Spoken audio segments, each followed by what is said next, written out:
Recorded Books presents Crown of Coral and Pearl, Bonus Chapter, by Mara Rutherford, narrated by Amanda Dolan. Chapter 1. Sometimes I wonder if it was our names that determined our fates, or the other way around. Nar and Zadie, Coral and Pearl. Both precious to our people, both beautiful enough to adorn the necks of queens. But whereas a pearl is prized for its luster, its shape, its lack of imperfections, coral is different. It grows twisted. In its natural form, it can hardly be considered beautiful at all. Still, Zadie and I were born as equals in beauty, grace, and wit. We were, the elders declared, the loveliest babies ever born in Verenia. Mother proudly rode us around in our family's wooden boat, where Zadie and I would spend much of our childhood. She shaded our olive skin with wide-brimmed hats to prevent sunburn. She forced Father to sand down the sharp edges on our furniture. Not a single dark hair on our heads was sacrificed to a pair of scissors. She inspected us every night for scratches or scrapes, then applied oils and salves while she scolded us to be more cautious. After all, though Verenian women were blessed with hair as varied as the fish in our waters, from straight to ringlets, flaxen to ebony, and our skin was smooth and healthy in every shade, from gold to burnished copper, beauty in our village was held to a higher standard. A girl's features must be symmetrical and well-proportioned, her complexion clear, her gaze bright and curious, though never too direct. Her presentation should always be impeccable, no matter the time or place. To truly stand out, a girl could be nothing short of perfect, because in Verenia, being a beautiful girl wasn't just lucky. Once every generation, it determined which one of us would become a princess. "Nor!" Zadie cried, pulling me back from the edge of the boat where I balanced on one foot. "What are you thinking? You can't risk an injury now." I scratched at my scalp, tender from where Mother had plaited my hair extra tight, as punishment for forgetting my hat yesterday. She was forever fretting that the sun would turn our silken hair brittle, or, God's forbid, summon forth a freckle. But these days, the angry grumblings from my empty belly were loud enough to drown out Mother's shrill voice in my head. We'd been looking for oysters for hours, to no avail. Zadie, ever the dutiful daughter, batted my hand away. "Please, for Mother's sake, behave. You know how nervous she is about the ceremony." The ceremony. When hadn't Mother been nervous about it? Every cloudless day spent in the shade of our stilt-legged wooden house. Every missed pearl diving opportunity because the sea was too rough. I owed them all to the ceremony and to our mother's obsession with it. "Ours is a kingdom without borders," Father liked to say, as he stood on the narrow balcony outside our house, shading his eyes with one hand as he scanned the horizon. Maybe that was true for him, but our life was a constant reminder that one day the Crown Prince of Ilara would come of marrying age. And as it had been for hundreds of years, so would it be in 3 days. The elders would finally choose the most beautiful girl in Verenia to be his bride. The last girl had left us 20 years ago, when the present king was still a prince, and the shoals hadn't yet plucked bare. But Mother assured us that she wasn't half as beautiful as Zadie and me. Before the incident, she teased the elders that they would have to send both of us to marry the prince and let him decide for himself, because we were as indistinguishable as 2 silver featherfish. Now, of course, it was clear who would be sent. The small pink scar on my right cheekbone was all that stood between the crown and me.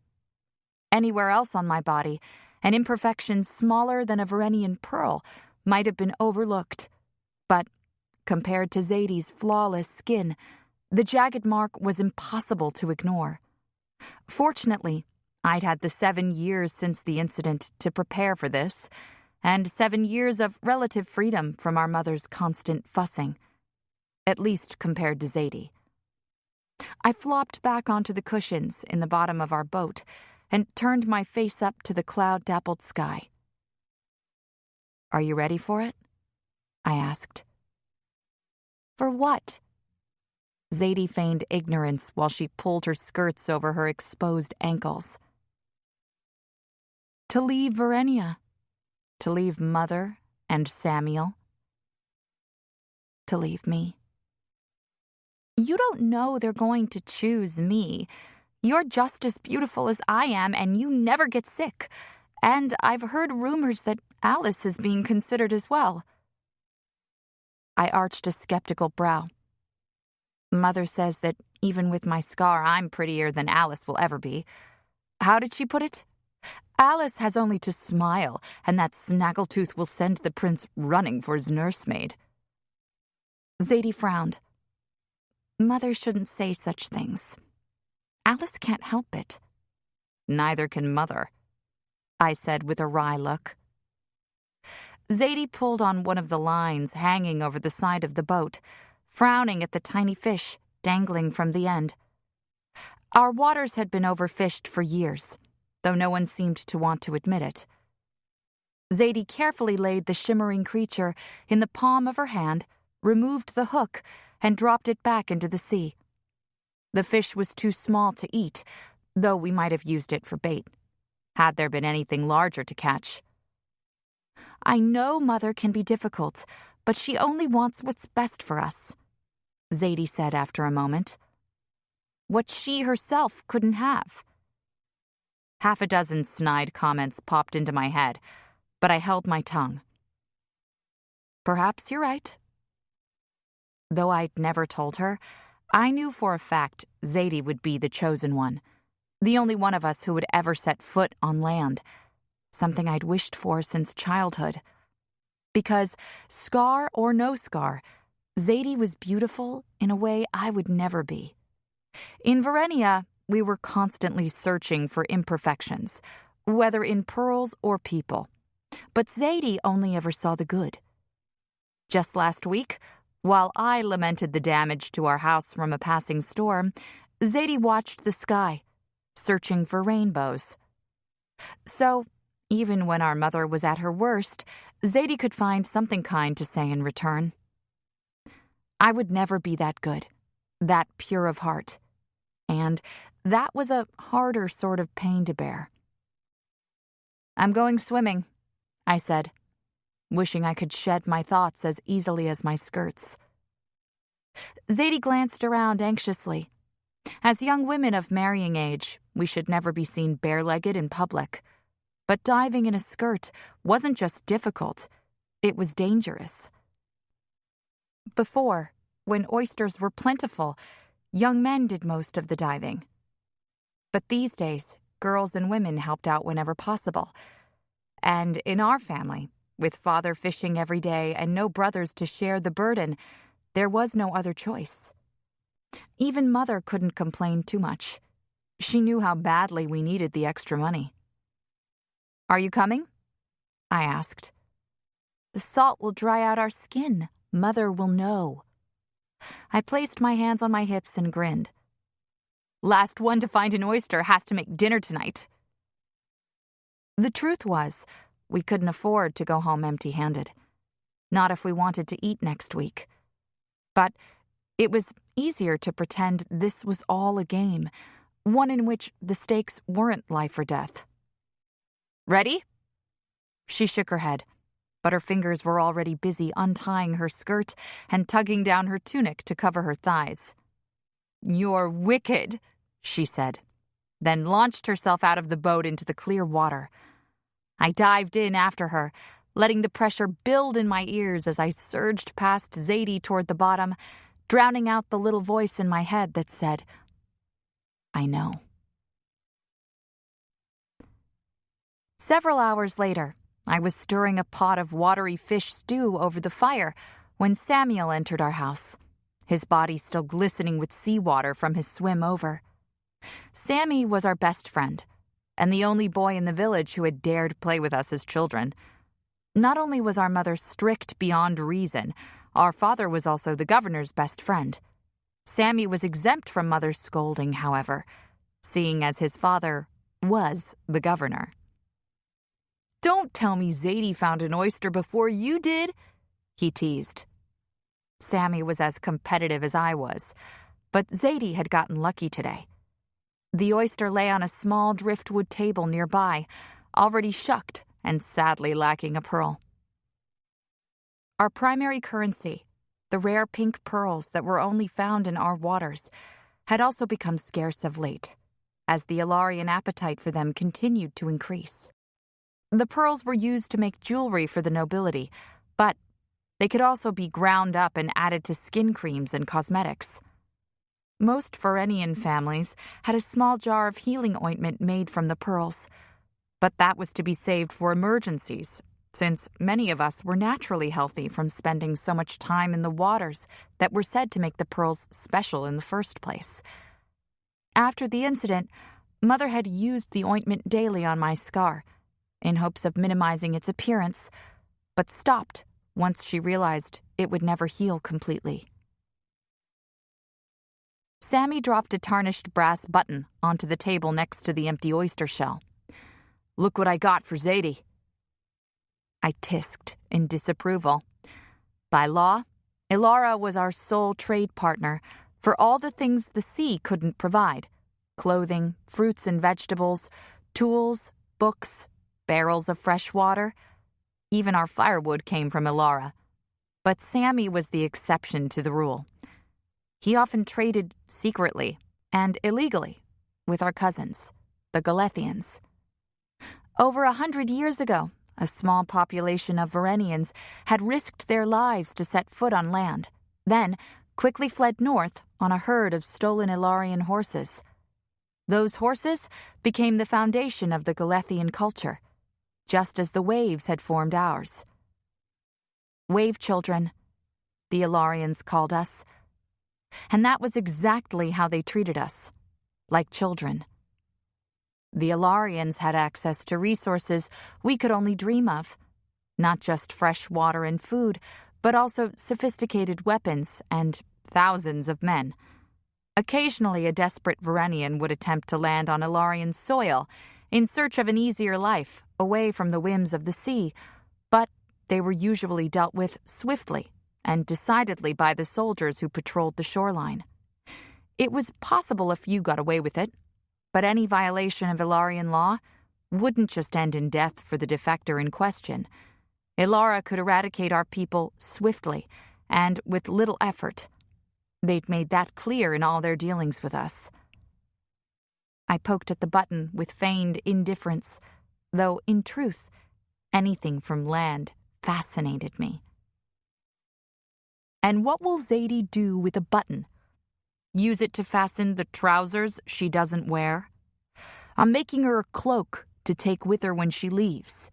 She'll be cold in Ilara." Sammy knew as well as I did that Zadie was going to be chosen at the ceremony. It was as hard for him as it was for me, in some ways, because he loved her too. He always had. I suspected that Zadie returned his love, but they both knew she would leave to marry the prince someday, so their relationship could never be more than friendship. "That's so thoughtful," I said. "But you shouldn't be trading with the Galethians. If you're caught, they'll hang you." "Then I guess I can't get caught." He smiled, revealing teeth as white as shells against his tanned skin. Boys didn't carry the same burden as Varenian girls, at least not when it came to scars and sunburns. They had to provide for their families, however, and that was becoming harder and harder. Last year, 2 pearls had been enough to feed a family for a month. Now, it took twice that many, yet somehow the quality of the goods they fetched was poorer. I had learned a long time ago not to ask questions about our trade relationship with Ilara.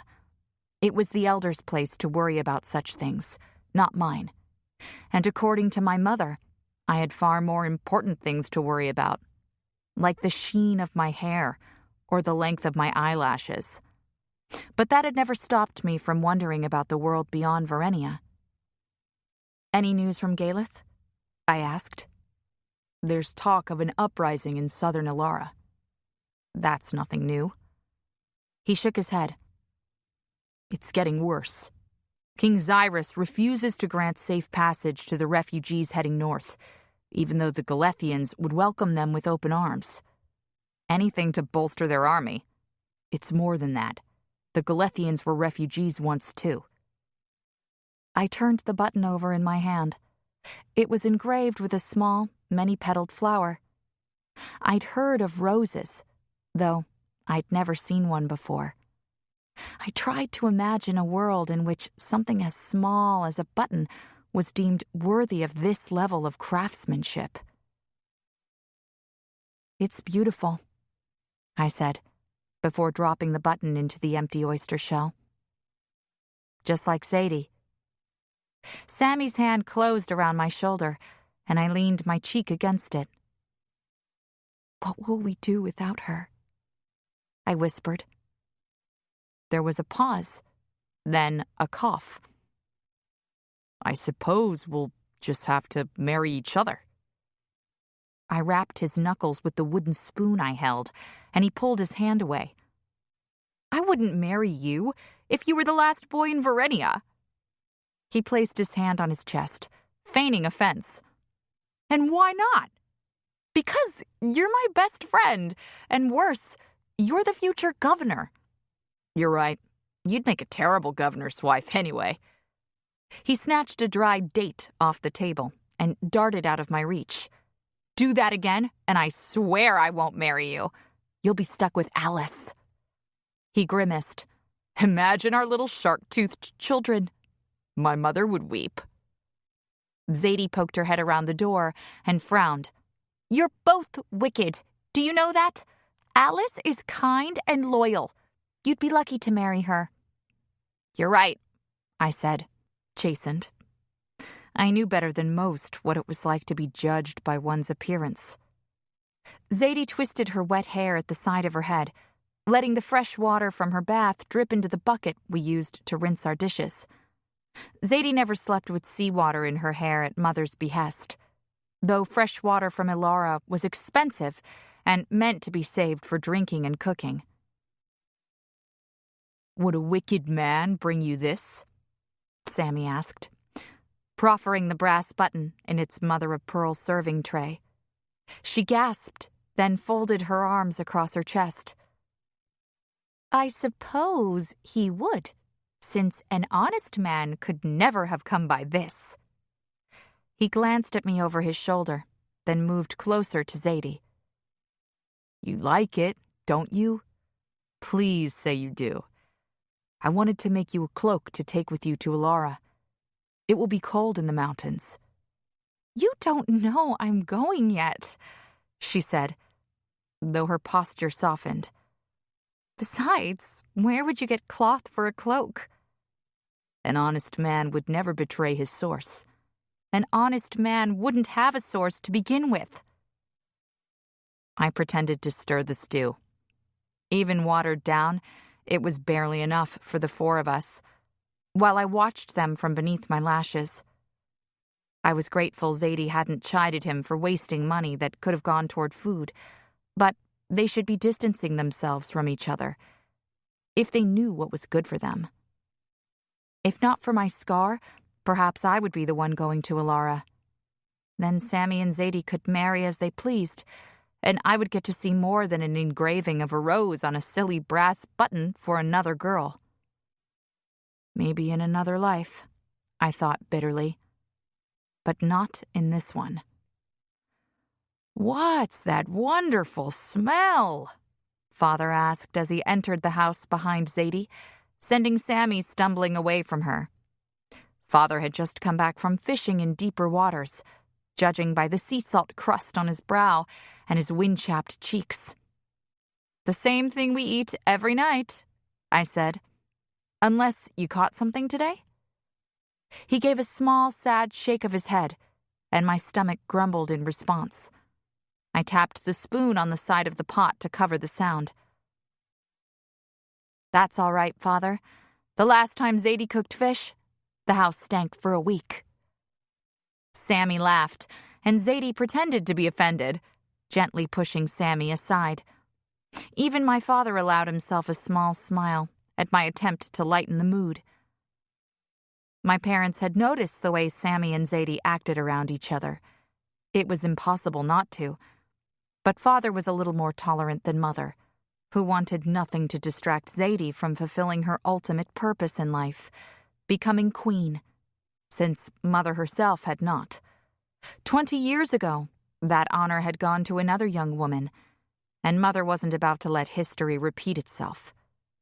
I was her safeguard, though in the past year or so, when it became more and more clear Zadie would make it to the ceremony unscathed, she'd focused the bulk of her attention on my poor sister. Father cleared his throat and turned to Sammy, who quickly hid the button behind his back. "I believe your father is looking for you. Something about you being missing earlier today when you were supposed to be delivering firewood to your aunts?" He arched an eyebrow, but I could hear the amusement in his voice. "Yes, sir. I was just leaving."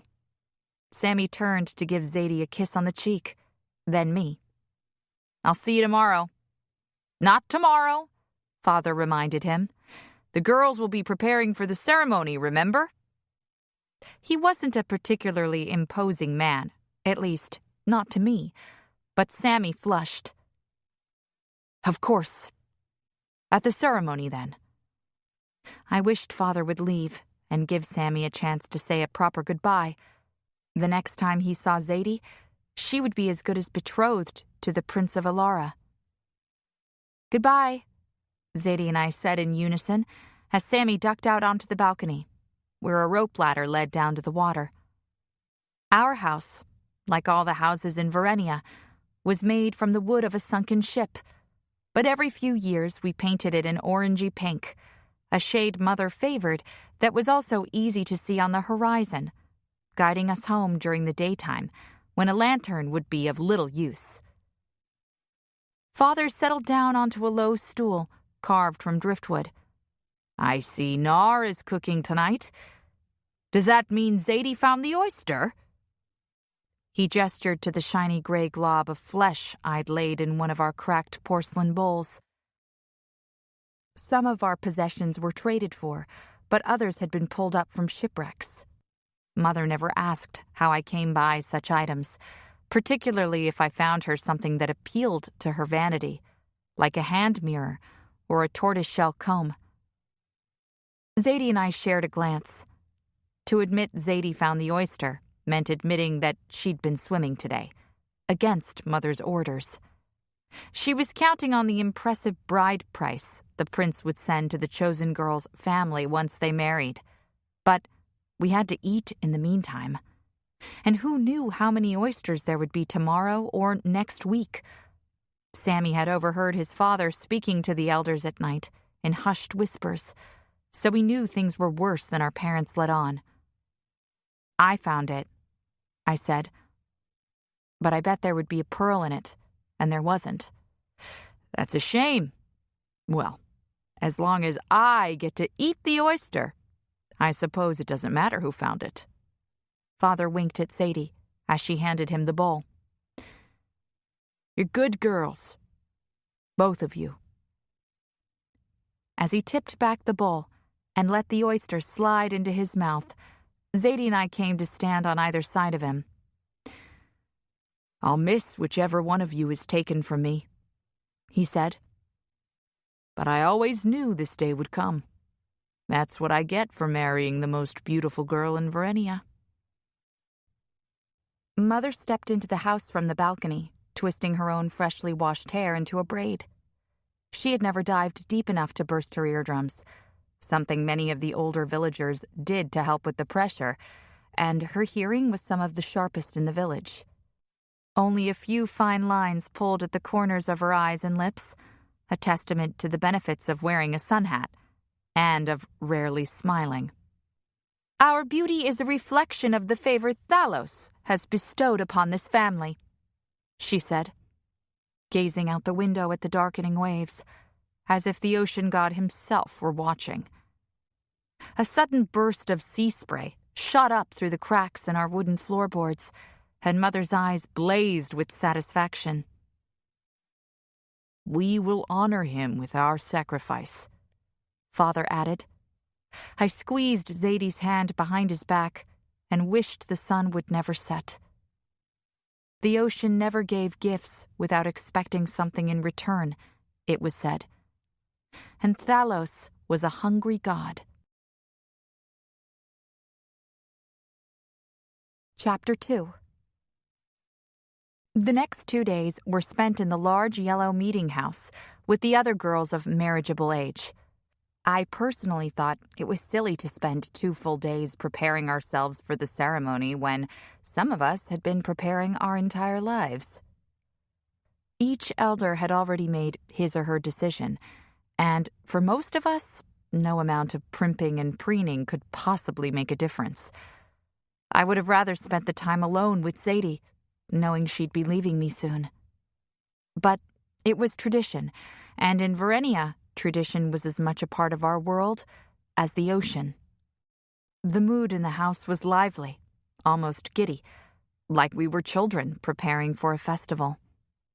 The room buzzed with the sound of female voices, punctuated every few minutes by laughter. None of us were old enough to remember the last ceremony, but a few mothers, including mine, were there to supervise and tell stories while we fasted and bathed ourselves in fresh water that ought to have been saved for drinking. Zadie and I rubbed perfumed oil into each other's skin and braided our hair into intricate patterns, then unraveled them and started all over again to occupy the long hours. I glanced around at the other girls, most of them friendly acquaintances. In a village as small and isolated as ours, there were no unfamiliar faces, though our overprotective mother had done her best to keep us away from the other girls our age. At night, she would often tell us stories of sabotage among young women old enough to participate in the ceremony. Braids cut off in the middle of the night, stinging sea nettles rubbed on healthy skin, even hot oil burns. Boys may be physically stronger, Mother always said, but girls could be twice as vicious. I had never seen any behavior to support her claim, but then I hadn't spent enough time with the other girls to argue. With Zadie and Sammy around, I was never lonely, but I would have liked the opportunity to make more friends. As the sun extinguished itself on the horizon, anxiety and tension began to mount. The favorites, Zadie and Alice, sat surrounded by friends who heaped praise on their girl while whispering insults about the opposition. Perhaps if Alice had never opened her mouth for the past 17 years, this would be a fair match, a blonde girl named Minika murmured. But unfortunately for her, she's as gabby as a gull. I cast an apologetic glance toward Alice, who in truth had only one slightly crooked tooth. Her mother had attempted to straighten it with fishing line made of horsehair, but the results had been minimal, at best. Still, with her auburn hair and green eyes, Alice was undeniably beautiful, as was Ginnia with her bronze skin and tight black curls, and Lunella, whose large blue eyes and delicate features were the pride of her entire family. How the elders could possibly choose between them was beyond my comprehension, like trying to choose the most beautiful seashell. Zadie gave Minika an admonishing look as she wove my hair into what I hoped was the final braid. My scalp itched and burned from her handiwork. Enough, girls. Alice is a friend and perfect just as she is. And if she is chosen to go to Ilara, I will pray for Thalos to carry her safely to shore, as will the rest of you. You are too kind, Lunella said. "As soft and pliant as a cuttlefish. The prince will have you for his supper if you don't watch out." Zadie blushed and tucked a stray lock of hair behind her ear. "What do you think the prince is like?" I asked no one in particular, hoping to divert some of the attention away from my sister. We know so little about the Ilarians, though they seem to know everything about us. "Like how beautiful our women are," Minika replied. Mother sat in the center of the room, on one of the colorful cushions that covered the floor from wall to wall. The house was barely large enough to contain 30 girls and women, not to mention all their cosmetics and clothing. "It's more than that," she said, "as you all know." We did all know. Our history was woven into our childhoods like sea silk threads. So fine, it was hard to tell where one stopped and another started. But we all settled in now, turning toward Mother as she began to tell the story. It seemed fitting to hear this tale, tonight of all nights, the night before my world would be changed forever. Many years ago, in a queendom whose name has been lost to time, there lived a wise and powerful queen. She gave birth to a daughter, whom she named Ilara, after the celestial goddess. Ilara's smile was as radiant as the moon, her hair as dark and shimmering as the night sky. It was said that her laughter made the stars shine brighter. Beloved by her people, she loved them all in return. One summer, when the princess was just 16, she journeyed to the shore with her family. She went to lavish parties and met many handsome young men, but none so handsome as Prince Leif, whose own land, Kuven, was far across the Elathian Sea. After weeks of secret meetings and stolen kisses, he asked her to marry him, and she happily accepted. But despite their mutual affection, Ilara's mother forbade the marriage. Kuven was a small and weak kingdom compared to the queen's, which at the time spanned the width and breadth of an entire continent. And Leif's father was a cruel ruler who took much from the sea but gave nothing in return. Ilara's mother had planned a far more advantageous match with a prince from a powerful kingdom to the east, though this prince was said to be old and not particularly charming. As much as she loved her daughter, the queen could not afford to let her put the queendom in jeopardy. Several girls groaned in disapproval. Mother frowned.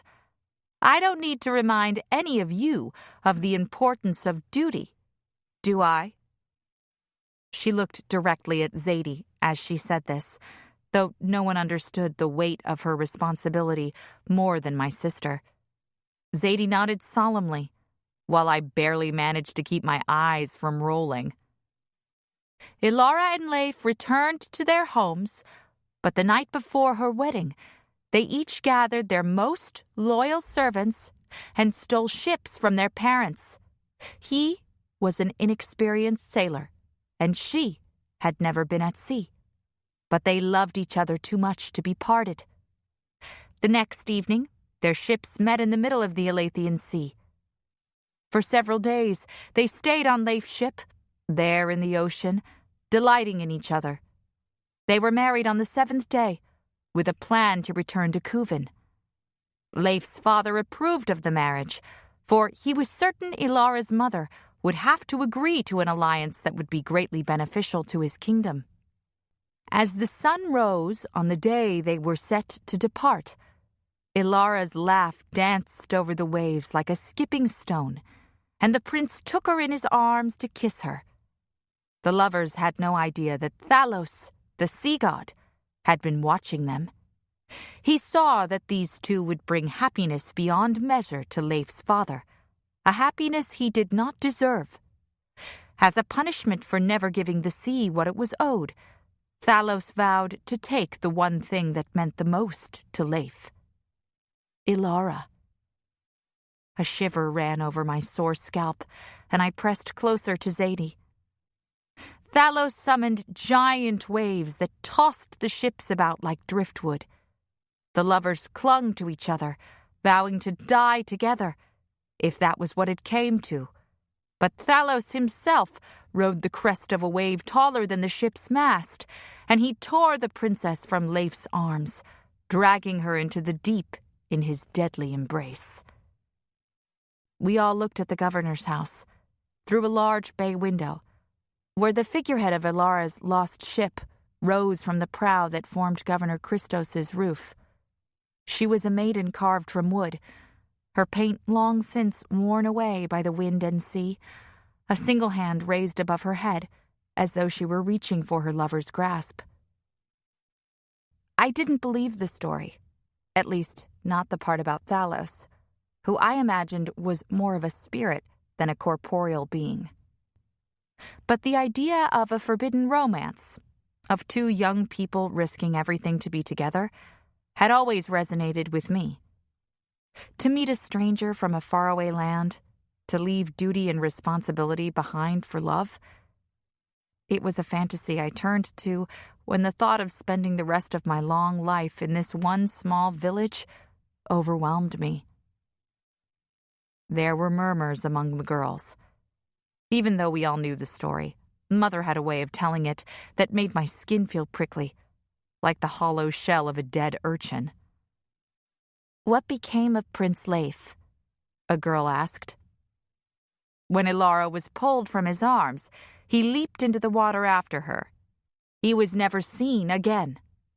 It is said the first blood coral grew there, from the hearts of the two lovers who had been separated in life, but were reunited in death."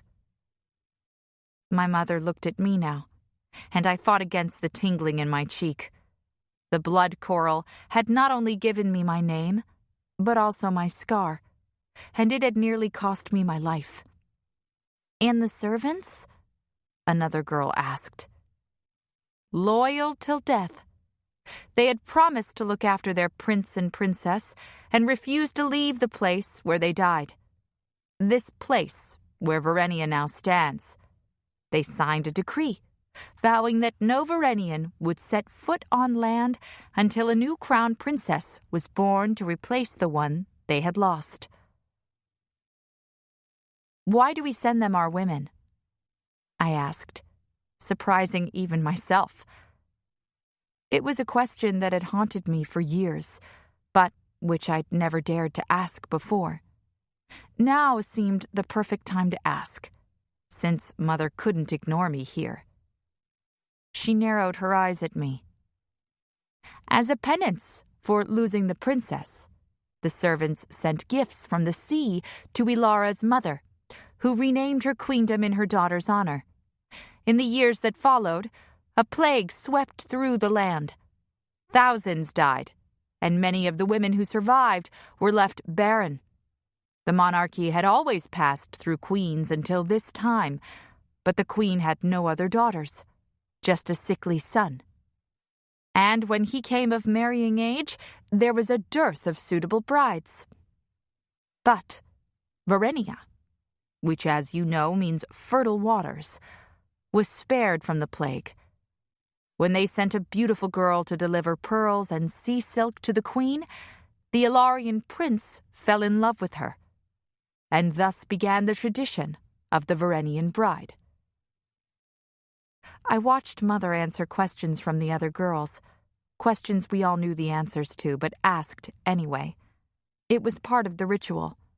The air in the room had grown warm and pungent with perfume, and someone opened a hatch in the roof to let in the breeze, along with the moonlight, which shone down on Mother's hair and face. Our poor mother, who always believed she should have been chosen at the last ceremony, but lost to another girl instead. Father still called her the most beautiful girl in Verenia, and said he was grateful the elders were so foolish, because otherwise he would have lost her to the king. But Mother's resentment was too great to be appeased by the sweet words of our loving father, and nothing but Zadie's selection tomorrow would quell it. Sometimes I wondered if even that would be enough. Late that night, Zadie and I tossed and turned next to each other on our cushions, along with every other girl in the house. It was too hot and stuffy, and there was too much riding on tomorrow to sleep. The repeated slap-slap of the waves against the pillars below us, a sound that normally lulled me to sleep, grated on my already raw nerves. Zadie's breath was warm against my skin when she spoke. "Can I tell you something? Something I've never told anyone?" I rolled toward her, my heart beating a little faster at the thought that Zadie had a secret. I told her everything. I always had. "Of course." "I hope they pick Alice tomorrow." I sucked in a breath. "What? Why? I thought this was what you wanted." Zadie's features were obscured in the darkness, but I could imagine the worry dimples above her brow. "I want to stay here, with you. I want to marry Sammy. I love him, Nar." Something cold stirred in my stomach, slick as an eel. Of course, I wanted Zadie to stay, for her and Sammy to be together, but I couldn't help wondering what role would be left for me in Zadie's life if her wish came true. "I know." "Do you think they'll pick her? She is beautiful and thoughtful and nurturing. Surely those things matter more than a crooked tooth, even in Verenia." "It's possible," I said. "But don't you want to be a princess? Don't you want to see the world? Nothing can be worse than staying here forever. Verenia is my home. You and Samuel are my home. What more can the world possibly have to offer?" "Roses," I thought. "And horses and castles and all manner of things I hadn't dared to imagine. Surely. What didn't the world have to offer?" "Would you really want to go if they chose you?" she said. "Yes," I said, without a moment's hesitation. But we both knew they wouldn't. "What are you going to do if they choose you tomorrow?" When she blinked, her eyes were shiny in the moonlight. "I'll go, but it will be my body that leaves and nothing more. Samuel has my heart, and you, dear sister, my soul." The day of the ceremony dawned bright and clear, bringing with it both relief and dread. I needed to get out of that house, to breathe air that hadn't been shared with 29 other women. But Zadie trembled beside me like a feather in the wind as we stepped onto the long dock that connected the meeting house to the governor's. All the girls had left behind their sun-bleached tunics and salt-stained skirts for a proper gown, many of which had been passed down through the women in their families for generations. Zadie stood out in a brand-new silk gown as pink as the 7 pearls my mother had traded to buy it. Nearly 2 months' worth of food and supplies. To his credit, Father had tried to reason with her. "Zadie is sure to be chosen even if she wears the burlap sack our grain comes in," he argued. But Mother had ignored him and handed the gown to Zadie. "Pink for my Pearl," she said, then turned to me and presented her old ceremony gown, which had once been white. "And red for you, Nar, the color of the coral for which you were named." Blood. That was the word she hadn't said. The newly dyed cambric gown looked like it had been drenched in it. The water surrounding the wooden dock was crowded with boats. Entire families gathered in a single vessel for the ceremony.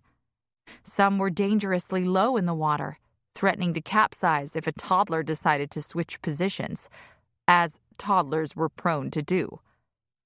Sammy stood next to his father, Governor Christos, on the threshold of their house, painted a deep orange.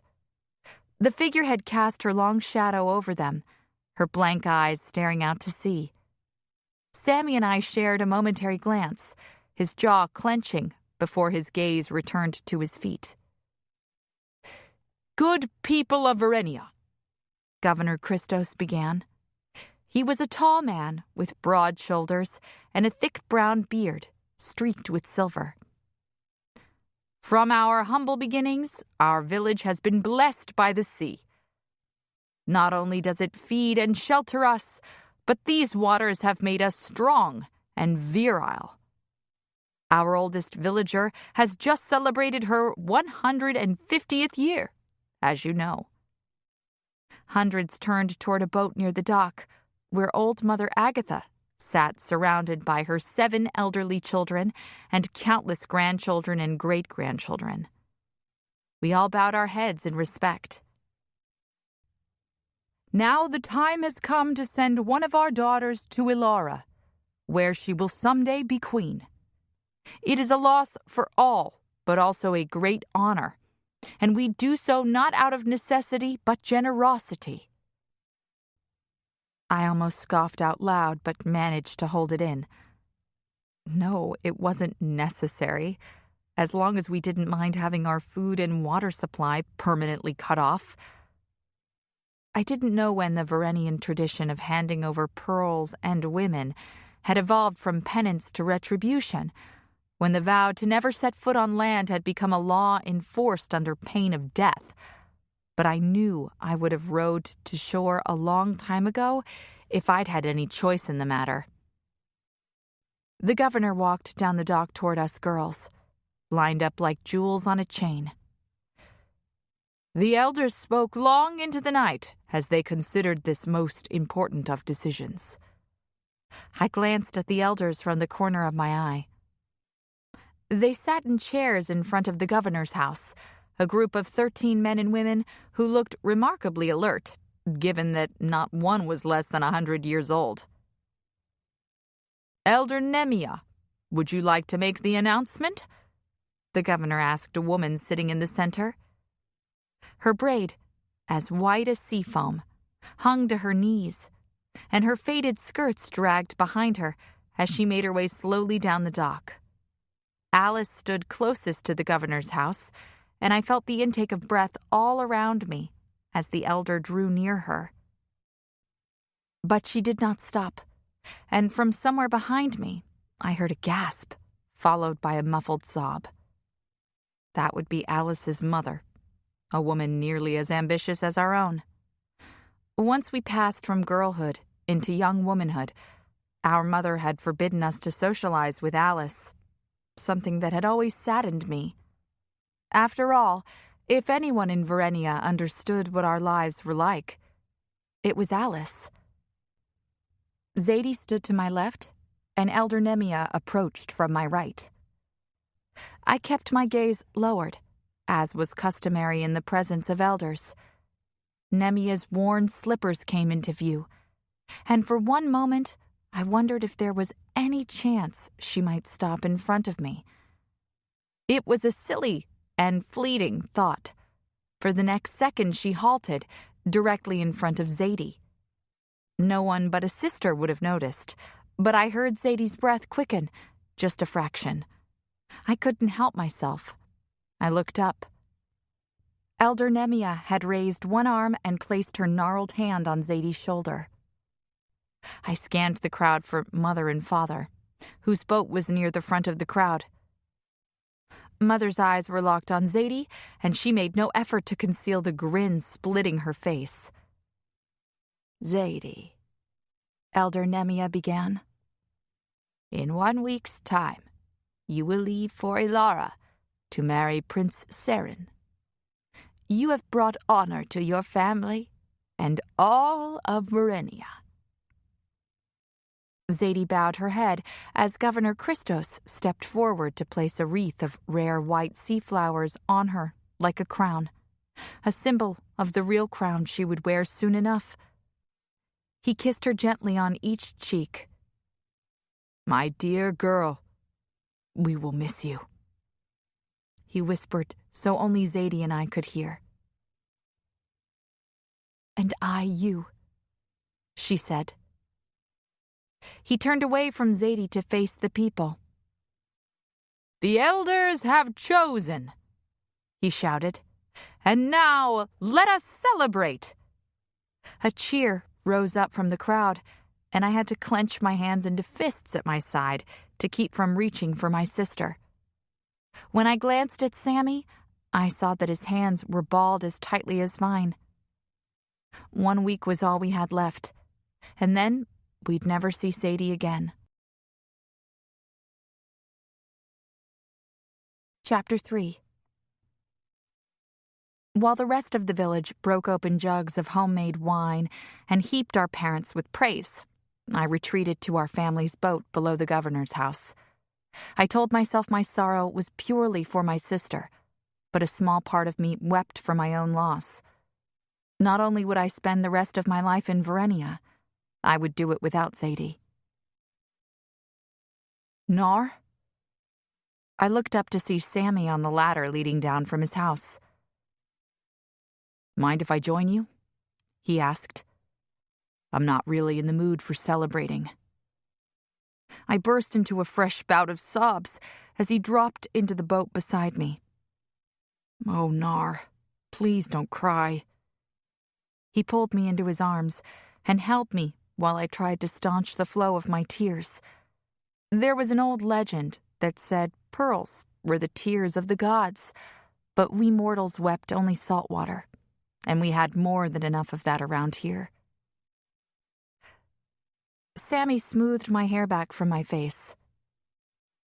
"This is what's best for Zadie and for your family." I glanced up, shocked. "What? It's an honor, Nar.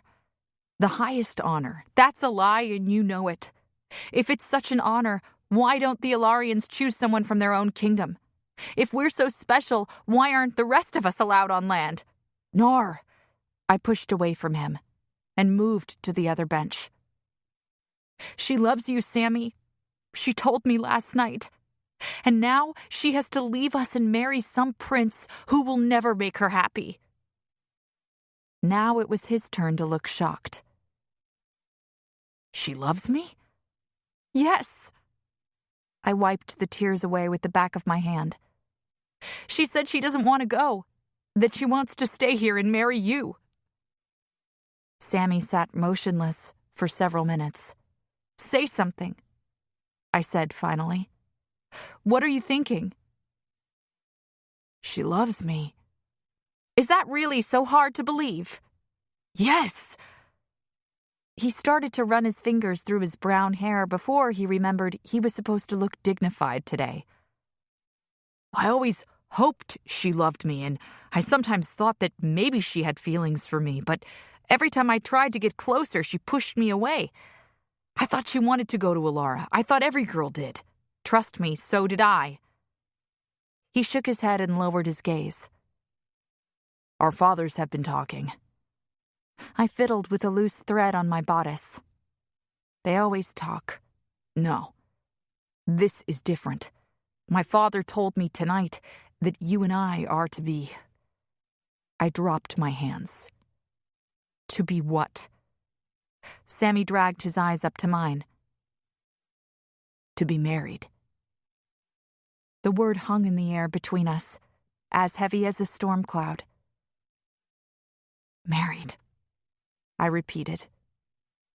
"As soon as we turn 18. Our fathers have always wanted this, I think, for our two families to be joined. They've always felt like brothers, and now they will be." "But we can't marry," I blurted. "We don't love each other." He sighed in exasperation. "Love isn't a requirement for marriage, Nar. Do you think Zadie will love Prince Saren?" He spat the name out like a bitter pip. "My parents married for love, and so did yours. If we talk to them, tell them what Zadie told me last night, maybe they'll change their minds." But Sammy already looked resigned. "The elders made this decision, not our parents. It just so happens it's what they wanted too." I was too stunned now to cry. I hadn't known what life without Zadie would look like, but I hadn't expected this. The boat rocked back and forth as Sammy came to sit next to me. "It could be worse," he said softly. "They could have arranged for me to marry Alice, and you could have been stuck with anyone. Would you have wanted that?" I fisted my hands in my skirts. "No, of course not. It's just all too much right now. I can't make sense of it." "At the very least, you'll be provided for. And when I'm the governor, I will stand up to the Ilarians, unlike my weak father." I shot him a look out of the corner of my eyes. "Careful, Sammy. Your father isn't too weak to stripe you like a sea snake if he hears you talk like that." He wrapped an arm around my shoulders, and I knew then why we could never marry. Because where he touched Zadie almost reverently, as if she were as fragile as a bird's egg, he touched me like a brother touches a sister. It was too comfortable, too self-assured. A man was supposed to envy every wave that touched his lover's body, not rest his arm on her shoulder like a cushion. I shrugged out from under his arm. I should find Zadie now. We haven't had a chance to speak. I was relieved that he didn't try to stop me, but I wondered about his true feelings toward our betrothal. Was it just that I was the next best thing to Zadie? Or did he really believe he could love me the way a husband loves a wife? I tried to see him not just as a best friend, but as an eligible young man. He wore his finest tunic and trousers tonight, and his hair was neatly combed and oiled, or had been, before he'd ruffled it. But when I looked at his face, all I could see was the mischievous boy from my childhood. The one who had dropped anchor without securing the rope and told father it was my fault, who had once stolen my tunic so that I had to return from diving wearing my skirts as a dress. When his eyes, rimmed with long dark lashes that were the envy of many a girl, met mine, I didn't feel anything but the same kind of love I felt for my family. "I'll come by tomorrow afternoon," he said. "When your parents are out. Tell Zadie. Tell her the elders chose well." I managed a small smile. "You should tell her yourself." "Good night, Sammy." I was reaching for the ladder to dock when I felt his hand on mine. "I didn't ask for this either, you know." The coldness in his voice startled me, and I realized I had wounded his pride with my reaction to his news. Sammy was kind and handsome, and he would make a good leader one day. Any girl would be lucky to marry him, but I needed him to understand how I felt. "I am not my sister, Sammy," I told him as gently as I could. "I never said you were."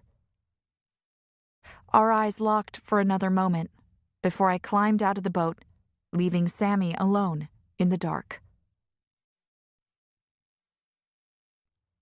I was still grappling with Sammy's news when I went in search of Zadie. I found her surrounded by the other girls from the choosing ceremony, and I was happy to see she was smiling, her golden brown eyes beginning to glaze over as she took another swig of wine. We weren't normally permitted to drink, but it seemed like none of the rules applied tonight. "You must envy your sister," a woman my mother's age said to me. "She gets to leave Verenia. She gets to marry a prince." As if I wasn't aware. "Yes, ma'am. She is very blessed." "And to think, if you hadn't saved her from that fishing net and cut your cheek all those years ago, it might have been you chosen tonight. It must be difficult not to blame her for your misfortune." I glanced again at the woman and felt that same strange sensation in my belly, like a writhing eel. It was Alice's mother. Contrary to what many Verenians thought, I had never once blamed Zadie for the scar on my cheek. It was a small price to pay for my sister's life. That didn't mean I had never envied my twin, or that I never wondered how things would be if the incident hadn't happened. But I often consoled myself with the fact that if I didn't have my scar, Zadie and I would have spent our lives competing with each other. The idea of viewing my sister as an obstacle, rather than my best friend, was unthinkable. Alice's mother was like a flounder, stirring up sand that had settled long ago, trying to bring painful memories to the surface. I buried them back down where they belonged. To hold on to the past was as useless as trying to find the same wave twice, Father always said. "I'm happy for my sister," I said, then left to join Zadie. We didn't return to our home until late into the night, after the entire village celebrated with enough homemade wine to hide the fact that there was no feast, as there should have been. Mother was half asleep by the time Father led her back to our house, but the triumphant smile on her face never faltered. She relished every single congratulatory word, drank in the jealous looks of other mothers, many of whom seemed to know that Mother would now have a princess and the governor's wife for daughters. Word traveled fast in Verenia, but it was clear no one had yet told Zadie about my betrothal. For while she was tipsy and exhausted, her mood was still riding the current of an entire village's elation. I helped her undress and eased her onto our bed, then carefully folded up our gowns. I tried to imagine my sister in a whalebone corset and high-heeled shoes, things I'd never seen but heard about from Sammy, who had encountered all manner of people at the port where he did his illegal trading. Only Ilarian men came to the floating market where we purchased our goods, and they never spoke to us about life in Ilara. They were polite, but curt, keeping the conversation on business in their clipped cadence.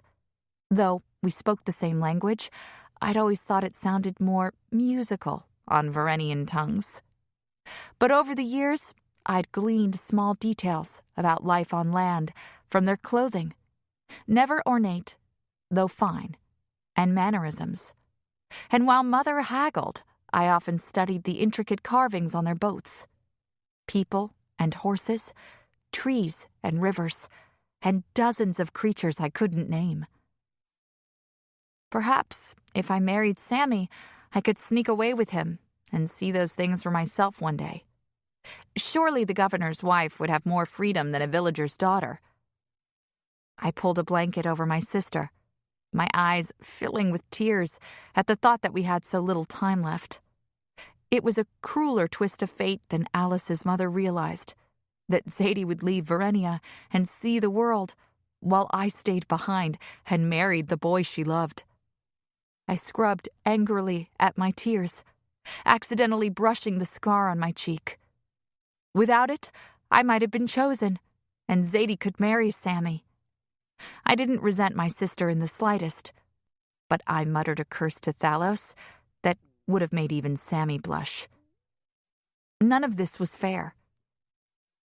I lay down on the straw-filled mattress next to my sister and carefully removed her sea-flower crown, then began to release the braids in her hair. I'd thought she was asleep, but then I heard her breathe a sigh so weary she sounded as old as Elder Nemia. "What is it?"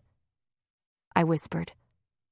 Mother and Father were asleep in their own bed across the house, but we only had curtains to separate our rooms. It just all came back to me. What tonight meant. For a little while, I allowed myself to forget. I was just a girl celebrating with her friends.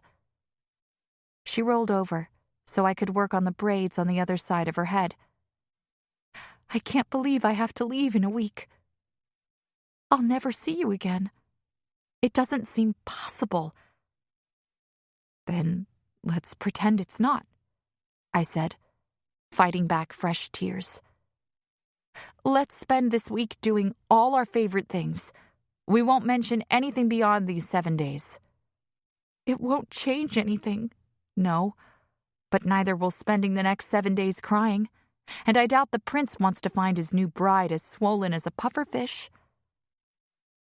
She released her breath through her nose. I had finished with her hair, and it was fanned all around her now, a mass of brown waves identical to my own. "Fine," she said. "What do you want to do tomorrow, then?" "I want to watch the sunrise with you." "That's in about 2 hours. Would you settle for the sunset tomorrow?" "I suppose. Then, I want to go out to the reef and swim with the turtles. I want to find the fattest oyster we've ever found, one with 4 or 5 pearls inside, and have Sammy trade it for fresh fruit. And then, I think that's enough for one day, Nar." I yawned and pulled my hair out of the way before settling onto my side. We often slept like this, facing each other. "We had since we were babies," Mother said. "Should we invite Sammy?" I asked. "Not tomorrow." I smiled, relieved. I wanted a day alone with my sister. I didn't want to think about Ilara or about marrying Sammy. Tomorrow would be about us. Father agreed to let us take the boat for the day if we promised to bring back some pearls. There was never any guarantee we'd find even one, but I had a good feeling about today. As soon as we were out of sight of the house, I removed my hat and tied my skirts up between my legs. We were the only boat on the water. Most people, like Mother, were sleeping off the festival and wine. Zadie looked a bit green herself, but I'd forced a ladle of fresh water and some porridge into her before dragging her into the boat. She sat across from me now, her face shaded beneath the wide brim of her hat. Just because the ceremony was over didn't mean she could fall into her sister's slovenly ways. Mother had grumbled as we made our way out the door. "You can remove your hat, Zadie. Mother can't see you out here." She kept her gaze on the water. "I will once we get to the reef. There's no point in taking risks now." "And when you get to Ilara?" I wanted to ask. "Will you take risks then?"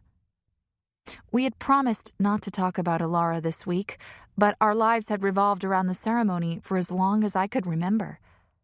Now that it was over, what else was there to talk about but Zadie leaving? The sun was fierce today, without even the occasional cloud to provide relief. I leaned over backward, wetting my hair to cool off my head, and sighed as the water dripped down my neck. From now on, I would wear my hair loose and let my skin tan as much as a man's. We were all destined to look like Elder Nemia anyway, with her white hair and skin like a pelican's waddle. What was so wonderful about being beautiful, if all it meant was being sent away from the people you loved at best, and at worst, spending the rest of your life feeling inadequate? I usually did the rowing, to spare Zadie's hands from becoming hard and calloused, but we weren't in a hurry today, so I allowed my fingers to trail in the water and let the waves carry us toward the reef. Our oars were wrapped in fabric to prevent as much chafing as possible, but even when the occasional blister formed on my palms, it healed quickly. So quickly that I'd never earned another scar since the incident, despite my carelessness. The doctor believed my miraculous healing ability had something to do with the blood coral, but he couldn't explain it any further than that. "So," Zadie said, "who would you consider marrying?" A chill ran over my scalp, despite the heat. "What?" "I find Ao to be quite handsome. And he always seems to find the pinkest pearls. His family is better fed than most." Zadie had never asked me about marriage before. She knew I wasn't interested in any of the village boys, that when I did daydream about the future, I always imagined a life on land, not here in Verenia. And I couldn't bring up Sammy, knowing what I did. It would be better if Zadie went to Ilara without ever hearing of it. The truth would only hurt her. I decided to play along. What harm could it do now? Ao is handsome, and he does find a lot of pearls. But have you ever gotten close enough to smell his breath? She laughed. No. Why? It smells like rotten fish. I couldn't marry a young man who smelled like that. Not for all the pearls in the Alathian Sea. Tell me then, who is good enough for my dear sister? Iano. I shook my head. Too short. Giovanni, then. He's the tallest boy in the village and still growing. I considered for a moment, fanning myself with my hat. Giovanni was tall, and his breath didn't smell. He was fiercely protective of his little sister, who was the same age as Zadie and me. We didn't know each other well, but in the meeting house before the ceremony, I'd heard several girls talking about him. From what I gathered, he was very respectful of his parents and a hard worker. Not that it mattered. I was destined to marry Sammy. I remembered the way he'd slung his arm around me that night, and the eel twisted in my stomach once again. I would consider Giovanni, I said. Zadie clapped her hands, pleased to have found me a suitable match. You will have lovely children together, she said, before the smile vanished from her face. I knew exactly what she was thinking, that we would never get to see each other's children. I couldn't let my thoughts sink so low today. I peered over the edge of the boat, just as a turtle swam out of view. We're here. Already? Look, I said, pointing to where the water changed color over the reef. My entire body was drenched in sweat, and I couldn't get out of my skirts fast enough. I scrambled over the side of the boat, then let myself sink a few feet below the surface and hung suspended, weightless, there in the place I'd always felt most free. The anchor dropped a moment later, and I waited for Zadie to join me. She plunged in just inches away, sending bubbles into my face. I reached out and pinched her before she could get away, and then we took each other's hands and stayed there for a moment, smiling at each other, pretending we weren't trying to outlast the other. Even though I'd gone in first, I had the better lung capacity, and Zadie stuck her tongue out at me before shooting up toward the surface. I bobbed up a moment later. So, what will it be today? First one to find an oyster is off cooking duty tonight? And tomorrow? First one to find a pearl, Zadie suggested. What good is an oyster without a pearl, other than as a snack for Father? I like to think the oysters we found gave Father enough strength to travel to deeper waters to fish, but the truth was his ribs showed more than the rest of ours. He patted his flat stomach after dinner every night, pretending to be sated, but his portions had grown smaller as Zadie and I grew larger. Very well, I said to Zadie. I accept. Then I took a deep breath and dived back down, eager to get to the oysters before my sister. I spotted one almost immediately, and a nearby blood coral was a good sign, though I steered well clear of it. The relationship between the blood coral and the oysters was a mystery we accepted, even though the blood coral was highly toxic. All we knew was that it made the pearls in these waters pink, and a pink pearl was worth 5 of its paler cousins. But a blood coral cut was almost always fatal. The fact that I had survived mine was deemed a miracle by the doctor and elders alike. There had been a shoal here once, but as the value of the pearls continued to drop, some of the villagers had grown greedy and stripped it bare. Our best bet was now the ocean floor, nearly 50 feet down. I pushed as hard as I could, reaching the oyster and barely believing my luck when I spotted another one just a few feet away. I grabbed both and pushed myself off the seafloor toward the surface. For dives of this depth, we didn't bother using rocks to weigh us down, or lines to pull us back up, or even oil in our ears and mouths to protect our eardrums.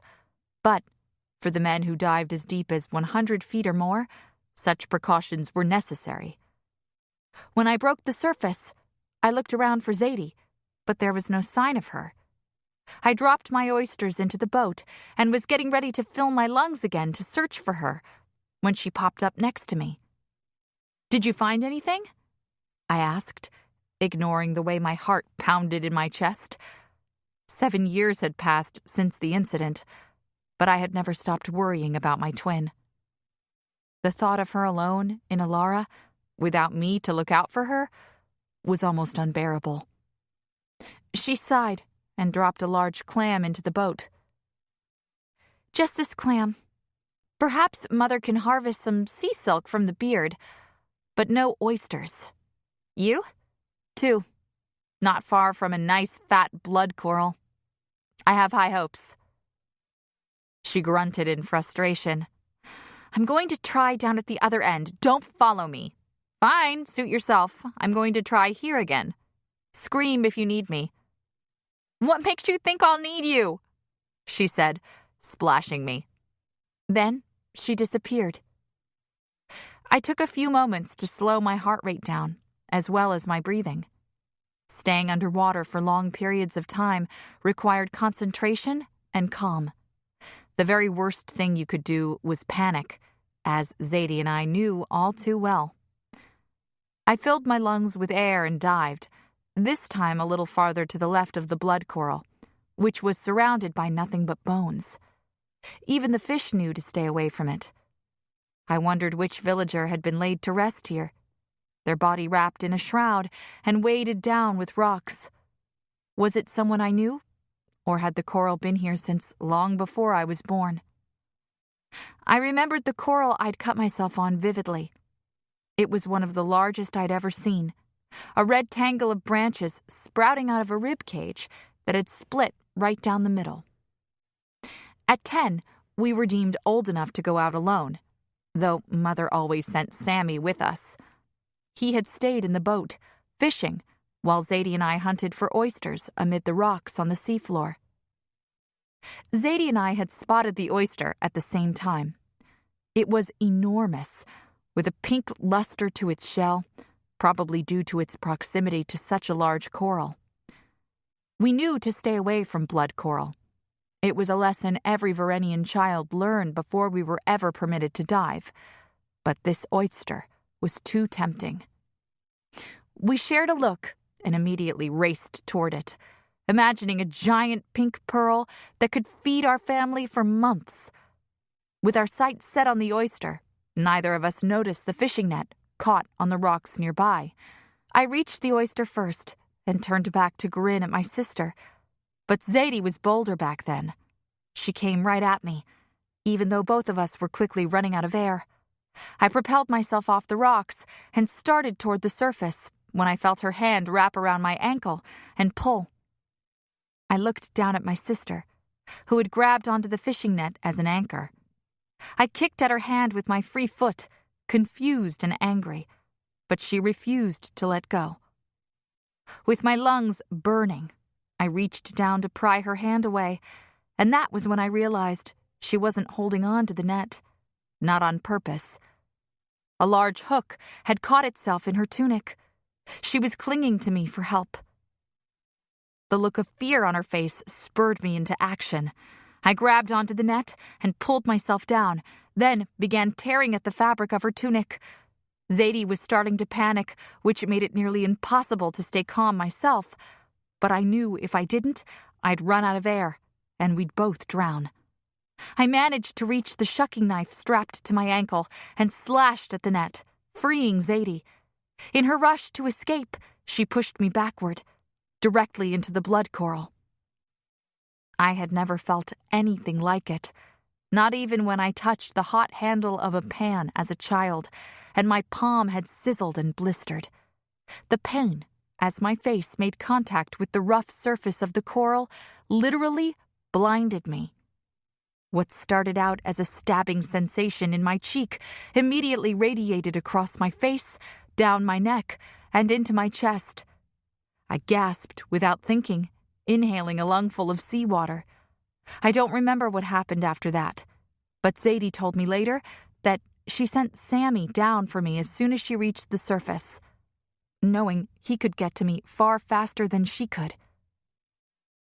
I sputtered back into consciousness in the boat, after Sammy had pumped the water from my chest. The scream that tore from my throat was so loud he nearly toppled over backward.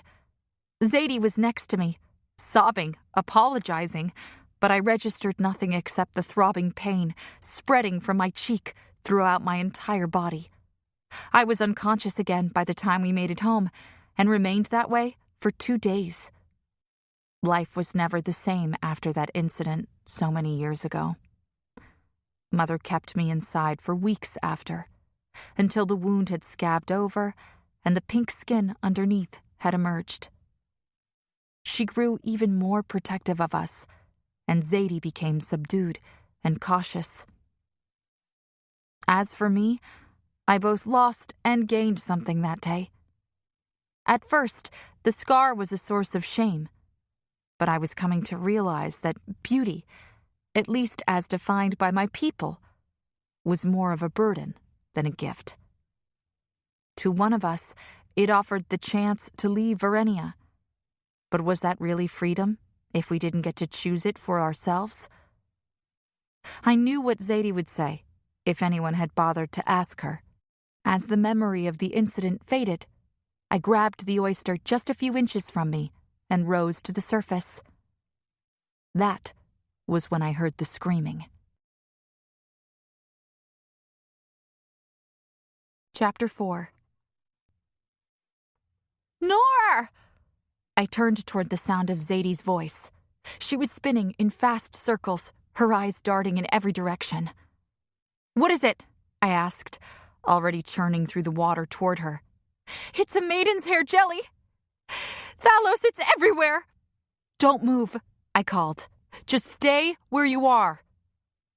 Maiden's hair jellyfish were some of the most dangerous in the ocean, but they usually only came to the surface at night. They were easy to avoid then, thanks to the soft blue glow they emitted, but in the sun their bodies blended in with the water around them. "Stop!" Zadie shrieked. "Look!" It was a small maiden's hair, at least. The bell was only about 2 feet in diameter, a near-translucent blob floating on the surface a few feet from Zadie. Long tentacles, as fine as the hair for which it was named, trailed around it.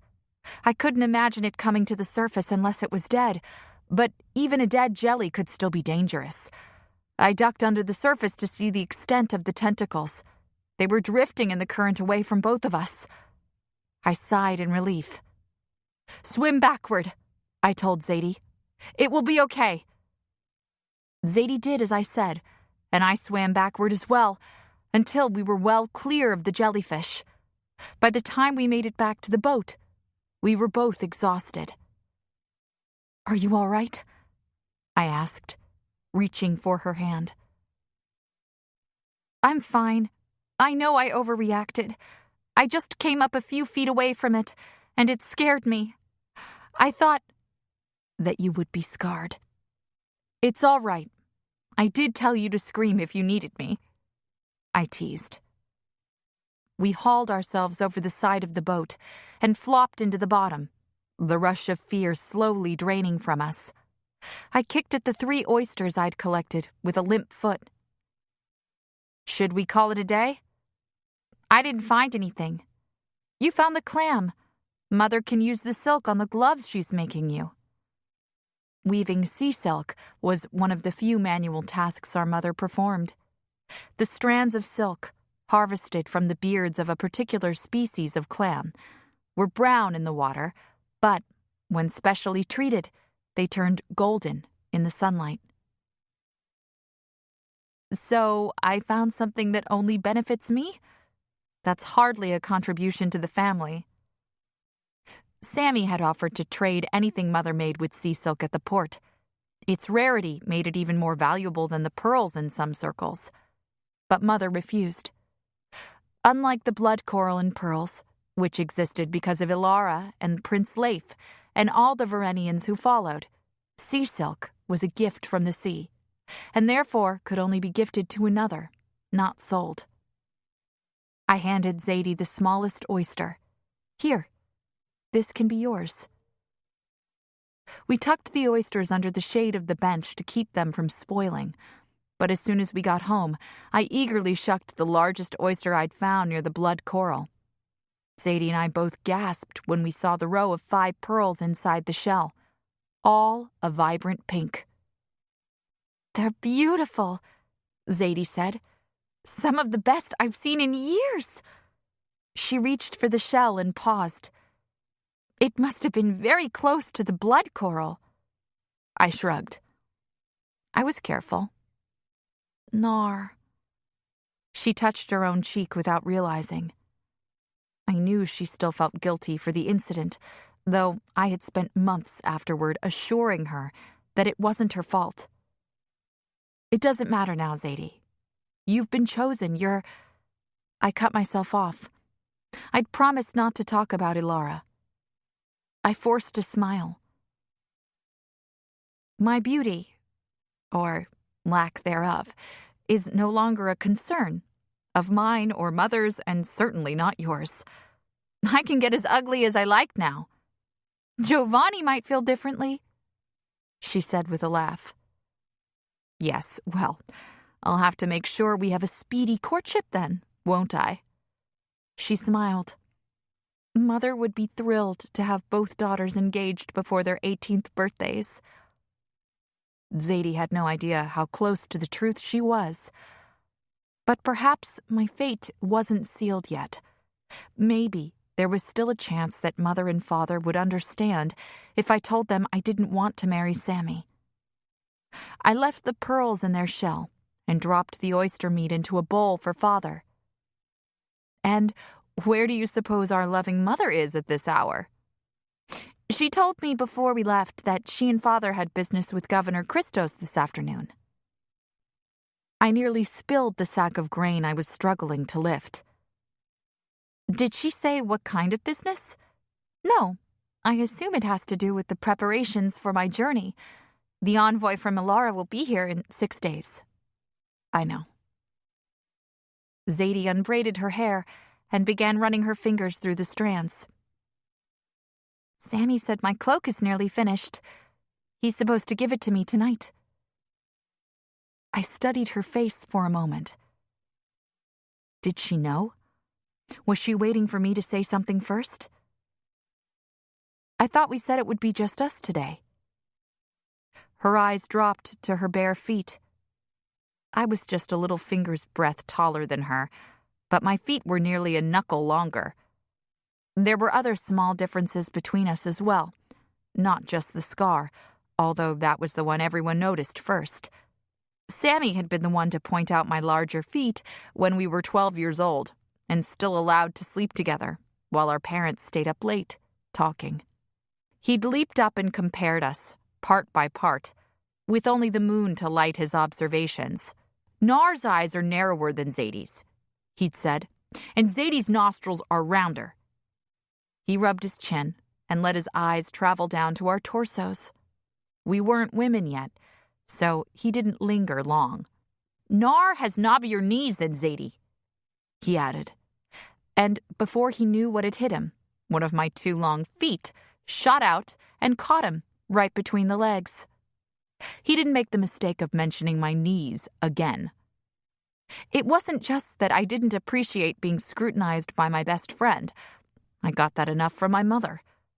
But being compared to my twin was always complicated. Sometimes, when we were small, other children would whisper to me that I was the prettier twin, with a conspiratorial grin. The same thing had happened to Zadie. And while it was impossible not to feel a small flutter of pride in the moment, beauty was always on our minds, even then. I always felt defensive on Zadie's behalf. Because if I were prettier, it meant she was uglier. And a compliment at my sister's expense was no compliment at all. I didn't want to hear about my beauty in relation to Zadie's, or anyone else's for that matter. I wanted to be seen for me. "It's fine," I said finally. "Sammy is family. Of course he can come over tonight." Her cheeks flushed when she raised her eyes to mine. Have you noticed that he's grown lately? He used to be just a little taller than us. Now I have to crane my neck to look at him. I pounded the grain into the mortar with a wooden pestle. The coarse flour would be used to make bread in our clay oven. The bread always turned out hard and flavorless, but it helped fill our bellies when we dipped it in stew, especially now that we had less fish to eat. Yes, I suppose he has grown. We all have. And his voice? I know it's been deeper for a while, but now, don't do this. The words slipped out before I had time to call them back. Do what? I chewed my lip, treading mental water. Perhaps it was selfish, but I didn't want to be the one to tell her about my betrothal. Don't allow yourself to think about him that way. You have to leave in 6 days. It will only make things harder for you. She planted herself in front of me, forcing me to look at her. Nothing could make this harder, she hissed. I love him, and I have to leave him and marry some other young man I've never met, while he marries Alice or one of the other village girls, and it makes me want to die. I stared at her breathlessly, my sweet sister, who had never uttered a harsh word against anyone. Zadie, don't tell me what to do or think or feel, she choked out, tears filling her eyes. You get to stay here with Mother and Father and marry whomever you choose. You have no idea what I'm going through. She spun away from me, but I was faster. I caught her slender wrist in my hand. We were the same size, but her smallness always surprised me. Would I feel this fragile in the arms of my future husband? Whether he was Sammy or someone else? Do you think this is easy for me? I asked. Do you think I want to stay behind while you go off and see the world? I don't want to stay here, and I certainly don't want to live here without you. I would give anything for you to be able to stay and marry Sammy. If I could trade places with you, I'd do it in a heartbeat, but they didn't choose me, Zadie. I'm the perfect seashell you pick up from the ocean floor, only to turn it over in your hand and see the crack. I'm the fabric with the tear in the seam that you give back to the trader and demand first quality. As far as everyone in Verenia is concerned, I'm you, only ruined, so don't tell me I have no idea what you're going through. My blood pounded in my head so hard I had to sit down. I could never say any of those things to my sister. They were old insecurities, ideas I'd gotten from my mother and spent years overcoming. Zadie couldn't help the way things were any more than I could. I yearned to tell her about Sammy, that I was being forced into a marriage just as much as she was, but I knew she wouldn't see it that way. It would just be another reason for her to be jealous, and I didn't want to fight with my sister now. I pulled her into my arms, clutching her tight. She resisted for a moment, but her body finally went limp, and she sobbed against me until we heard the creak of the pillars below our house and the deep murmur of Father's voice mingled with the higher trill of Mother's. We took turns straightening each other's hair and wiping the tears from our cheeks. Few people in Verenia owned a mirror, but we had never needed one. Well, Father asked as he came up through the trap door in our floor. Any luck today? Just look what Zadie found, I said, pointing to the oyster with the 5 pearls. The other 2 had yielded 3 between them, but their color couldn't match the others. Father's dark eyebrows rose. Zadie found these? Of course she did, Mother said, coming up behind us and resting a hand on Zadie's shoulder. She was in an unnervingly good mood. She's our lucky pearl. I could feel Zadie's eyes on me, but I didn't turn my head. We'll use them for Nar's dowry, Mother added. Ah, yes, my dowry. Mother had been speaking of it for years, since shortly after the incident. the implication always clear that she'd never be able to marry me off without the promise of a good dowry. "Calliope," Father chided her gently. She ignored him and plucked the pearls from their shell. "Absolutely stunning. Where did you find the oyster?" "Near the reef," Zadie answered. "These must have been close to a blood coral to have such strong coloration." "You didn't get close to it, did you, Zadie?" "No, Mother. We are always careful." "Good. Now hurry up and bathe. We're eating with the governor and his family tonight." "Why?" I asked. It wasn't unusual for them to visit our home, but we never went to the governor's house for meals. That was an honor reserved only for family. Family. For which I would soon be. "Oh," I breathed. "What?" Zadie asked, her eyes darting from mine to Mother's. "Did something happen?" "Governor Christos has an announcement to make," Father said. "Wear the dresses you wore for the ceremony." I tried to meet Mother's eye, to silently plead that this not happen now, but she ignored me and went to her room, humming as the curtain fell behind her. Zadie raised an eyebrow at me before heading out to the sunny side of the balcony, where the bucket of fresh water for bathing had been placed to warm. "Father," I said in a low voice, "we can't do this to Zadie now. It will destroy her." He glanced at me. "You know?" "Samuel told me after the ceremony." "Zadie has a right to know before she leaves." He raised the bowl of oysters to his mouth and swallowed all 3 at once. "Besides, she should be happy that her sister is going to be the future governor's wife. It is a great honor for the entire family." I placed a hand on his arm. "Father, she loves him." He closed his eyes for a moment. "I know, Nar." "Then let's wait to announce it. It's only 6 more days. There can be no harm in waiting." "Your mother doesn't want to wait," he said quietly. So this was her idea. Zadie had given her everything she wanted. Why was she punishing her now? Was she trying to create some kind of wedge between us? I wouldn't put it past our mother to try to separate us, maybe even believing she was doing us some kind of favor by severing Zadie's life in Verenia completely, giving her no reason to stay, but without ever asking anyone else how they felt about it. Sammy. Maybe if I talked to him, he could convince his parents to wait. I couldn't imagine he wanted this any more than I did. He loved Zadie. The last thing he'd want to do would be to see her hurt. I was halfway through the trapdoor when Mother poked her head around the bedroom curtain. "Where are you going?" she asked. "Dinner is soon. There's something I have to do. I'll be back in a few minutes." "You'd better be. We need the boat." The communal buildings were connected to the governor's house with wooden docks, but many houses, like ours, were separated for privacy, something hard to come by in Verenia. "I'll swim."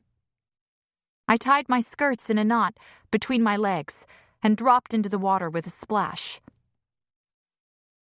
The sun was just setting, casting an orange glow over the water. I wouldn't get to watch it go down with Zadie tonight, but this was more important.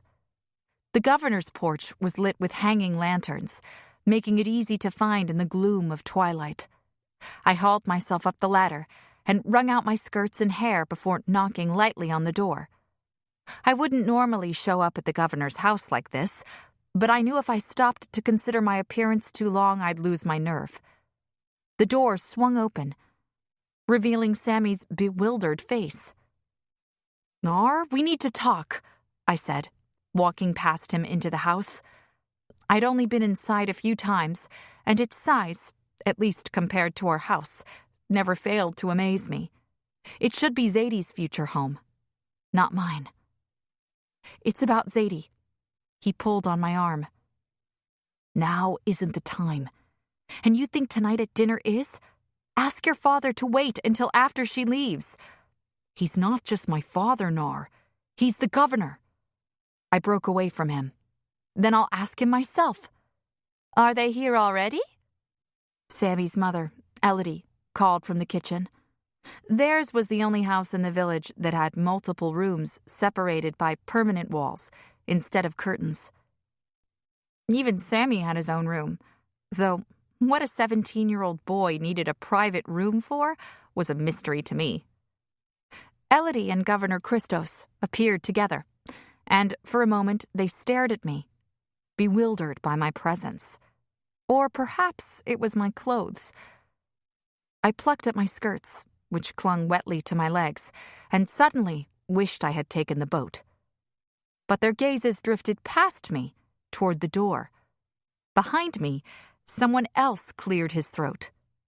I turned to find a stranger standing in the doorway. Oh, gods, I whispered to myself. He was a young man, a few years older than me at most, and as his gaze swept over my body, I became even more painfully aware of my sodden clothing. Our eyes met for one humiliating moment before I lowered mine to the puddle slowly forming at my feet.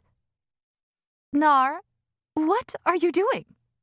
Elodie hurried forward and ushered me back out the front door, past the stranger. Where is your family? They're preparing for dinner. I only came to speak to Sammy. We have a visitor. As if I hadn't noticed. Who is he? My husband will explain everything. Go home and clean yourself up. And please, when you return, come in the boat. I nodded and scrambled back down the ladder, wishing I'd listened to Mother for once. As I swam back to our house, I tried to puzzle out who the young man could be. Judging by his strange dress and the even stranger behavior of Sammy and his family, it was clear to me that he wasn't from our village. And I knew for a fact that no man in Verenia had ever looked at me before the way he had. I'd only had a moment to take in his appearance, but I blushed at the memory of his gaze, lingering in places Sammy's never had. Where have you been? Zadie asked when I popped back through the trapdoor. Nowhere. You'd better change quickly. Mother's almost ready. Mother was arranging her hair in front of her mirror, still humming to herself. Did she know about the stranger too? Was that what this was all about? I rinsed myself quickly with fresh water and slipped into my red gown while Zadie tried to fix my hair. Hers was perfectly plaited, as usual, and her skin glowed against the soft pink of her dress. I felt garish next to her, and I wondered if Mother had planned it that way on purpose. Come, girls, Father said, helping us all down into the boat. I dropped gracelessly onto the bench, my arms folded across my chest. I should have set the oars adrift on the current to delay the inevitable. As it was, Father's powerful arms brought us to the governor's house far too quickly. I volunteered to tie up the boat, fretting over the knot as long as possible. Perhaps I could slip away and skip this dinner altogether. Hurry up, Nar, Mother called, as if she could read my wicked thoughts. I scowled and climbed the ladder. Father and Governor Christos shook hands, while Elodie showed Mother, Zadie, and me into the communal room. A large wooden table, a proper one, not fashioned out of driftwood like ours, was set with more than half a dozen dishes. Fresh grapes in glistening piles, cubes of melon and sliced figs, delicate whitefish sautéed in broth, bowls of olives in black, green, and purple. It was more food than I'd seen in years, and most of it from land. The governor must have spent a fortune on this meal. I watched Governor Christos slap Father affectionately on the back, while Mother and Elodie embraced. After all these years, we're going to be brothers, Pax, Christos said in his deep, booming voice, one that seemed made for giving speeches. I felt Zadie stiffen at my side. "What's he talking about?" she whispered. I was caught, like a fish in a net, the sides closing in on me no matter which way I turned. But before I could answer, the stranger appeared again, and everyone around me dropped into a bow or curtsy, as if they were all in on a secret I'd been left out of. "Who is it?" I hissed at Zadie as I dropped into an awkward curtsy next to her. The governor answered for her. "My dear friends, this gentleman is our esteemed guest for the evening, an emissary from Ilara sent by the king himself." The young man stepped toward Zadie and bowed again, and now I recognized the Ilarian crest embroidered on his black doublet, the profile of a young woman inside a heart, with 2 daggers crossed behind it. He took Zadie's hand and kissed it. "My name is Talon," he said, "and you must be Zadie." "Yes, my lord." I could hear the faint tremor in her voice. "And this is my sister, Nor," he said before she could finish. He glanced at me with eyes the color of sea glass and smirked. "I believe we've already met." Chapter 5. I could feel Mother's gaze burning into me, along with the stranger's. "What did you do?" she demanded silently. But there was no time to explain.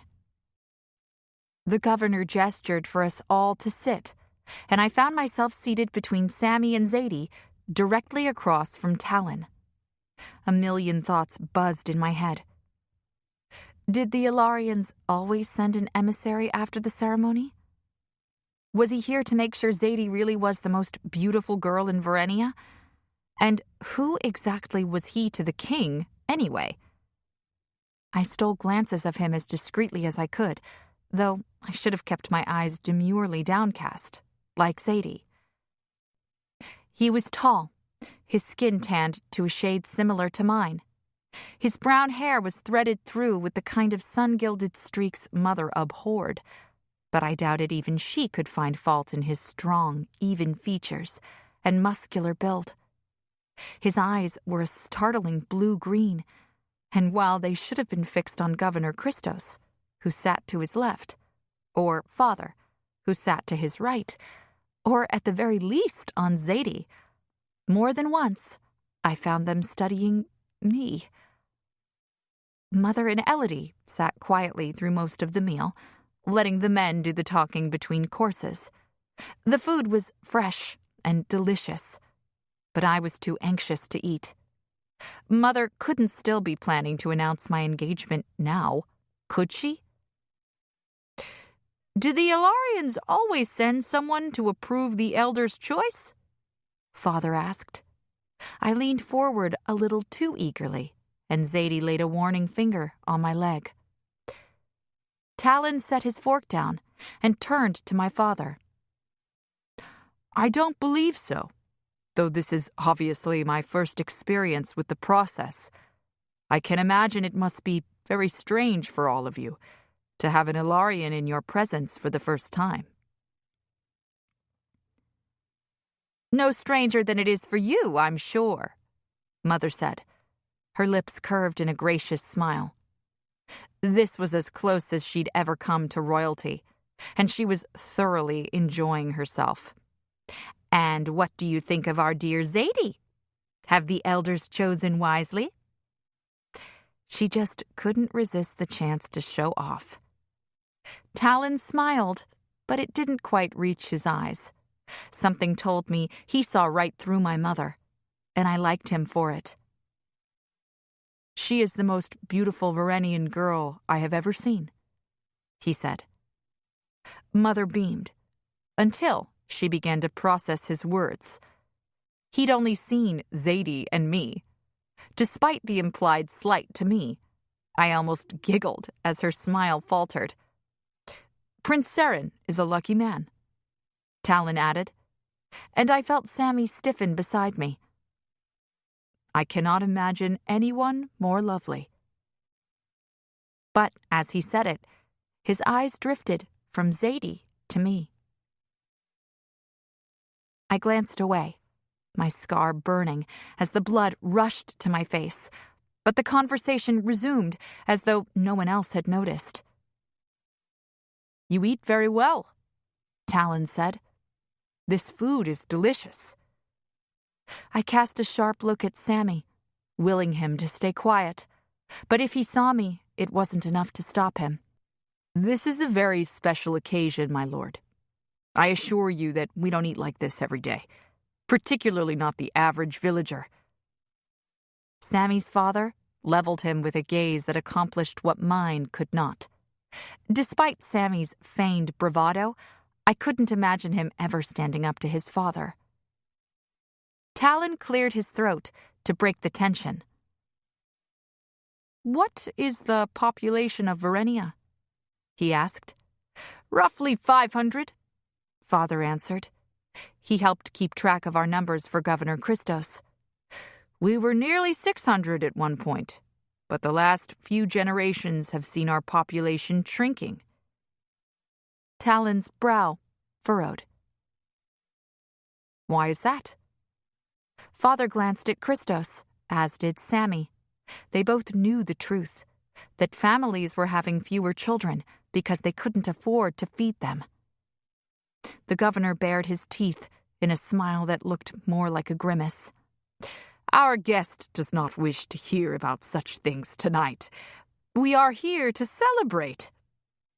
He reached for a pitcher of wine and filled the glasses, including Zadie's and mine, then lifted his own and gestured for the rest of us to do the same. "Not only is our lovely Zadie to join you in Alara soon, but our families have another reason to rejoice." The raised cup in my hand tipped dangerously as I realized what was happening. Christos turned to Sammy and me.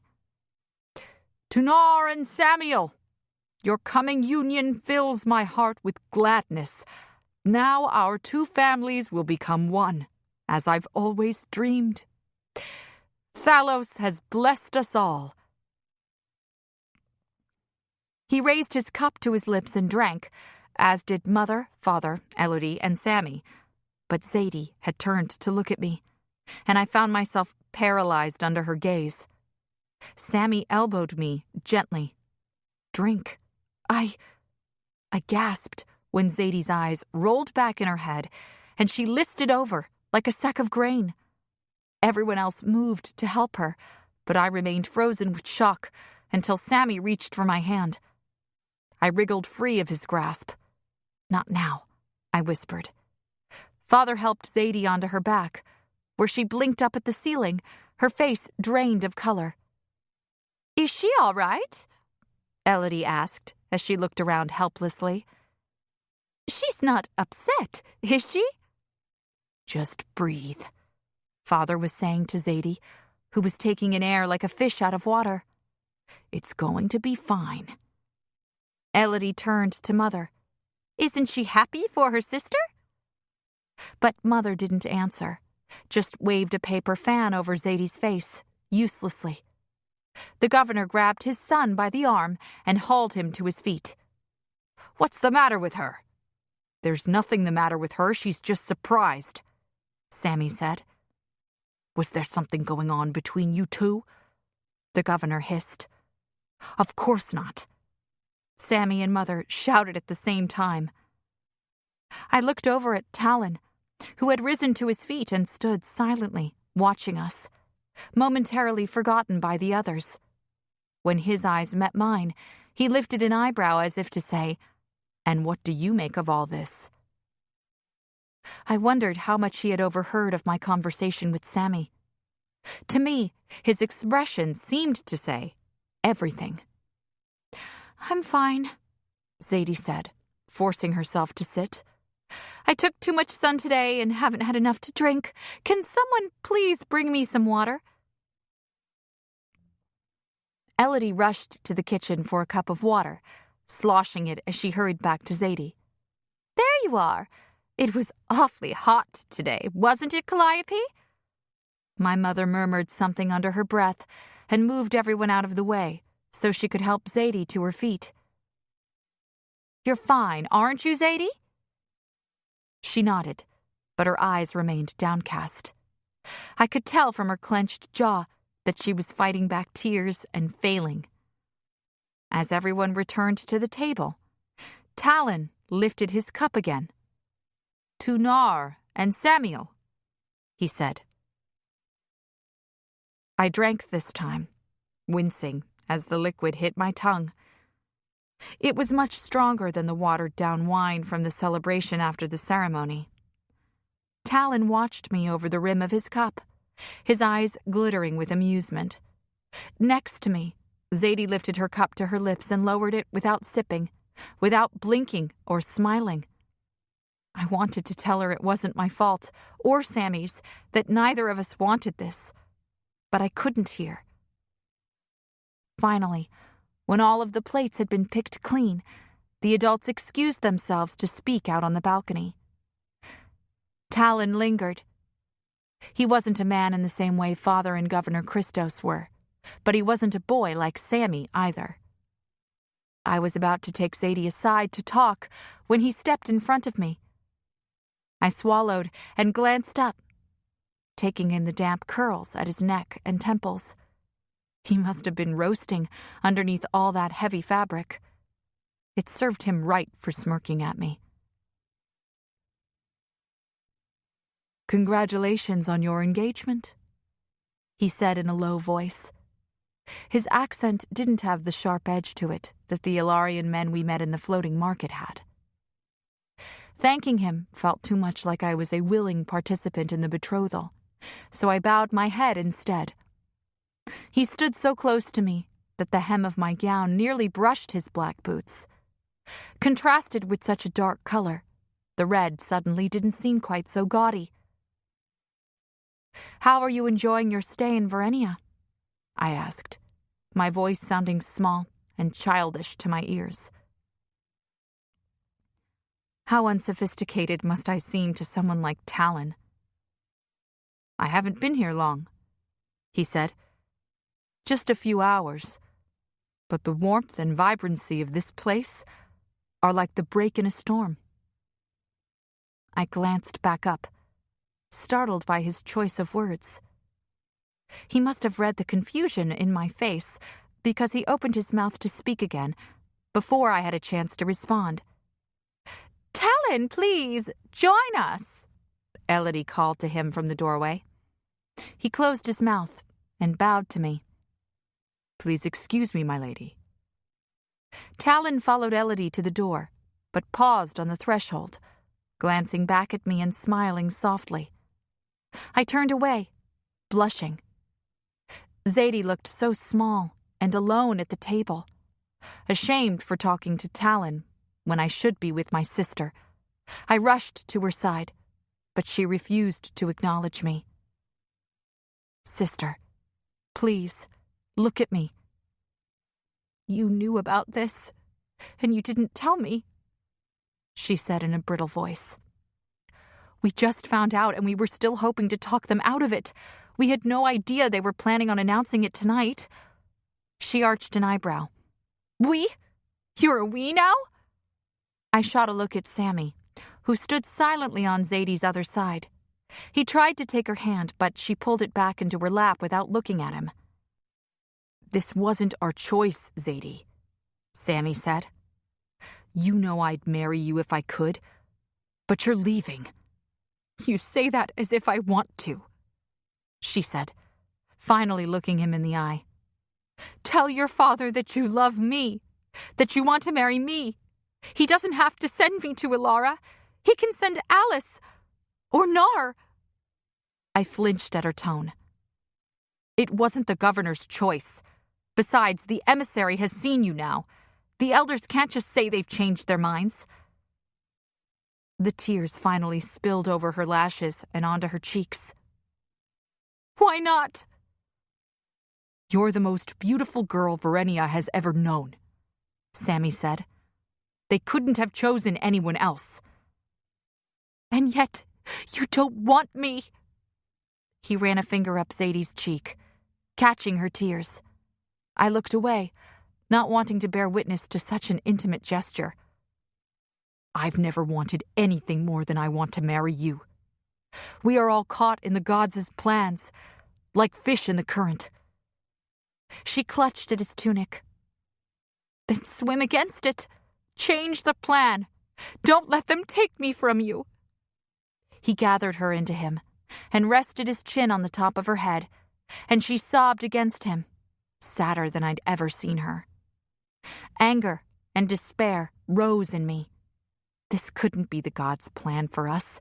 It all felt so wrong. I went to the door at the back of the house and stepped onto the walkway, where I was immediately hit by a gust of hot wind. The red fabric of my dress whipped around my body, and my braids thrashed against my face. I placed my hands on the balustrade that had once belonged to Ilara's ship and leaned into the wind, calling out my prayer to Thalos. But if he heard me, he had nothing to say in return. Later, after we'd said our goodbyes to the governor and his family and returned home, Zadie lowered herself onto our bed and rolled away from me before I could say a word. I'd seen her take Sammy's hand earlier, when the grown-ups weren't looking. She'd forgiven him, and yet she had not forgiven me. With only 5 days left together, I wondered how many I would lose to her anger. My hand hovered over her shoulder, but she only pressed farther away from me. So I retreated to my side of the bed, feeling my own anger kindle in the dark. None of this had been my choice. She had to see that. She knew I didn't love Sammy, that I would have gone in her place if I could. Perhaps she just needed someone to blame, but I wished it didn't have to be me. I slept fitfully that night, at times too hot, and at others too cold, kicking off my blanket and then reaching for it again. When I woke in the morning, stiff and exhausted, Zadie's side of the bed was empty. I went to the balcony, expecting to find my twin, but she wasn't there either. The sea was calm today, a dark gray blue that faded into the horizon, where the lazy sun slowly crept its way out of the water. I had always loved watching the sun rise and set, the raw beauty of nature, but now my stomach turned in a way that was becoming all too familiar. The thought of 100 more years of this same view was maddening. I was about to rise and go back inside when I heard a noise from below the house. I crept to the edge of the balcony and peered over. Sammy and Zadie were in our boat, whispering. I had opened my mouth to call out Zadie's name on the tip of my tongue when Sammy leaned forward. The next thing I knew, they were kissing. For a moment, I just stared at the two of them. I'd seen other people kiss before, mostly my parents, sometimes other young people at a festival or in a boat when they thought no one was looking. But this was my twin sister and Sammy. And it wasn't just a short kiss. They were still kissing.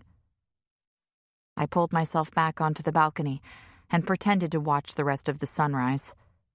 If Zadie and Sammy wanted to kiss, what difference did it make to me?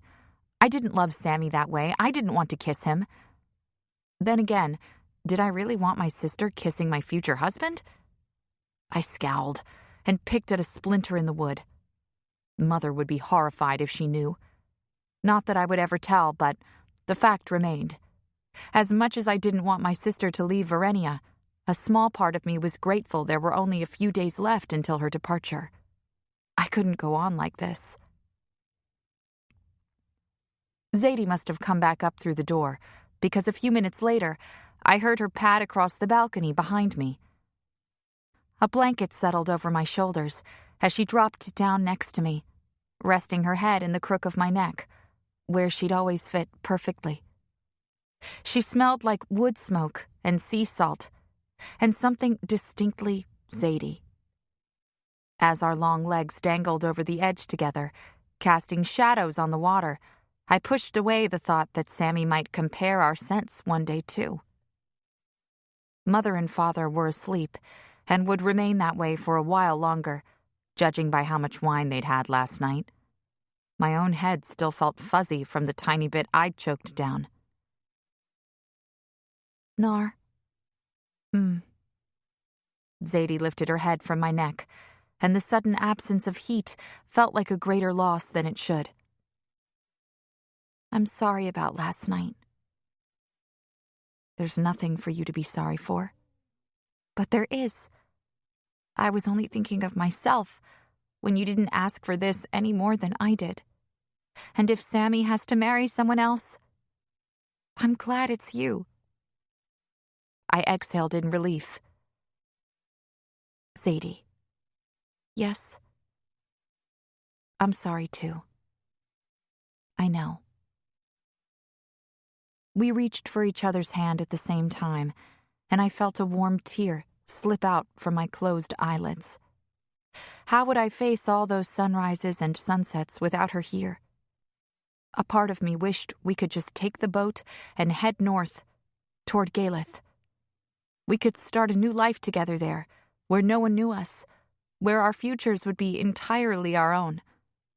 But I knew my sister would never run away from her duty, and I couldn't ask that of her. Later that day, when we saw Sammy, I had a hard time looking at him. I'd always loved him, in the way I imagined I would have loved a brother if we'd ever had one. Mother and Father never mentioned it, but I suspected she was never able to have more children after us. It was just as well. I couldn't imagine what she would have been like if she'd had more daughters. As I watched Sammy's gaze repeatedly slip to Zadie, the corners of his lips twitching in a grin, I thought about their kiss and what it meant. I had seen boys look at Zadie that way before, and I often wondered what it must feel like to be the object of such attention. Until last night. Now I recognized the look on Talon's face. Not a smirk, as I'd thought, but something more akin to admiration, and I had no idea what to make of it. I imagined my appearance the first time he saw me, the way my wet tunic and skirts would have clung to the curves of my body. I wasn't a child anymore, and I should have known better than to go to the governor's house like that. Had my lack of modesty given him ideas? I flushed so hard at the thought that Zadie asked me if I was feeling unwell. Maybe that was why he hadn't stared at my scar. He'd been too distracted by the rest of me. But he hadn't stared at it later, either, when I was appropriately clothed. His eyes hadn't snagged on it once, at least not that I'd seen. Perhaps scars were simply not as reviled in Alara as they were in Verenia. Still, with Zadie in the room, I couldn't understand why his attention had continually strayed to me. Could it be that, despite everything, Mother's training had rubbed off on me? She had always taught us both to be feminine, to sweep our gazes down and to the side when someone praised us, a faint smile on our lips, to keep our clothing tailored and flattering, though never too tight. Just because you weren't born princesses doesn't mean you can't act like them, she liked to say. Behave like royalty, and that is how you will be treated. For all her faults, I had to give Mother credit. We had always been treated well by the other villagers, and of course by the governor's family. That came partly from Father's friendship with Christos, starting when they were children themselves, but it was more than that. Mother presented us to the world as something rare and beautiful as sea flowers, and that was what they saw. I looked back at Sammy and Zadie. He grinned like a fool as he watched her prepare our supper, his eyes following her every move. I'd seen Father risk his life searching shipwrecks for trinkets for Mother, just to watch her primp and preen in front of her mirror. I wanted to believe that my value went beyond my beauty. I helped to feed our family. I cooked and repaired fishing nets. I made smart trades at the market. But it was Zadie who would bring in the bride price that would feed and clothe our family for years, all thanks to her beauty. Beauty is power, Mother had told us time and time again, until the words rang as true as the sky is blue and water is wet. I didn't want to believe that a woman's worth was entirely defined by her appearance, but there was a small, nagging voice in my head that asked, what if Mother is right? Chapter 6. I didn't have time to think about Talon, who had disappeared as quietly as he'd arrived, in the days that followed.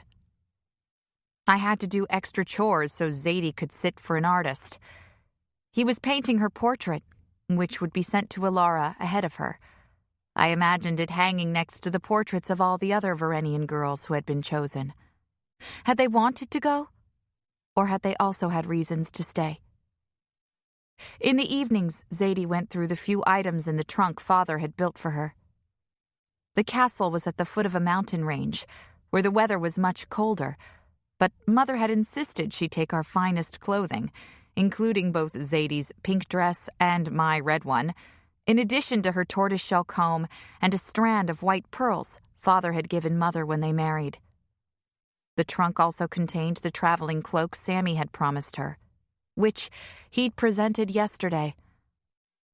It was made of plush green velvet, unadorned except for the brass button clasp at the neck. I've never felt anything so soft, I said, stroking it gently. Perhaps the back of a stingray. Yes, but that wouldn't make nearly as nice of a cloak. Zadie's smile was strained. No, I suppose not. What is it?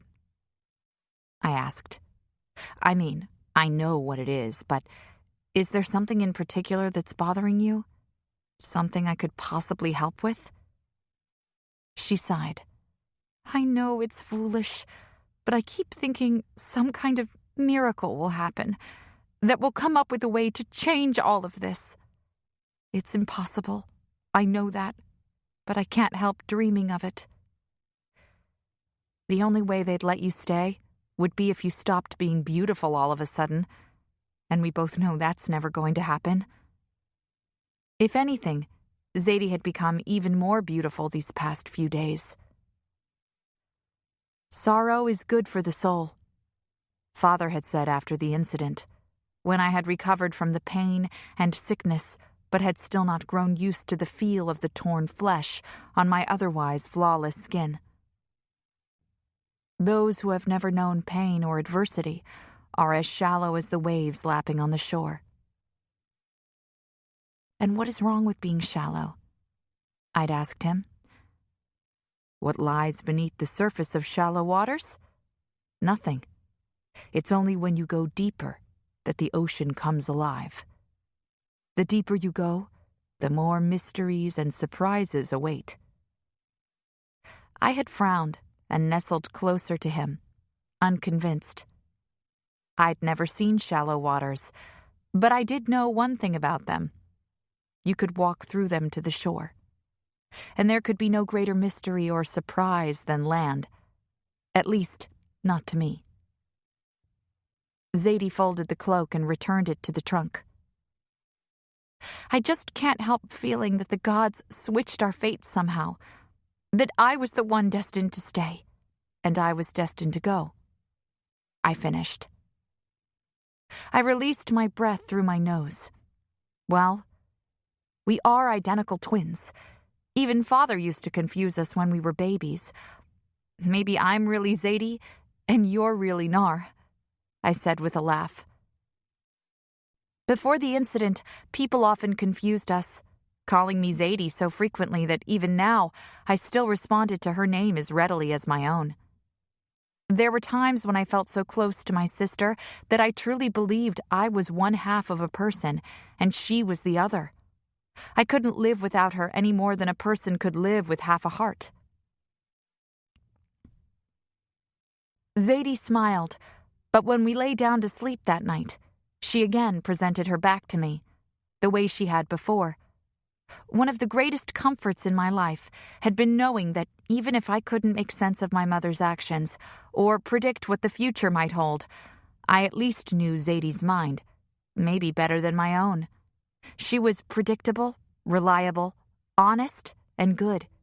She was responsible and even-tempered. She never surprised you by doing the unexpected. She was as straight as the horizon and as dependable as the sunrise.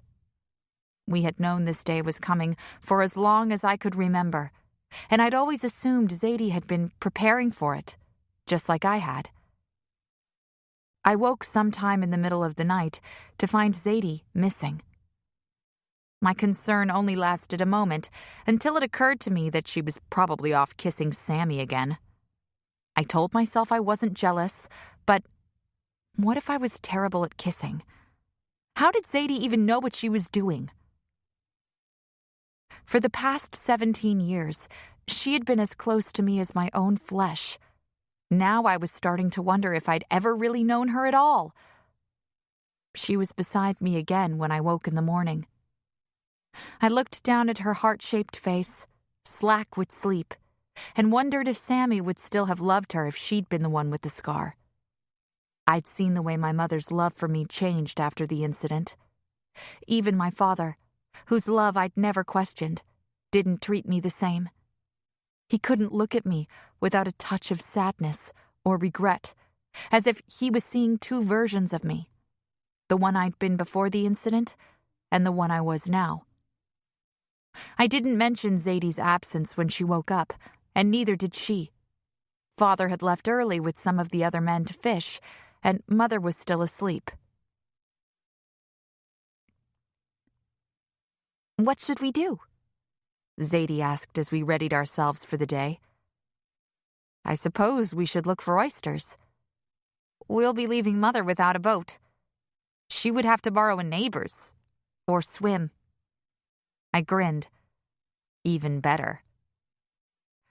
We stayed out all morning, and for those fleeting hours, things felt the way they had been before the ceremony. We raced each other to the few oysters we saw, and I let Zadie beat me one time, like I often did. We even found an octopus hiding in the rocks and pried it free. At least there would be something other than stew for dinner. When we returned to the house, Mother was home, as we'd known she would be. She was lying on her bed, fanning herself, but she sat upright when we came up through the trap door. "Where have you two been?" she moaned. "I've been stuck here all morning with no boat." "We just wanted to spend some time together," Zadie said. "We only have 2 days left." She frowned. "I know that. I thought perhaps the 3 of us could spend some time together for a change." She pulled us down onto the mattress next to her, tucking each one of us under an arm. "I can't believe in just a few short weeks it will just be your father and me alone in this house." I squirmed out from under her arm. "What do you mean?" "The wedding. Elodie and I think we should do it on the night of the solstice. It's an auspicious time for beginning a new life together, and a family." Zadie and I shared a horrified glance. A family? I wasn't even 18 yet.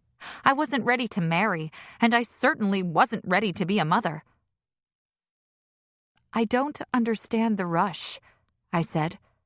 "Zadie will have just left. Can't we wait a bit?" "We are lucky that Sammy has agreed to marry you at all, Nar. I do not think it's wise to wait. Besides, with your sister gone, we will have one less person in the family working. Once you marry Sammy, we will be provided for, you most of all. Don't you want your family to be secure?" So this was about money, not me. I couldn't deny that we were struggling, but so was every other family in Verenia. At least we weren't 8 or 10 mouths to feed like some. Our parents may not have been fortunate enough to have sons, who would have provided better over the years than Zadie and I could. but Mother had certainly managed to make the most of her daughters. "Yes, Mother," I said. "I want my family to be secure." "Good. We will make the official announcement of your engagement at Zadie's party in 2 nights. Then everyone in Verenia will know just how blessed our family is." I woke that night to the sound of Zadie crying. "What's wrong?" I asked, sitting upright and reaching for my sister. My fingers found only empty space where her body should be. "Where are you?" "I'm here," she said. As my eyes adjusted to the dark, I saw her crouched at the foot of the bed. Tears glistened on her cheeks. "What's the matter? Did something happen? Are you hurt?" "No. I need your help." "Of course," I told her, but she remained where she was, twisting her hair over one shoulder. "Surely it can wait until morning." Zadie rose without speaking and left our bedroom. Confused and still half asleep, I followed her to the balcony. "What is it?" I whispered. "What's wrong?" "You'll hate me if I tell you, but that won't stop me. I can't go to Ilara, and I need your help." She jumped off the balcony before I could stop her, and I dived in after her, terrified she was going to drown herself. Instead, she swam away from the house. I wanted to scream for her to stop, but I was afraid I'd wake half the village in the process, so I followed her. When we'd been swimming for what felt like ages, we reached our boat, anchored far from our house. "What are you doing?" I said between gasps for air.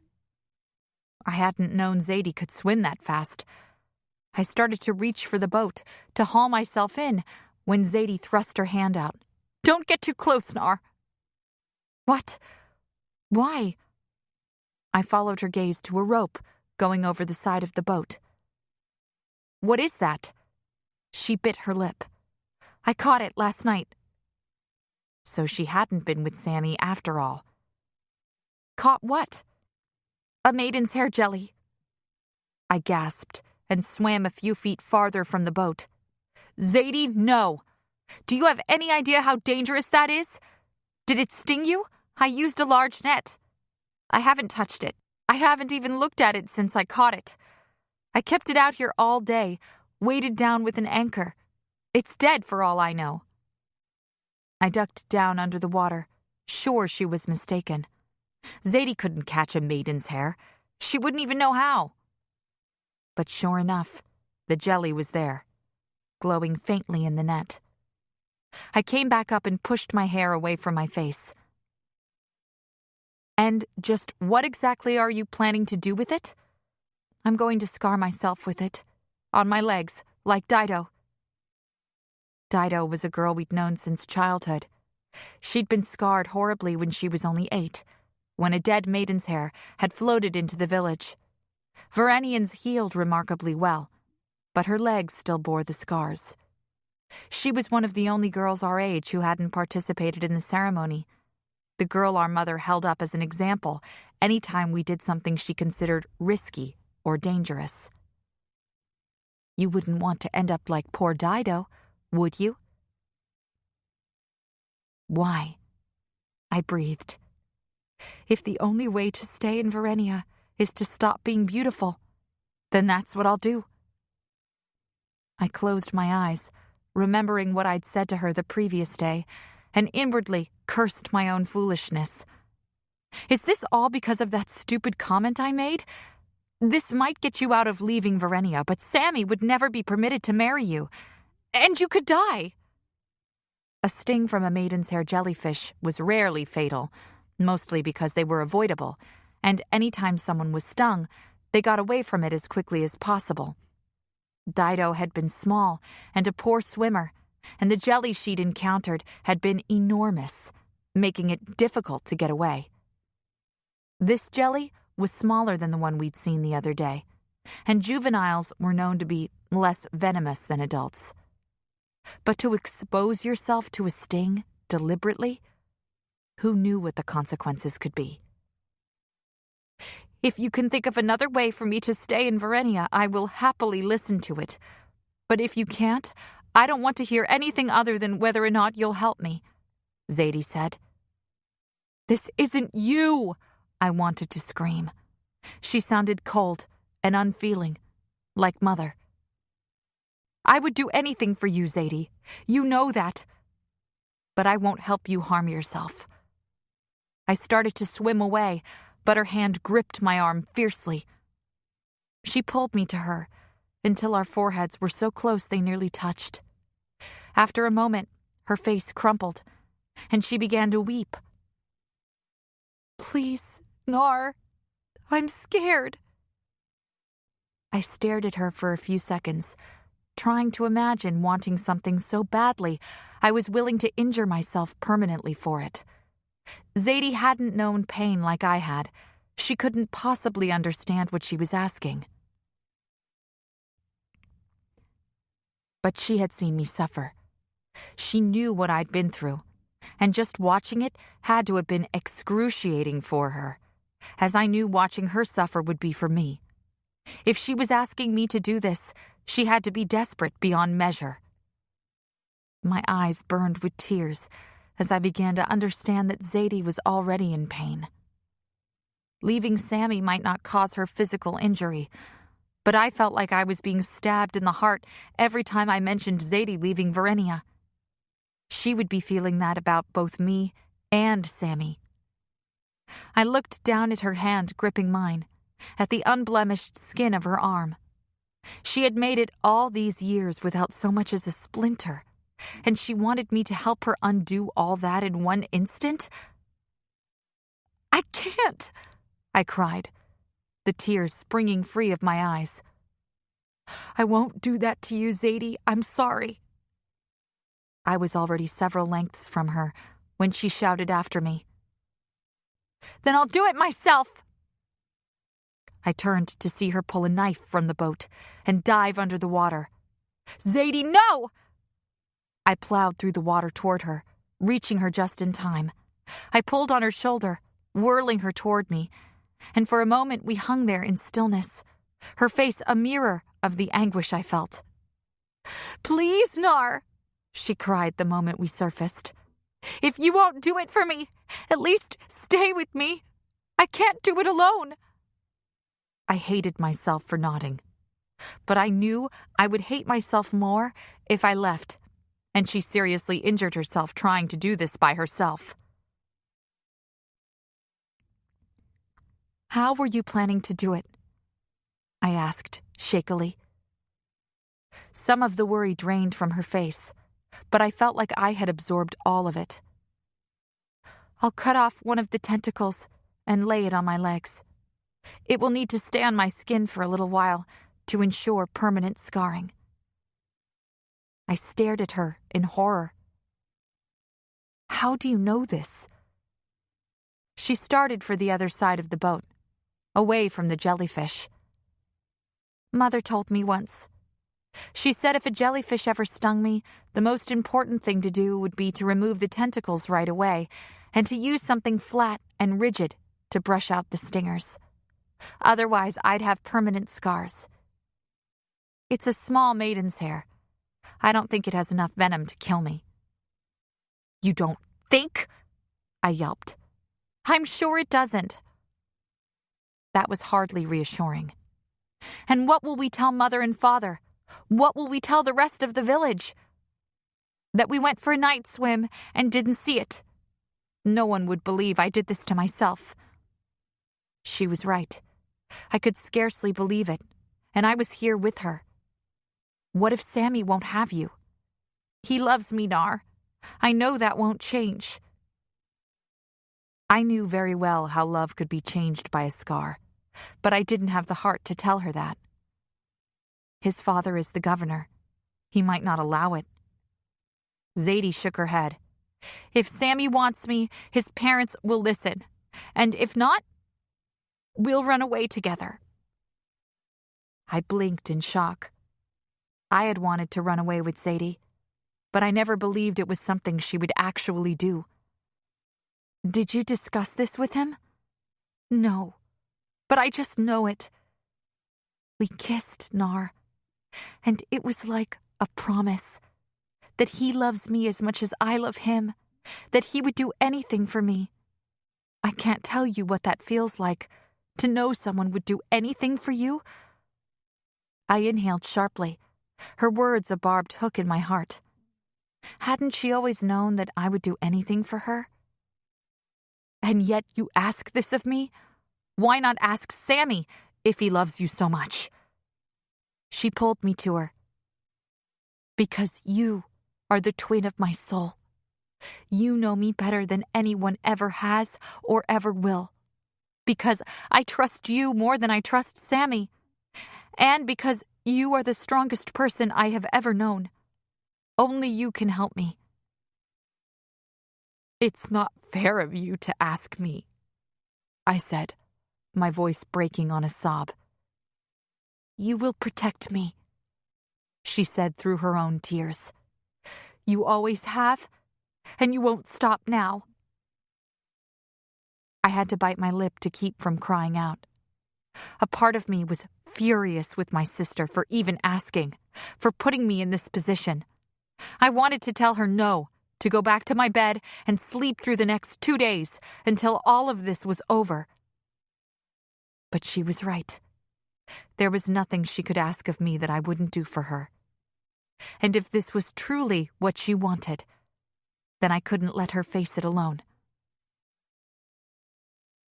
"I will help you get the tentacle," I said finally. "But I am only doing this because I'm afraid you'll hurt yourself trying, not because I agree with it." "I understand." She reached into the boat and handed me Father's sharpest spear and a small net used to catch little fish. "Be careful." I took the spear and net and ducked under the water. The jelly was mostly contained within the larger net Zadie had caught it in, but several tentacles had wriggled through the holes. As my tears mingled with the salt water around me, I fought to still my shaking hands, and it took several attempts before I was able to lop off 4 or 5 of the thin tentacles. I reached out with the little net and caught them, still unsure if I was doing the right thing, then rose carefully to the surface, keeping the net at arm's length. Zadie was holding a small piece of driftwood. "I thought it would be best to do this out here so no one would hear me scream, but just in case, I'll bite into the wood. We should get into the boat now in case I faint." She had planned all of this, I realized. Maybe since the day we saw the dead jelly. And then what? And then we'll see. I dropped the net and tentacles into the boat and hauled myself in after, landing in a heap next to Zadie.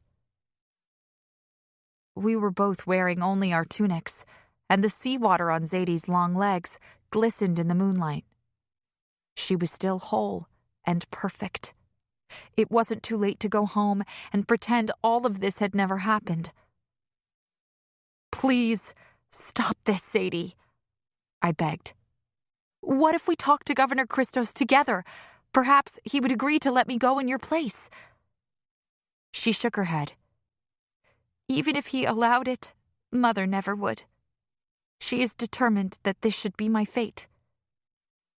And she doesn't believe I'm beautiful enough, I thought.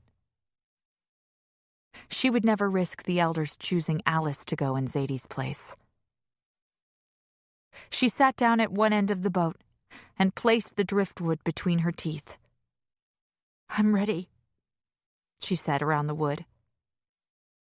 I picked up the small net, where the tentacles barely glowed at all. What time was it? How many hours did we have before our parents woke up and discovered what we'd done?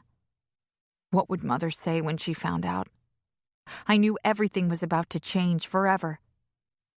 But I handed Zadie the net anyway. I thought of Dido's wounds, which I'd only seen once when we went to visit her shortly after the accident. The flesh where the tentacles had touched her was raised and pink, as though a mass of worms was crawling over her leg. I imagined Zadie with scars like that and began to cry, closing my eyes tight as she lowered the net toward her legs, bracing myself for her screams. "I can't!" My eyes flew open, relief coursing through me. Thank the gods. She removed the wood from her mouth. "You have to do it, Nar." "What?" I shook my head violently. "No. I said I would stay with you, but I can't be the one to do it." Zadie set the net aside and dropped into the floor of the boat to kneel before me. "Please," she begged. "If I have to go to Ilara, I'll die of a broken heart. And you'll die too if you have to stay here without me. Maybe not for a long time, but this life will slowly kill you too. I know you, Nar. You'll never be happy here." "Don't do that," I said through my sobs. "Don't make it about what I want. I don't want any of this." She reached for the net again and thrust it toward me so forcefully that I flinched. "If you really love me, you'll help me." I had never seen Zadie like this. Her eyes so wide I could see the whites all around. She was wild with desperation, barely recognizable as my beloved sister. "Don't say that, please!" She was frozen there, quivering with fear and anger and need. An honor, everyone called it. To be the chosen girl, to be beautiful, to marry advantageously. But this wasn't what honor was supposed to look like. A frightened girl on her knees, begging to be spared. "I can't believe this is what you really want, Zadie. I can't. It is, Nar. More than anything else in the world." It took all of my strength to take the handle of the net from her, but I felt her relief as if it were my own. She'd looked so taut, I thought she might snap like a fishing line. "I love you," I told her. "You have been everything for me," she said, her voice thick with emotion. "My arms when I wasn't permitted to row, my legs when I wasn't permitted to dive, my lips when I couldn't defend myself from Mother. Now, I need you to be my hands, Nar." I bit my lip to stifle my cries, but if Zadie could not do this on her own, I would be the steady hand that she lacked. I lowered the net until the first tentacle was hovering just above the bare skin of her thigh, and hesitated once more.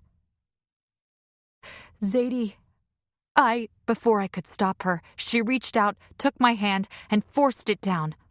Horrified, I wrenched myself out of her grasp and dropped the net, but the tentacles that had made contact were already adhering to her skin. Zadie winced as the tiny stingers grabbed hold of her leg, pulling themselves toward her. Biting my lip was no longer enough. I bit my own hand to keep from screaming. The translucent blue lines clung to Zadie's leg, even as she began to tremble, even as she started to squirm away from the pain. Her skin reddened, then blistered. I watched in horror as the tentacles appeared to melt into her flesh. "Get them off!" she wailed finally. "Please!" "How?" I shrieked. I used my hands to scoop up seawater and tried to rinse away the tentacles, but the few that came off took strips of my sister's skin with them. In my frantic attempts to help her, a tentacle brushed against my arm. The pain was so excruciating, I finally allowed myself to scream, knowing Zadie's suffering was 1,000 times worse. Desperate, I pulled her up beneath her arms and dropped her over the side of the boat, holding her afloat with one hand while I used the side of Father's spear to scrape off the remaining tentacles and as little of her flesh as possible. By the time we were finished, Zadie was unconscious, and the water around us was dark with blood. Chapter 7. After I'd hauled her back into the boat, we lay there for a while as I tried to steady my breathing. I couldn't afford to pass out, not when Zadie's eyes remained closed, when she was so pale and motionless beside me. I needed to get us home as quickly as possible, but first I cut the rest of the jellyfish free of its net and slashed it to pieces with the spear. Though the wound on my arm burned with every stroke of the oars, it was already healing. I could hardly bear to look at Zadie's leg as I rowed. Her right thigh had borne the brunt of the wounds, though a few stray pieces of tentacle had brushed against her left thigh and lower abdomen. Her face was pale in the moonlight, but the wounds were a harsh red even in the dark. The venom had entered her bloodstream almost immediately, and she was hot with fever. If I didn't get help soon, I was afraid she really could die. But with Zadie unconscious, it was up to me to get our parents, to explain what had happened, to help care for her. And I was afraid. Afraid that they would blame me, that Zadie's plan wouldn't work, and they'd still send her or send Alice instead, and then Mother would blame me for that too. I was afraid for my sister, afraid that Sammy wouldn't be able to look past these wounds. And worst of all, I was afraid of myself. Because I hadn't just allowed something like this to happen to the person I loved most in the world. I had helped, even if Zadie had forced my hand in the end. I rowed harder as our house came into view, then quickly tied the boat to a pillar. I wiped the tears from my cheeks and scrambled up the ladder. "Mother! Father!" I yelled into the dark. "Help!" I could hear them stirring on the other side of their curtain, but not fast enough. Father sat up as I threw the fabric aside. "What is it, child?" He used the word child when he couldn't tell which one of us was speaking. "It's Zadie." I managed around the lump in my throat. I had never cried so much in my life, not even when I'd cut myself on the blood coral. "She's been stung by a maiden's hair." Mother, who had been grumbling in her sleep, sat bolt upright. "What?" she cried, her voice shrill with fear. My hand shook as I bent to help her up. "We were swimming, and we didn't see it until it was too late." The words were a lie, but the sorrow and terror were all too real. "She's unconscious in the boat. I didn't have the strength to bring her up." "Thalos, no!" Mother screamed. My parents flew past me. I heard Father splash into the water, then Mother shriek as she looked down through the door.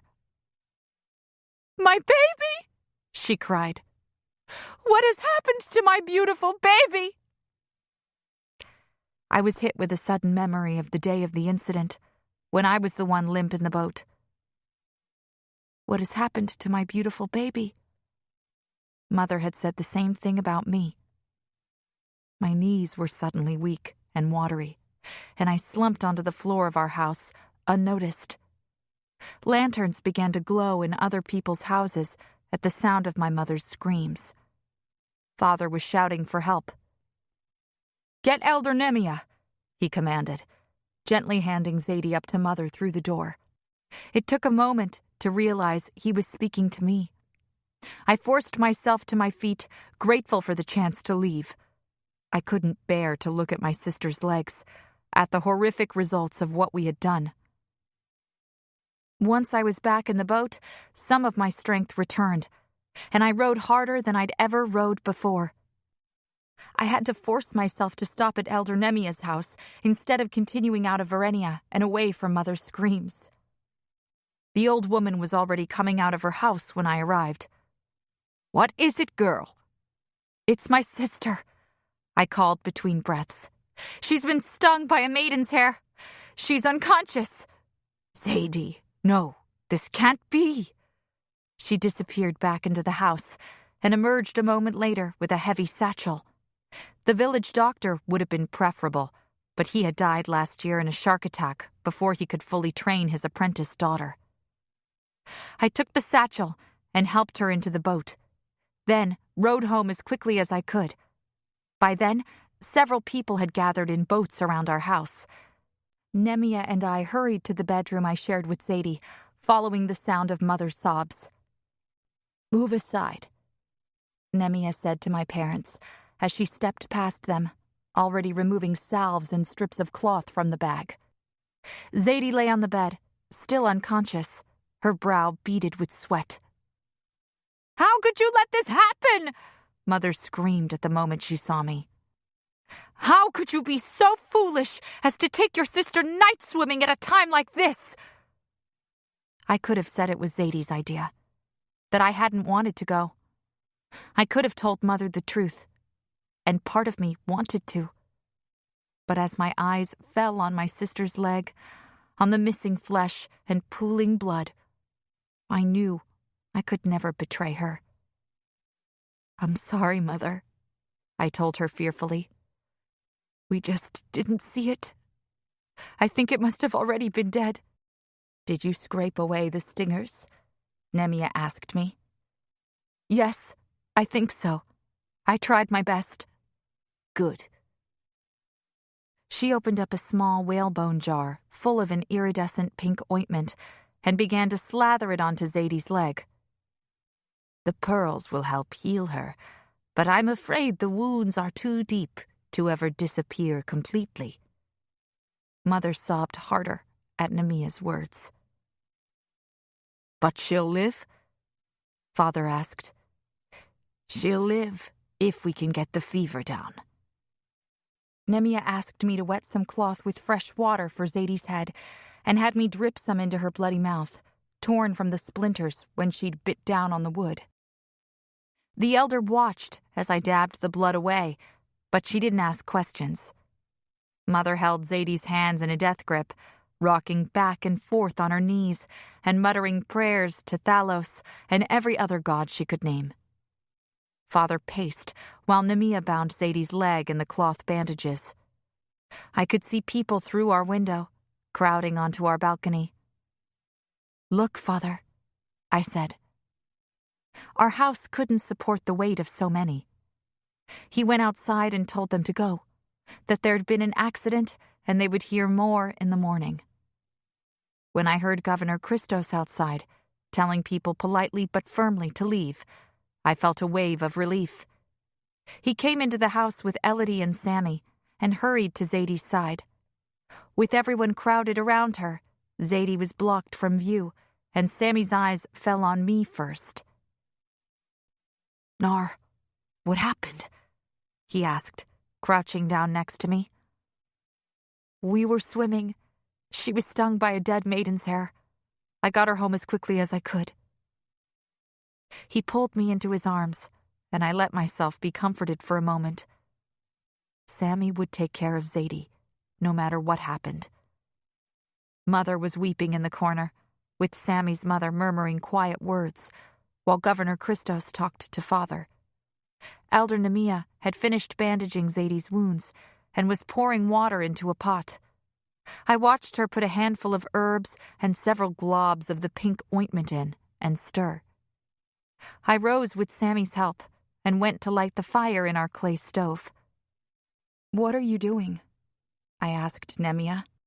"The cream will help her injuries, but the broth will help with the fever." When the mixture was steaming, she asked for a bowl and ladled some of the broth into it. Father tried to prop Zadie up a bit so she could drink, but she was as limp as a sea cucumber. I thought I saw her eyelashes flutter, and she managed to swallow some of the broth, but she didn't wake up. It was probably better if she slept. The pain had to be terrible. Nemia called my parents over. "This girl needs rest. She can't go to Ilara in this condition, assuming the prince will still have her at all. I will call an emergency session with the elders tomorrow, and we will discuss what is to be done." "She'll be fine," Mother said, straightening her spine. She was born to be a princess, and she will go to Ilara in 2 days as planned. You chose her. You can't take that away. The elder's gray eyes narrowed. As I said, we will discuss it in the morning. For now, everyone should get some rest. When the girl regains consciousness, she will be in a great deal of pain. Continue to give her small amounts of the broth. If the pain is unbearable, she may drink some wine, but only a little. She'll be fine, Mother said again, but Elder Nemia didn't respond. Take me home, she said to Sammy, who didn't balk at taking orders from an old woman half his size. I'll be back in the morning, he called up to me as he descended through the door. Take care of her. I nodded, wrapping my arms around myself. I was still wearing only my wet nightgown, but I knew that the cold seeping into me wouldn't go away, even after I was dry. I will. We were all awake by the time the sun rose, as red and angry-looking as Zadie's wounds. She hadn't spoken yet. She just sobbed as Mother rocked her and brushed her hair away from her face. Her fever hadn't broken, but the fact that she was conscious was a good sign. I was able to get her to take small sips of broth, but she wouldn't meet my eyes. Father continued to pace around the house. They can't change their decision now, he said. Surely the king will understand a few scars on her leg.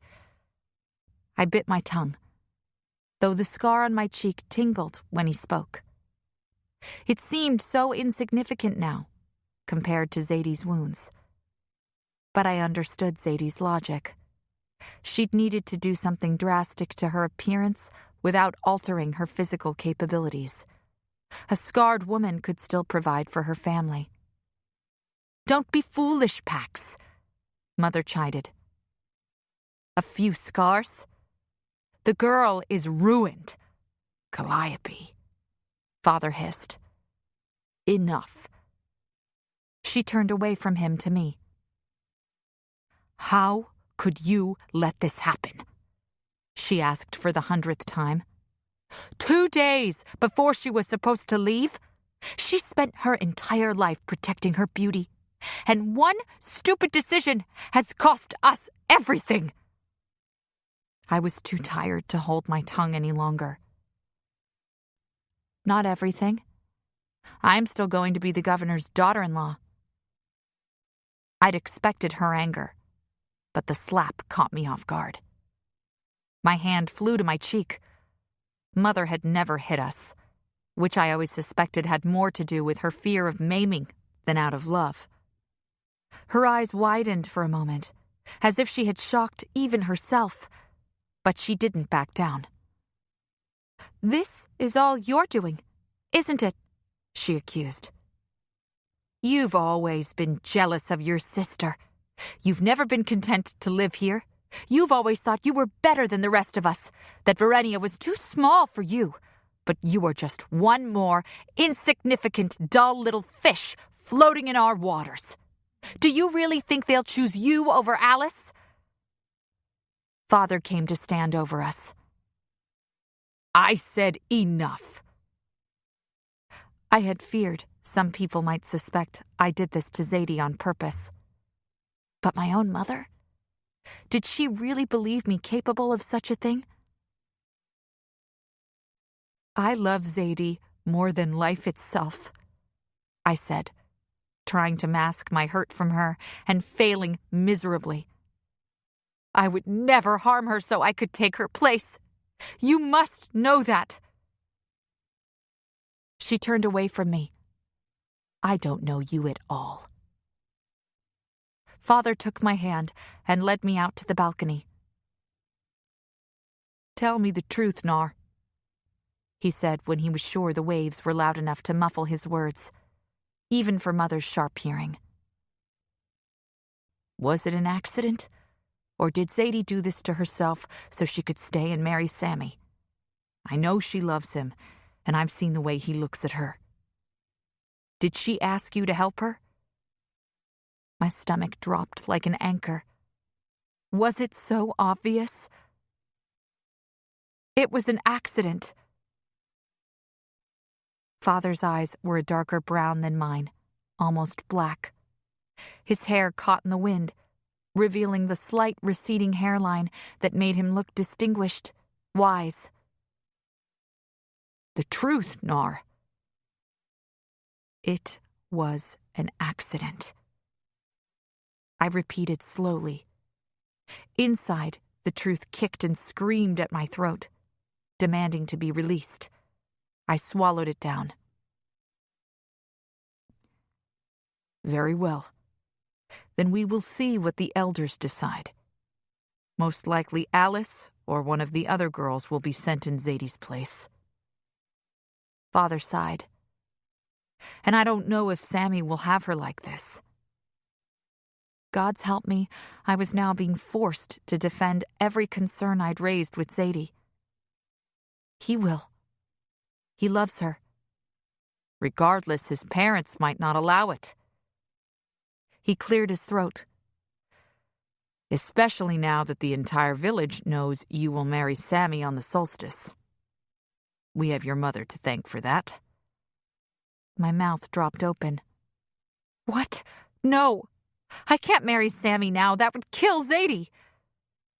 He cleared his throat again, turning away just as I caught the glimmer of tears in his eyes. I'd never seen my father cry before. I went to stand next to him at the railing, but I didn't look at him. I was afraid he would be ashamed, and that he would see the shame in my eyes, too. If Sammy doesn't marry Zadie, what will become of her? I suppose it depends on the extent of her scarring. A small whimper escaped me. "I'm scared, Father."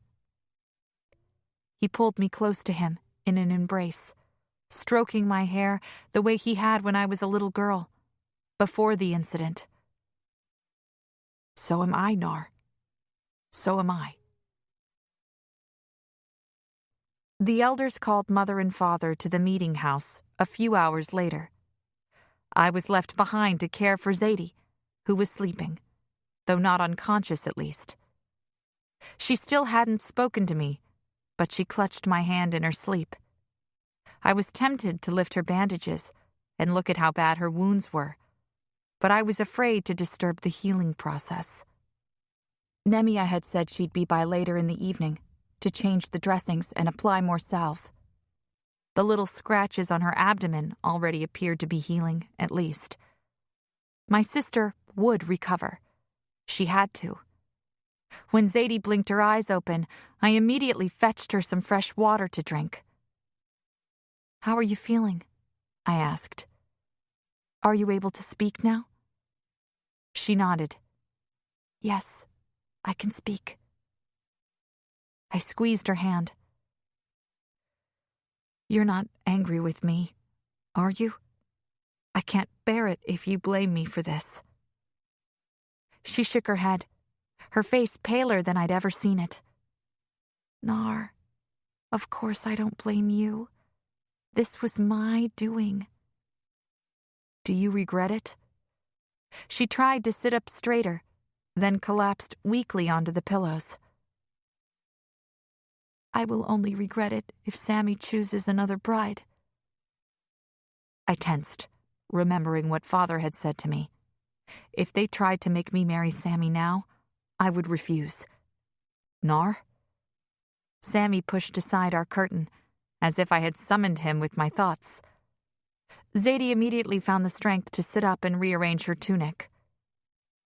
"What are you doing here?" "I came to make sure you're all right, silly." He sat down on the other side of her and took her free hand. "How are you?" "A little better. The pain is bad, but seeing you helps." My eyes flicked down involuntarily. Somehow, in the past few months, I had gone from being the most important person in Zadie's life to second place. He leaned over and kissed her lightly on the forehead. "We'll marry as soon as you have your strength back." Zadie beamed. "Your parents agreed?" "I haven't spoken to them yet." He swallowed, clearly nervous. "The elders are speaking with them right now." "Then I'm definitely not going?" "I don't know. I wasn't allowed in the room. But I heard Elder Nemia say you might not survive the journey, and it would be a..." He trailed off. I'd never seen him so uncomfortable. "A what?" Zadie asked. Sammy sighed. "A disgrace to our people to send a girl with such terrible scars." Her eyes filled with tears at his words, but she managed to smile. "None of that matters anymore, as long as I can be with you." I may have fallen to second place in Zadie's eyes, but she had just gone from being the most beautiful girl in Verenia, her identity for 17 years, to being called a disgrace. I sent a prayer to Thalos that Sammy's parents would be kind and agree to their marriage. After all, her wounds had nothing to do with her ability to serve as his wife. As long as they didn't bother Sammy, why should anyone else care? Sammy and I stood at the sound of Father's voice below. He climbed through the trapdoor and helped Mother up after. Her face was pinched, unreadable. A moment later, Elder Nemia's gnarled hand reached for Father's, and he pulled her up as though her bones were hollow as a bird's. "What's happening?" I asked. Sammy was still holding Zadie's hand. Elder Nemia was the one to answer. "I'm sorry, but I'm afraid we have no choice. Zadie must go to Ilara, even if it kills her." "No!" Zadie's scream rang out amid our stunned silence. Sammy's gaze met mine. A wordless conversation passed between us, and in his brown eyes I finally saw the truth. That he loved Zadie as much as she loved him. If she left, neither of them would ever recover. "Help us," he pleaded. So I answered in the only way I could. "No," I echoed, my voice sounding far steadier than I felt. "Send me instead." Chapter 8. Mother was the first to respond, with a cruel laugh. "You'd like that, wouldn't you?" She strode toward me and jammed a finger into my chest. "It's what you wanted all along. Even the elders know you did this." I pushed her hand away and turned to Father. "What is she talking about?" He let out a long, ragged sigh. "They believe this was your doing." "What?"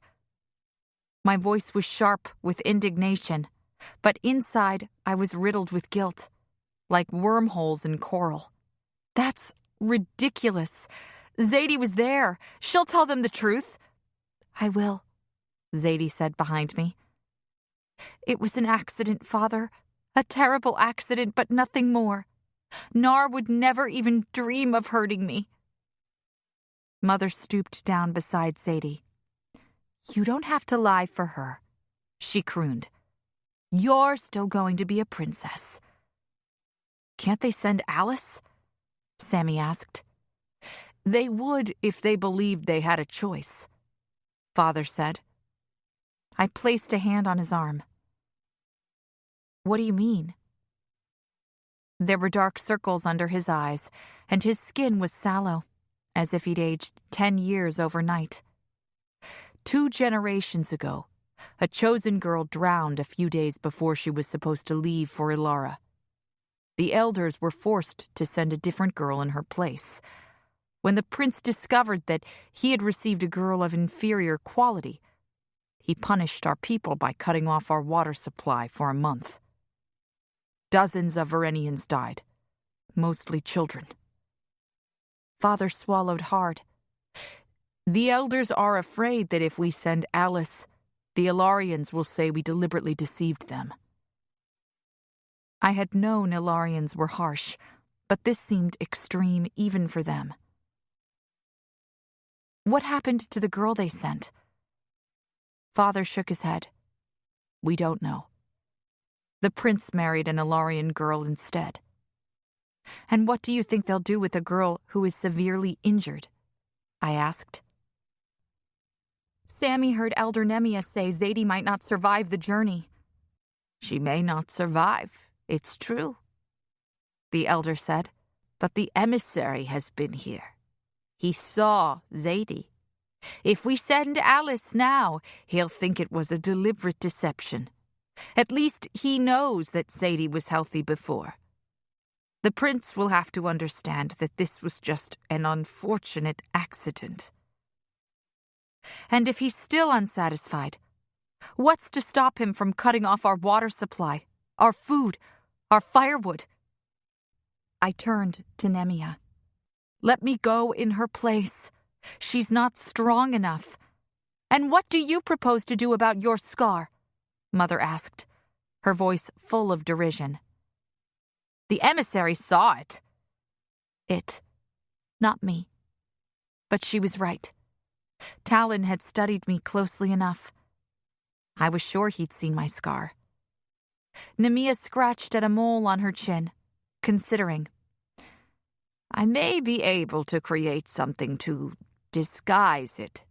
Some kind of a stain. I told the rest of the council that Zadie is in no condition to travel, but perhaps they need to see her for themselves. Scar or no scar, I have to believe the prince would prefer a living girl to a dead one. My mother shook her head. The prince isn't some fool buyer at the floating market. We can't just swap out one bolt of cloth for an inferior one when he isn't looking. If he discovers what we've done, this isn't your decision. Sammy growled. I flinched, but it was at my mother's words, not Sammy's. I long believed she saw me that way, as an imperfect version of Zadie, but she'd never said it out loud before. Give me some time to work on the stain, Nemia said, and to try to convince the rest of the council. There were several who voted to banish Nar, and they might see this as the next best thing. She looked at me. Do you really believe you can pretend to be your sister? I was too stunned at the mention of banishment to speak, but I managed a weak nod. Good. Come to my house tonight. This conversation doesn't leave here until we've decided. She looked at Sammy for a moment, as if she were about to ask him to take her home, but thought better of it. I'll borrow your boat, Samuel. You can fetch it later. When Elder Nemia was gone, Father lowered his voice so that only I could hear him. Your sister has spent the past 17 years preparing for this, and only just realized she lacked the courage to see it through. You have 2 days to prepare. Are you sure you can do this? He knew. He knew it wasn't an accident, but he also knew it wasn't my fault. Had he argued on my behalf at the meeting? Had he at least tried to defend me to Mother? To the elders who wanted to banish me? In my lifetime, only 2 villagers had been banished. Taken far out to sea in a small boat and abandoned with no oars. And their crimes had included attempted murder. Oh, gods. Did they think I'd tried to kill Zadie? Father, I said, hoping all of my questions could be conveyed in that one word. But he only squeezed my arm and turned me back toward Zadie and Sammy. Your father has not yet decided what he will do with you, Sammy. The elders believe you should marry Alice, now that Nar's honor is in question. "I won't," Sammy said, as Zadie's hand flew up to cover her open mouth. "Your mother agreed with them," Father began. "Traitor," Mother spat. "To think I called her sister." Father went on, ignoring her. "But your father said we needed to deal with one crisis at a time. He wants to speak with you, Sammy." "And what about me?" Zadie asked. Mother sniffed. "What about you? Doesn't anyone care what I have to say?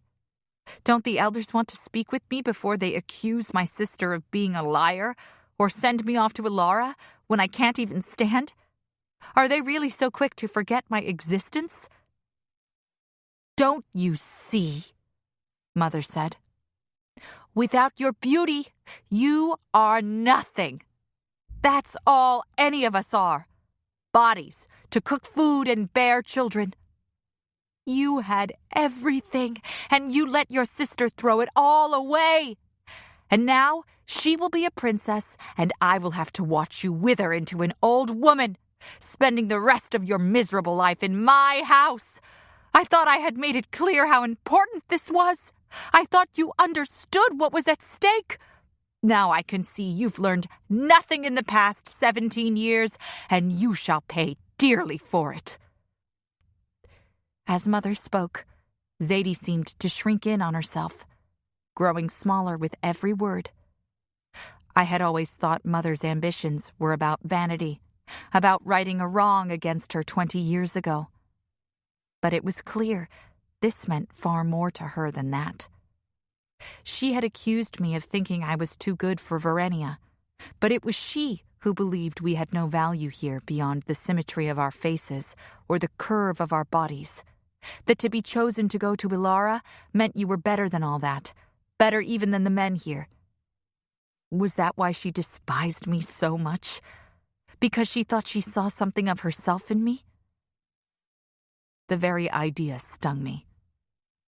I was nothing like my mother. "It is you who have learned nothing," I spat.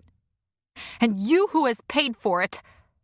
"Nar," Father said, trying to pull me back. "You were never wronged, Mother. You think we are worthless if we're not chosen. Why? What is the value in being sent off to a king who keeps us poor and isolated, in marrying a prince who can't even be bothered to choose his own wife? All we talk about here is honor, but there is no honor in being beautiful, in having your fate decided because of a crooked tooth or a bent nose or a scar." Zadie was sobbing loudly now. "Please don't fight," she said, but I ignored her. This had been building for years, and I couldn't stop myself now any more than I could stop the tides. You took 2 daughters who loved you and turned them into weapons to exact your revenge, never realizing that there was no enemy. "Shut up!" Mother screamed. "You ignorant, foolish, perhaps I am a weapon," I continued, despite Father's grip on my arm. "A blade honed on your bitterness, and perhaps I have come to stab you in the back." She leaped at me, but Father flung me away just in time to catch her. I hit the floor hard, but picked myself up quickly, ignoring the pain in my arms, yet unable to pretend my heart wasn't broken. If Mother and the elders were so willing to believe this villainy of me, then let them. Zadie and Sammy had each other now. I would go to Ilara, where none of the other villagers would have to see me again. And Father would forgive Mother as he always did, for even he couldn't see past the power of her beauty. The hours passed slowly after that. Sammy retreated for a time to speak with his father. Nemia returned once to tend to Zadie's wounds, which she said were healing well under the circumstances, and Zadie slept for most of the afternoon. Mother, on the other hand, wailed and cursed me for hours, not caring who heard about her evil, traitorous daughter, while Father attempted to console her. I lay in the boat beneath our house, trying to shut out her words, and instead focus on the sound of the water lapping against the pillars, on the way the tiny fish that lived beneath our houses nibbled at my fingers as I dangled them over the edge. It was cool here in the shade, and I tried to imagine what it would be like in the mountains, so far away from everything I'd ever known. Mother was devoted to the gods, not just Thalos, but Astrea, the goddess of beauty, Spiros, the god of weather, and others. But I believed in the spirits that lived in everything around me. The water, the birds, the air itself. It was all alive and beautiful and just as divine as any invisible god. There would undoubtedly be spirits in the mountains too. But would they be benevolent spirits I knew so well, like the fish and the birds? Or would they be fickle spirits, like the air and water, sustaining us while every now and then trying to kill us? I rolled onto my stomach and pulled out the torn fishing net and the knife I had used to free the dead jellyfish.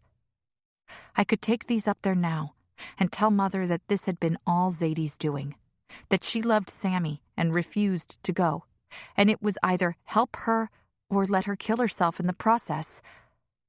Perhaps Mother would have preferred that. A beautiful martyr, rather than a victim who would die an old maid. And what would have become of our family then? Without Zadie to speak for me, I would certainly have been banished for killing my sister, which was tantamount to death. One could only survive so long in an empty boat without food and water. Surely one spinster daughter and one princess were better than a dead daughter and a banished one. For all we knew, Zadie might still be allowed to marry Sammy after all, and Mother might yet have her governor's wife and her princess. But Mother couldn't see past her own failed plans right now, and it was tearing her apart. She had spent her entire life focused on a crown she'd never seen, on a kingdom she would never enter. She was like a beautiful house built on stilts. Only the stilts were lies, and accepting the truth meant destroying the foundation of her existence. Accepting this new outcome would mean admitting that life could, in fact, go on. I heard her sobbing through the floorboards, Father murmuring comforting words. But what could he say to her now? Nothing could change what had already been done. As the sun sank below the horizon, I took up the oars and rowed to Elder Nemia's house. I found her preparing a simple meal of dried fish and seaweed, with no fire to cook on. I looked around the one-room structure, expecting to see great grandbabies playing in the corner, a granddaughter or two, cleaning. Shouldn't someone be taking care of a woman who had lived 1.25 centuries? "Let me help you with that," I said, taking the knife from her hands. "Thank you." She dropped onto a stool, her joints popping as she settled. "I know what you're thinking. Where are all her children and grandchildren to cook for her? But I prefer to live alone. Maybe when I'm 150, I'll bring a great-grandchild or two in to help me." "I didn't do it," I blurted. I hadn't come here to defend myself, but I suddenly realized it was important to me that at least one person outside my family believed me. She ignored me and pointed to a bucket of water. "Bring me some, child." I brought her the water and sat down on the stool next to her, forcing her to acknowledge me. "I didn't do it." "Perhaps you did. Perhaps you didn't. I won't waste what little time I have left on things that have already happened. It doesn't matter now. It matters to me that people know I didn't hurt my sister. I would do anything to protect her. Hadn't I proven that 7 years ago? Ferenian law said that every person had as much responsibility for a stranger as they did for family.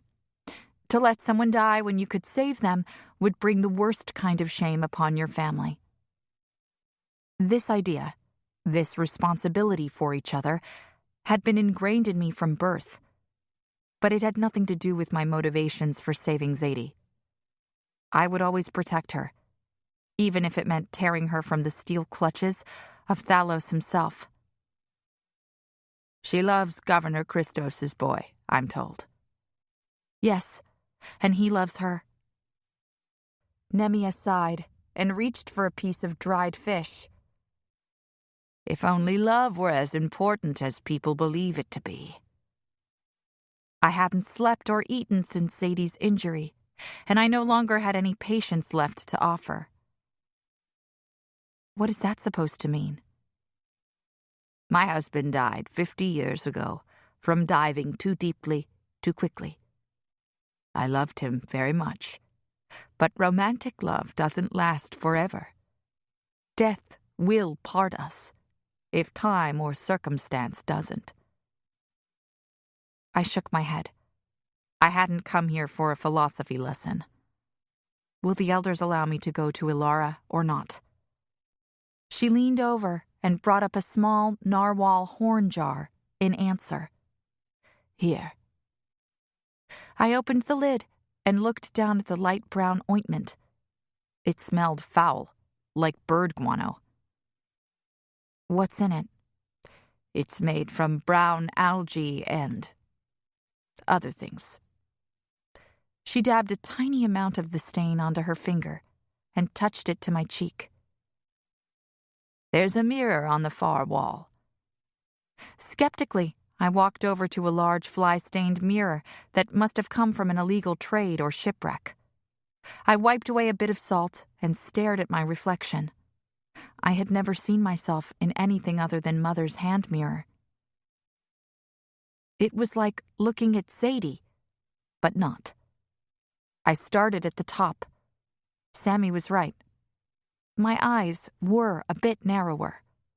My nose was straight and even, almost exactly the same as Zadie's, but perhaps her nostrils were a bit rounder. And my lips were full and pink, just like Zadie's, though I thought the bow in her upper lip might be more pronounced. I gasped when I realized my eyes had drifted right past my scar. Nemia laughed as my fingers flew to my cheek. The stain came away immediately. I turned back to her. It doesn't stay? It should last for the better part of a day, but it takes a few minutes to set, and it will come off after a quarter of an hour in the water. It's the best I can do in such a short amount of time. Tears pricked at the corners of my eyes. Why didn't you give me this sooner? Her ancient face appeared next to mine in the mirror. To what end, child? Hiding our scars doesn't mean they're not there. Just as beauty cannot disguise who we really are beneath the surface. Our eyes met in our shared reflection. Hers were cloud gray, while Zadie and I shared our mother's golden-hued eyes. Like honey, Sammy once said, though neither of us had ever seen it. He described it as something insects make, and we had both assumed it was an insult. Does this mean I'm going to Ilara? I asked. Yes. I whirled around to face her, but I was unable to form words. She smiled and patted my shoulder. Now, girl, you should go home and prepare for your journey. Ilara is 5 days by coach, and you will be sick for much of it. I blinked at her. I'd never been sick since the incident, other than from the blood coral poisoning itself. Why? You've never been on land before. Everything will be a shock to your system, not least the food. Even the air is different, so they say. And you will be cold, though the guards will bring proper clothing for you. I thought of Sammy's cloak. Would it be mine now? Would all the beautiful fabrics in Zadie's trunk, the strand of pearls, the comb, belong to me as well?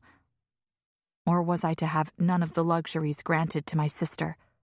And what would poor Alice think of all this, when she learned that she had lost the crown first to Zadie, and now to me? What if the king discovers what we've done? I whispered fearfully. Will he punish everyone here? Nemia lifted one bony shoulder. Yes, although at this rate, we'll all be dead of starvation in another 5 years anyway. The question the king should ask himself is, without us, who will fetch his precious pearls? My breath caught. No adult had ever admitted how bad things were to me before, or pointed out the king's dependence on us in such stark terms. Why doesn't Governor Christos stand up to the Ilarians? I asked. Why don't the elders? Revolution is for the young, child. Besides, what can any of us do from here? If we withhold the pearls, the king will withhold everything else. If we are caught trying to go ashore, we will be killed. She handed me the jar of stain. Go on, then. Go home to your family. The other elders will have told them the news by now, and I imagine you'll want to spend as much time with your sister as possible. As I walked toward the door, her words echoed in my head. What could anyone do from here? What about me? I asked, turning back toward her. Nemia eyed me curiously. What about you, child? I'll be there at the castle.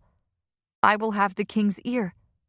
If I tell him how desperate we are, how without more food and water, there will be no one left to die for the pearls, he'll have to do something.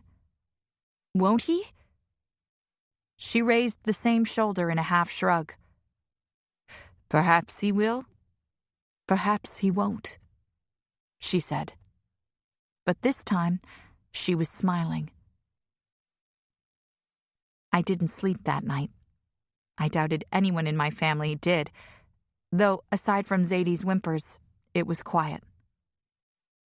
I held her hand through the long hours, telling her it would all be fine, that she and Sammy would marry and bear lots of beautiful babies, though I don't know if she believed me. While my mouth spoke of Zadie and her life here in Verenia, my mind was far away. I remembered my prayer to Thalos the night of the dinner at Governor Christos's house, after I'd met Talon. I had asked him to send me in Zadie's place, to save her from the fate she didn't want. But though I had made the prayer on Zadie's behalf, I couldn't deny that there had been a selfish undercurrent to my words. I didn't want to stay in Verenia and marry Sammy any more than Zadie wanted to leave. I couldn't spend my life wondering if my husband was thinking of someone else every time he looked at me. I didn't want to stare at the same horizon, eat the same food, or see the same people for the next 100 years.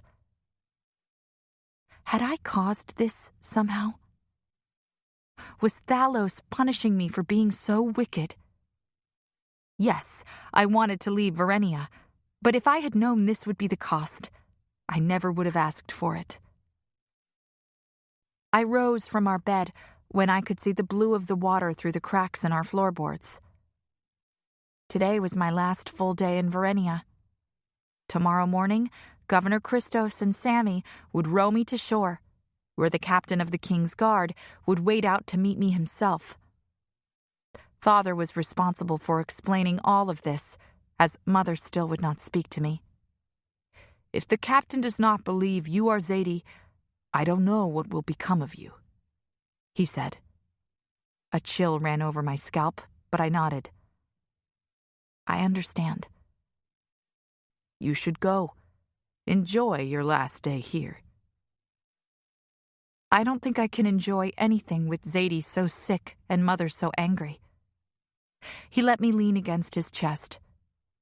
Your sister will heal. Your mother will forgive you. Not before tomorrow. No, I suppose not. But all will be well again, one day. I would never see that day. I would never see any of them again. Go and find Sammy. Father said. See if he has convinced Christos to let him marry Zadie. My friend is a good man, and I believe he will make the right decision. I wiped the corners of my eyes with my tunic. Yes, Father. I checked on Zadie again before I left, and found her being tended by Mother. Satisfied that she would be well looked after, I jumped off our balcony into the water. I could have taken the boat, but I preferred to swim today. It wasn't far to Sammy's house, and who knew how long it would be until I saw the ocean again. Perhaps forever. Sammy was sitting on the dock outside his house when I arrived. Any word? I called up to him. A family rowed past in their boat, the mother glaring at me, no doubt cursing me for what everyone thought I'd done to Zadie. I lifted my chin and met her stare. Sammy splashed down into the water next to me, and the woman finally looked away. Not yet, he said. Are you all right? My parents told me what the elders decided. I swallowed down my fear. I'll be fine. He looked older, as if the last of his boyhood had been drained by the events of the last 2 days. Did your father send you here? Yes. He thinks your father will allow the marriage. What do you think? Sammy swam into the shadows under his house and motioned for me to follow him. I don't know. My mother is adamant I not marry Zadie. Why? Because she thinks Thalos is punishing your family. I flinched at the words. For what? He lowered his gaze. Your mother's pride. This has nothing to do with Thalos, I said, though I wasn't as sure as I pretended to be. I can't deny my mother's pride, however. Sammy grabbed onto a pillar with one hand and pulled me to him with the other. His touch was rough, in a way I'd never felt before. You're hurting me, I said, ripping his hand away. His voice was harsh as he asked, She did this to herself, didn't she? I treaded water for a moment, my arms still sore from where he'd grabbed me. Zadie wouldn't want Sammy to know the truth, but didn't he have a right to know? They couldn't build a life together with such a terrible secret between them. Yes, I said finally. Did you help her? I wanted to scream no. I hadn't wanted to do anything with it. I remembered the things Zadie had said to me, that I didn't love her if I didn't help her, that she would do it alone if I didn't stay. I couldn't keep this secret for the rest of my life. I had to tell someone. Yes. Sammy slapped the water with both hands, splashing us. Thalos! Nar! Why? I had no other choice, I cried. She got the jellyfish on her own and had it tied to the boat. I tried to leave, but she said she would do it without me if I left. I was afraid she'd kill herself. When the time came, I couldn't go through with it, but she forced my hand. I swiped away my tears. I didn't do it, but I was there. Couldn't you have talked her out of it? Sammy asked, his own eyes damp with tears. Don't you think I tried? I took a shaky breath and sent him a pleading glance. She's my sister, Sammy, and she begged me. She couldn't leave you, don't you understand that? She would rather die than leave you. Not me, I thought, with no small amount of resentment. Just you. And what am I going to do if my father says I can't marry her? What then? I swallowed my tears. You're just going to have to find a way. I'm the governor's son, Nar. I have responsibilities. This time I grabbed his arm, and I dug my nails into the familiar flesh until he winced. And I have just agreed to pretend to be someone else for the rest of my life. You will not abandon my sister. Do you understand? His jaw clenched. I won't abandon her. Promise me." He pulled my hand away gently and looked me square in the eyes. "I promise." "Good." I believed Sammy. I didn't know how he would fix all this, but I knew he would find a way. "There's something else we need to discuss." "What?" "You're always saying that when you're governor, you will improve our way of life, that you will stand up to Ilara." "And I will," he said. For some reason, I believed him more now than I ever had before. "What if there was a way for you to start now, before you become governor?" I asked him. "What are you talking about?" I pointed to his family's smaller boat. "Come with me." Chapter 9. "Where are we going?" Sammy asked as I handed him the oars. I gave him a wry smile. "The market. You're buying my family's grain and water this week." Mother hadn't asked me to buy anything, but she'd been too distracted by Zadie's injuries and her hatred of me to notice that we were low on nearly everything. Sammy's mouth dropped open for a moment, but he knew better than to argue with me. He shook his head. "I swear you're as stubborn as a barnacle and as bossy as—" I cut him off with a stern glare, and we both laughed. "We never would have made it as a married couple," I said. "You know that, right?" "Oh, I don't know about that. We would have managed." I covered my legs with my skirts, suddenly self-conscious, though Sammy had seen far more of me. "I met with Elder Nemia last night. She made a stain for my scar, but I'm afraid of what will happen if the king discovers our deception. Father said the last time the elders tried to send a second-rate girl, Ilara cut off our water supply. Dozens of children died."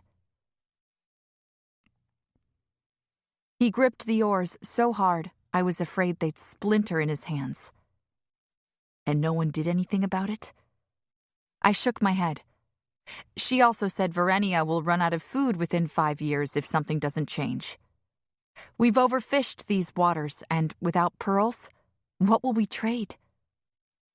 "Coral and sponges?" he said doubtfully. "Anyone can find those a lot closer to shore. And the traders have giant ships that allow them to hunt whales and gather large quantities of fish at once. Verenian pearls are the only thing we have to offer." Sammy sighed. "I don't know what can be done, Nar. I've tried talking to my father, but he won't do anything. No one will." He rowed in silence for a while, until finally the floating market appeared over the crest of the next wave. It was a string of covered boats, selling essential goods along with the occasional pet no one could afford to feed. When we were girls, we'd begged Sammy to buy us a pet monkey, and Zadie had cried when he told us no. He'd been right to refuse us, but I don't think he ever said no to her again after that. "Maybe I can help," I said. "I'll be in Ilara, Sammy. I'll be able to talk to the king. The prince will be my husband. Once I tell them how bad things are here, they'll have to do something." He snorted. "Why? They don't care about us. They've made that perfectly clear. That emissary, Talon, he wasn't just here to check up on Zadie." I felt my cheeks heat at the mere mention of his name. "What are you talking about?" I asked. Sammy dropped the anchor to keep us from drifting within earshot of the merchants. "After you left that night, he asked my father all kinds of questions. He wanted to see my mother's collection of pearls, which she assured him didn't exist. She had me sell off most of her jewelry at the market ages ago, so she could help take care of the poorest families. He said the king insisted Talon visited an average citizen's house, so he could see how everyone else lived." "Talos, why?" He raised one eyebrow. "I don't know. He asked to see yours, but Father took him to one of my aunt's houses instead." I felt a small pang of disappointment. I'd been so busy the past few days I hadn't thought about Talon much, though his sea-glass eyes had showed up more than once in my dreams. I wondered if I would see him again, then chided myself for my foolishness. Talon was the one person who might see through my disguise, the one person I should pray to never see again. "What do you think he wanted?" I asked Sammy. "I think the king sent him because he doesn't trust us. He believes we're keeping the pearls for ourselves, that we're lying when we say there aren't as many pearls as there were a decade ago. And I think that's why he keeps lowering the value." "What are you talking about?" I asked, confused. "The market decides the value of the pearls, not the king. I was trading a few weeks ago with a Galethian north of the port, and he told me that Ilarian smugglers are getting the same price for the pearls they always have." I leaned closer. "So what are you saying? That the value of the pearls hasn't dropped, and we're getting paid less for them anyway?" He nodded. "The king thinks if he pushes us hard enough, more pearls will suddenly appear. He doesn't believe that there are no more. Or at least, he doesn't want to believe it. Even if the emissary tells the king the truth of what he saw here, the king might not listen." Was it possible that Talon had only come to spy on us? I thought of the way he'd looked at me, how his gaze made my belly flutter. Was I so naive that I had misread Talon's suspicion as curiosity or, even more humiliating, interest? Sammy continued. "Don't you see? We work harder than ever, and our economy never grows. We're worse off now than our great-great-grandparents ever were, and why? Why should we not be allowed to trade the pearls on the free market like everyone else?" I sighed, exasperated. Because of the lost princess. That was hundreds of years ago, if it ever happened at all. It has nothing to do with any of the Varenians who are alive today. They've deliberately kept us poor and powerless, Nar. "I know, Sammy."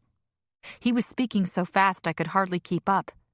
"And not only are we controlled by the Ilarians, but we send the most beautiful women to be their queens.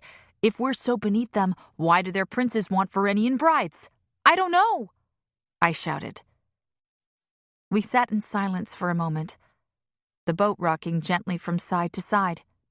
I'd been asking myself the same questions for years, and I was no closer to the answers now. "What if I can find out?" I asked suddenly. Sammy glanced up. "What?"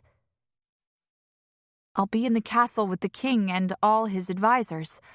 I'll be able to see what the Ilarians are doing with the pearls and why they need them so badly.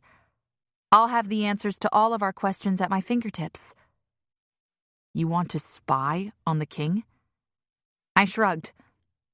"Is it spying if I live there? If I happen to overhear people talking?"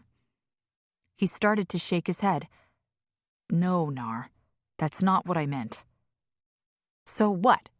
We wait until you're governor? What makes you think you'll be able to stand up to the king when your father can't?" Sammy clenched his jaw. "And you think you can? You've spent your whole life worrying about being beautiful, not learning how to govern." I felt my anger start to rise, but fear tamped it back down. My mother's words echoed in my head. Beauty is power. Maybe that was true here in Varenia, but who knew how things worked in Alara? "I don't know if the king will listen," I admitted. "But I have to at least try. It's too dangerous, Nar. And if you were found out, it could have terrible consequences for all of us here." I reached for his hands. "I know it's risky to spy on the king. I know I could take the easy way, abandon our customs, and adopt the Ilarian ways. And I could pretend that everything is fine here in Varenia, that my family has enough to eat, that Zadie can heal instead of being forced to dive. But I will know the truth. That with every sunrise, Varenia comes closer to the day when there isn't a single oyster left. And what will you do then? When the king of Alara refuses to give you water and firewood, when there are no more fish to catch. It's not enough to try anymore. If we don't do something now, you're all going to die." Sammy pretended to look up at the clouds, but I saw the tears he was trying to keep from falling. "All right," he said. "Find out what you can." Then he frowned. "But how will you get information to me, even if you do manage it? No Varenian bride has ever returned to our village. You'll have to come to me." "Nar," he followed my gaze to the floating market. Every face in Varenia was familiar to me. But from here, with everyone milling about, they all looked the same. If Sammy could get somewhere, he could blend in, perhaps. "The port," we said simultaneously. He took a deep breath. "It could work. Their next market isn't for more than 3 weeks. That may be enough time for you to arrange things." "But how would I find you? You told me the port market is enormous." "There's a man who sells kites. He's easy to find because he ties several of his kites to the stand. We could meet there at midday." I settled back into the boat, exhilarated and overwhelmed. I might not make it the first time. I know.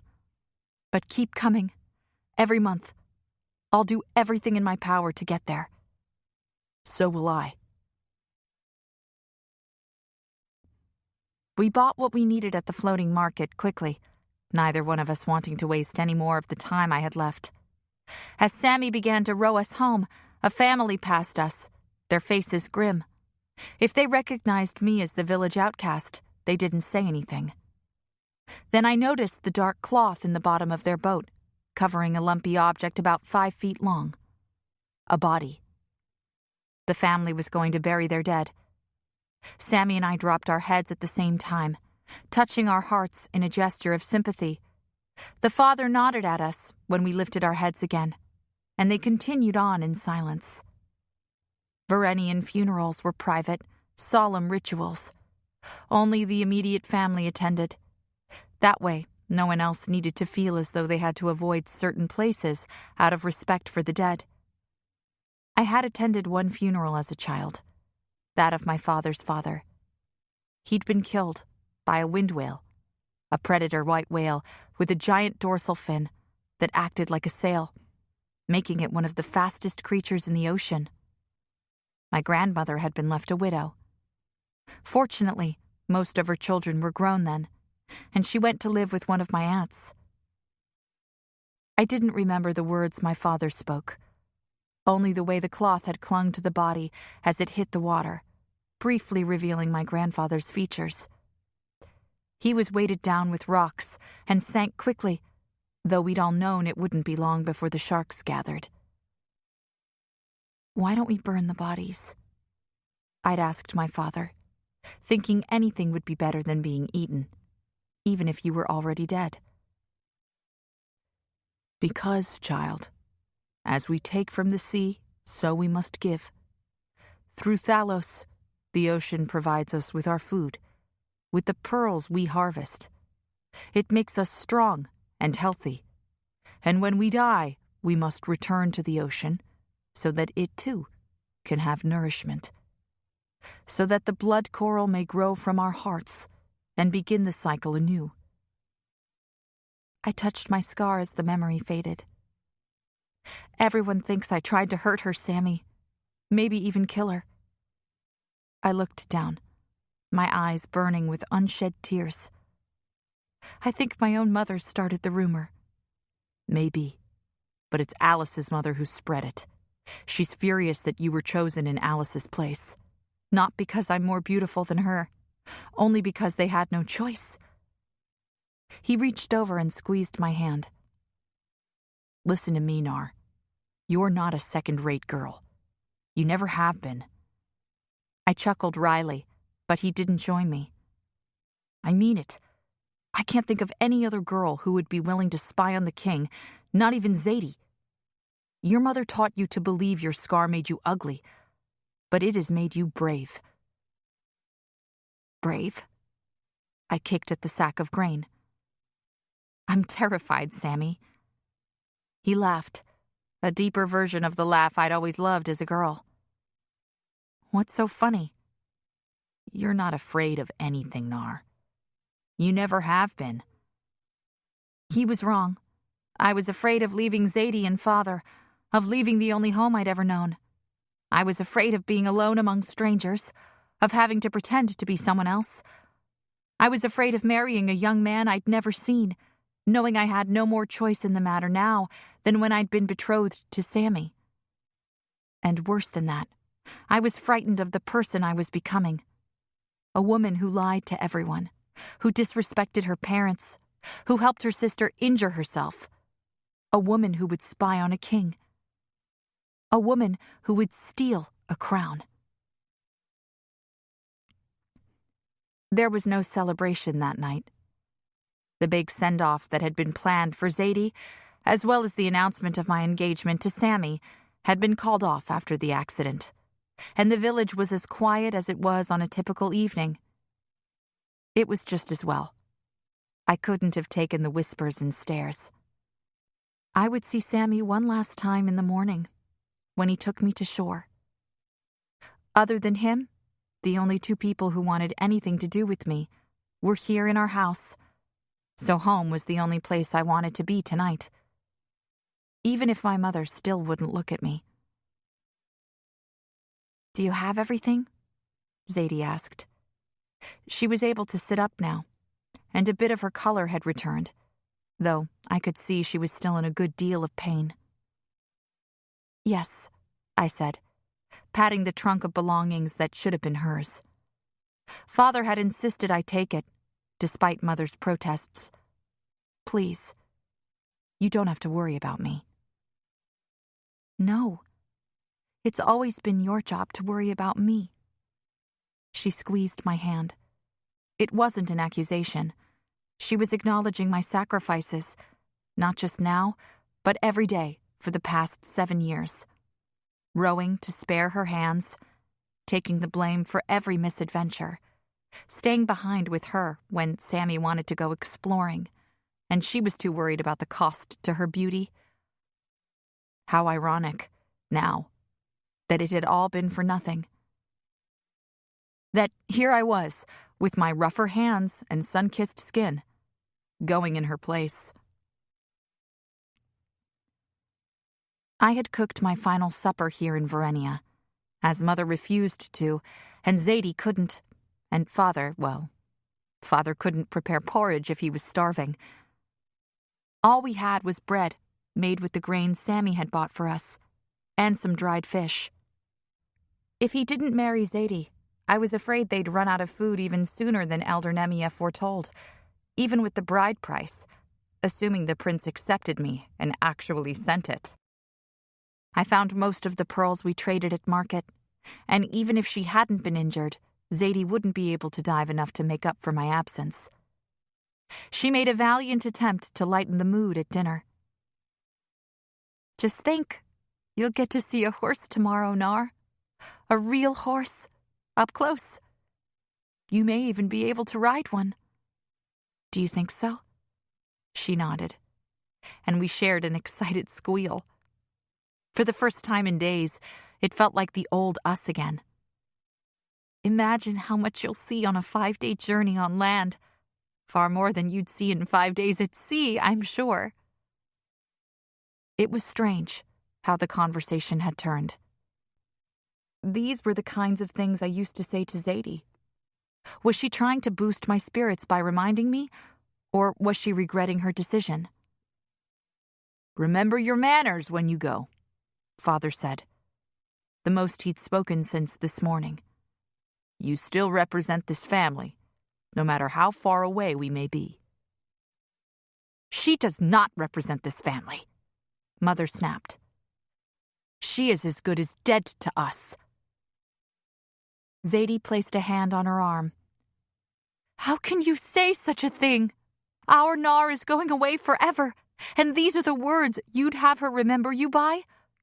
I would hope she would remember me by all the sacrifices I made to ensure that she have the best possible marriage prospect despite her flaws. But she chose to throw all that away so she can remember me however she likes." Mother stood up and disappeared behind her bedroom curtain, leaving her bread and fish untouched. "Don't listen to her," Zadie said weakly. I realized that no one had eaten, not even Father. Maybe Mother was right. Maybe I had acted ungratefully. She could have arranged a marriage between me and someone else in the village, but she had chosen Sammy. I may not have been beautiful enough to marry the prince, but she'd still considered me worthy of the governor's son. If I could bring myself to believe that any of her actions had been done from a place of selflessness, perhaps I could have understood my mother. But as things stood, I didn't think I'd ever be able to. "Come, let's get you to bed," I said to Zadie, helping her back to our bedroom. She couldn't bear any weight on her injured leg, but she had enough strength to stand now, and that was promising. Perhaps she'd be able to see me off properly tomorrow, at least from the balcony. I unwove the braids in her hair and helped her wash with a cloth and fresh water. Even weak and sickly, she was beautiful, her gold eyes radiating love and compassion, a sad smile on her soft pink lips. When she laid a hand on my cheek, I set the cloth down and covered her hand with my own. "What is it?" I asked. "I can't believe I'm never going to see you again." "Oh, Zadie." I knew it was true. But if I let myself think like that, I'd never be able to get through this. "I was terrified to leave Verenia, but I never considered how frightened you would have been to watch me go. I was so focused on being forced to leave that I never thought about what it would feel like to stay." That was the difference between Zadie and me. Though I had always imagined the day she would leave Verenia from my perspective, I had also dreamed it a million times from hers. And I'd always felt staying was the worse option. "You'll be all right," I said. "You have Mother and Father and Sammy." She squeezed my hand. "But I'll never have the one person I love best of all. He may have my heart, but you, my dear, beautiful Nar, are the twin of my soul." I wept then. We both did. For all the years we had both sacrificed for Mother's foolish dream, for the things we had borne for each other. Me, the knowledge that I was not and never would be enough in the eyes of our mother. Zadie, the weight of having to be more than enough, of having to achieve perfection. Here and now, as raw and vulnerable as the wounds on my sister's legs, we were beautiful in a way our mother would never understand. In that moment, I realized how foolish it was to be jealous of my sister's love for Sammy. I knew now that I couldn't possibly love any man more than I loved my sister. We had spent almost every moment together for 17 years. What could possibly touch that? What could break it? Not Mother and her dreams, not even Thalos himself. I should have prepared myself for the morning, should have carefully washed and plaited my hair as Zadie would have done, and laid out my best outfit and slathered my skin in oil and perfume. But instead, I fell asleep in my sister's arms, still wearing the tunic I'd worn all day, my cheeks stained with the salt of our tears, and my heart beating in time with hers. Mother had given us one gift, at least, that no amount of time or distance could erase. Each other. Chapter 10. I woke to the touch of Zadie's fingers on my temple in the gray light of pre-dawn. "What is it?" I asked, rubbing the sleep from my eyes. "It's our last sunrise together. I didn't want you to miss it." She laughed when I sat up. "What? Your hair. It would make a fine nest for a wayward bird." "Zadie," I gasped as I touched my head. "An entire family could roost in here. I'll fix it later. Now hurry." We sat on the balcony outside our room, our legs dangling over the edge, like always. I prayed for a spectacular final sunrise, and the sun did not disappoint. The horizon glowed bright orange just above the water, then slowly made room for the bright yellow orb that pushed the orange up and away, spreading the light into the fading darkness and out over the water. Zadie rested her head on my shoulder, and I pressed my cheek to her hair. I tried not to think about this being our final sunrise together, the final time I would hear her voice or see her face. I couldn't. It wasn't fathomable. Surely tomorrow I would rise from the same bed and return to this same porch, the only home I'd ever known. How could I imagine anything different when I'd never even left Verenia? "Girls," Father called. "Sammy will be here soon. Nar needs to prepare." "Yes, Father," we chimed in unison. True to her word, Zadie undid the damage from last night, first telling me to wet my hair with fresh water so she could comb and plait it. I asked her to keep the braids loose. I had no idea when I'd be able to remove them. "What should I wear?" I asked, flipping through my small stack of clothing. "A simple tunic and skirts. There will be clothes for you in the carriage, and leather-soled shoes, or so I was told." I stared down at my bare toes. Mother sometimes forced me to wear slippers for special occasions, but I preferred to go barefoot. "I have to wear shoes?" Zadie's head fell back as she laughed, and I realized she didn't appear to be in pain for the first time in days. The worry lines on her brow were gone, and she no longer winced every time she moved. "Are you feeling better?" "I am, actually." She unwound the bandages on her thigh, and I was pleased to see that the wounds, though still pink and raw, showed no sign of infection.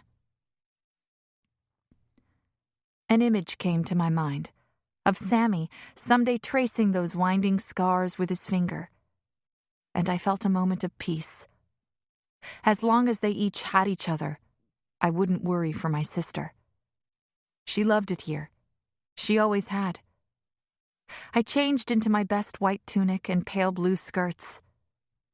Zadie helped me apply the stain from Elder Nemia to my cheek, and we both marveled at how well it worked. If I waited just a little while, it didn't come off even when I rubbed at it. After, I ate a small bowl of porridge with dried figs. I was afraid I'd be ill if my stomach was too full, and I didn't have much of an appetite anyway. "Nerves," Father said. "I expect it's normal to be anxious on a day like this." "Yes, Father." We turned at the sound of Sammy calling from outside the house. "It's time," Father said. I looked around for Mother. Where is she? Even she wouldn't miss saying goodbye to me, I thought, though doubt nibbled the corners of my mind like a hungry fish. "She said she had something she needed to do." "But surely she'll be back to see me off." He shook his head. "She didn't say." I clenched my jaw to keep it from trembling, and picked up the trunk. "Help Zadie out, would you? She's doing better today, but she could still use a hand." I went to where Sammy and Governor Christos sat in their boat, both looking dignified in their finest clothing. I'd always thought Sammy looked more like his mother, but today I saw some of his father in him. He reached up to help me with my trunk. "Are you ready?" I nodded, though the eel in my belly writhed violently. "I think so." "Where's your mother?" I shrugged, trying to mask my hurt. "She's not here." Even the governor frowned at my words. "It's fine," I lied. "Let me just say goodbye." I turned to my father, who held my sister in his arms like a child. He set her down gently so he could remove something from his tunic. It was a long silk pouch, red with pale pink embroidery. "What is it?" I asked as he placed it in my hand. The object inside was hard and thin. "It's a knife, made from the blood coral that nearly killed you." I nearly dropped the pouch. "What?" He smiled. "Don't worry, it's sheathed." I slid the opening of the silk pouch down an inch, revealing an ivory handle carved with sea flowers.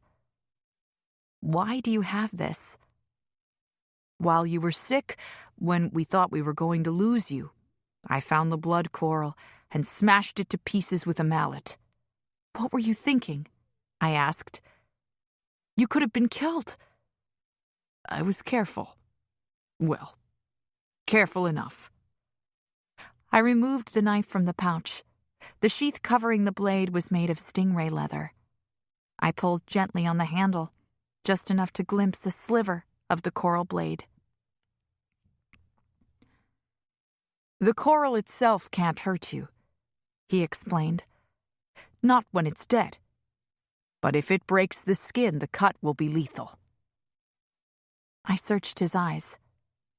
"Why are you giving this to me?" "Turn it over." I obeyed him and gasped. Even Christos's eyes widened at the sight of the massive red pearl set into the hilt, the size of my thumbnail and perfectly round. But it was the color that shocked us all. A bright, radiant red, as red as any blood coral I'd ever seen. I hadn't even known red pearls existed. It had to be worth as much as 20 pink pearls. "Where did you get it?" I asked, stroking the pearl reverently. He tucked a stray hair behind my ear. "From the oyster you and Zadie found that day." "Why didn't you sell it?" I asked, thinking of all the food and supplies we could have purchased with it. "It belongs to you. It always has." I tucked the knife back into the pouch and wrapped my arms around my father, squeezing him tightly. "Thank you, Father, for understanding me so well. I will miss you." "I will miss you too." He didn't try to stop the tears welling in his eyes. "Thalos blessed this family when he brought you to us. Both of you." "Take care of Mother," I said, my voice breaking on the words. "She doesn't know it yet, but she will miss me." "Of course she will." I turned to Zadie and cried harder. "Don't cry, darling," she said, though she was weeping as hard as I was. "I love you so much." "I love you too." She managed a smile. "Now who's the one who will be as swollen as a pufferfish?" "I don't care," I said. She dried my tears with her sleeve anyway. "You've sacrificed everything for me, and I will never forget it as long as I live. You would have done the same for me, but you didn't ask it." I held her as hard as I dared, once again surprised at how small she felt in my arms after embracing Father. A wave of fear washed over me. "I'm not sure I can do this," I whispered into her ear. She leaned back to look me in the eyes. "Mother always told us that beauty is power. She believed that our value was something that could be weighed and measured like a pearl at market.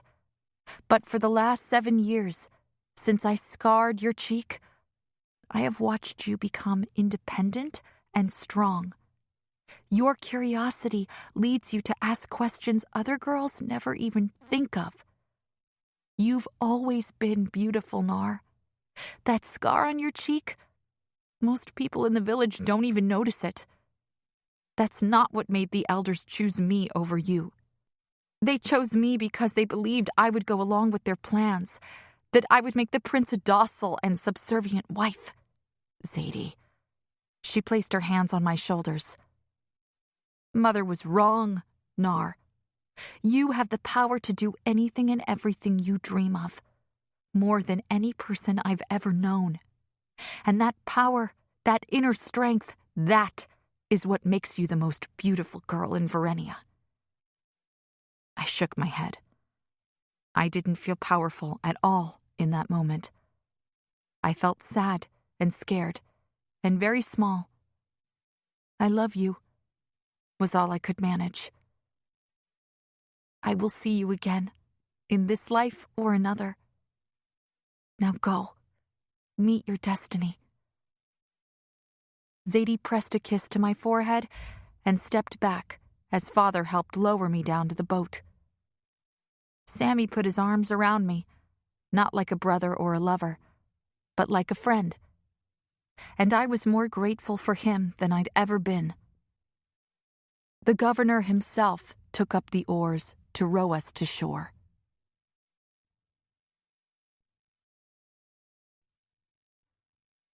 I told myself not to look back.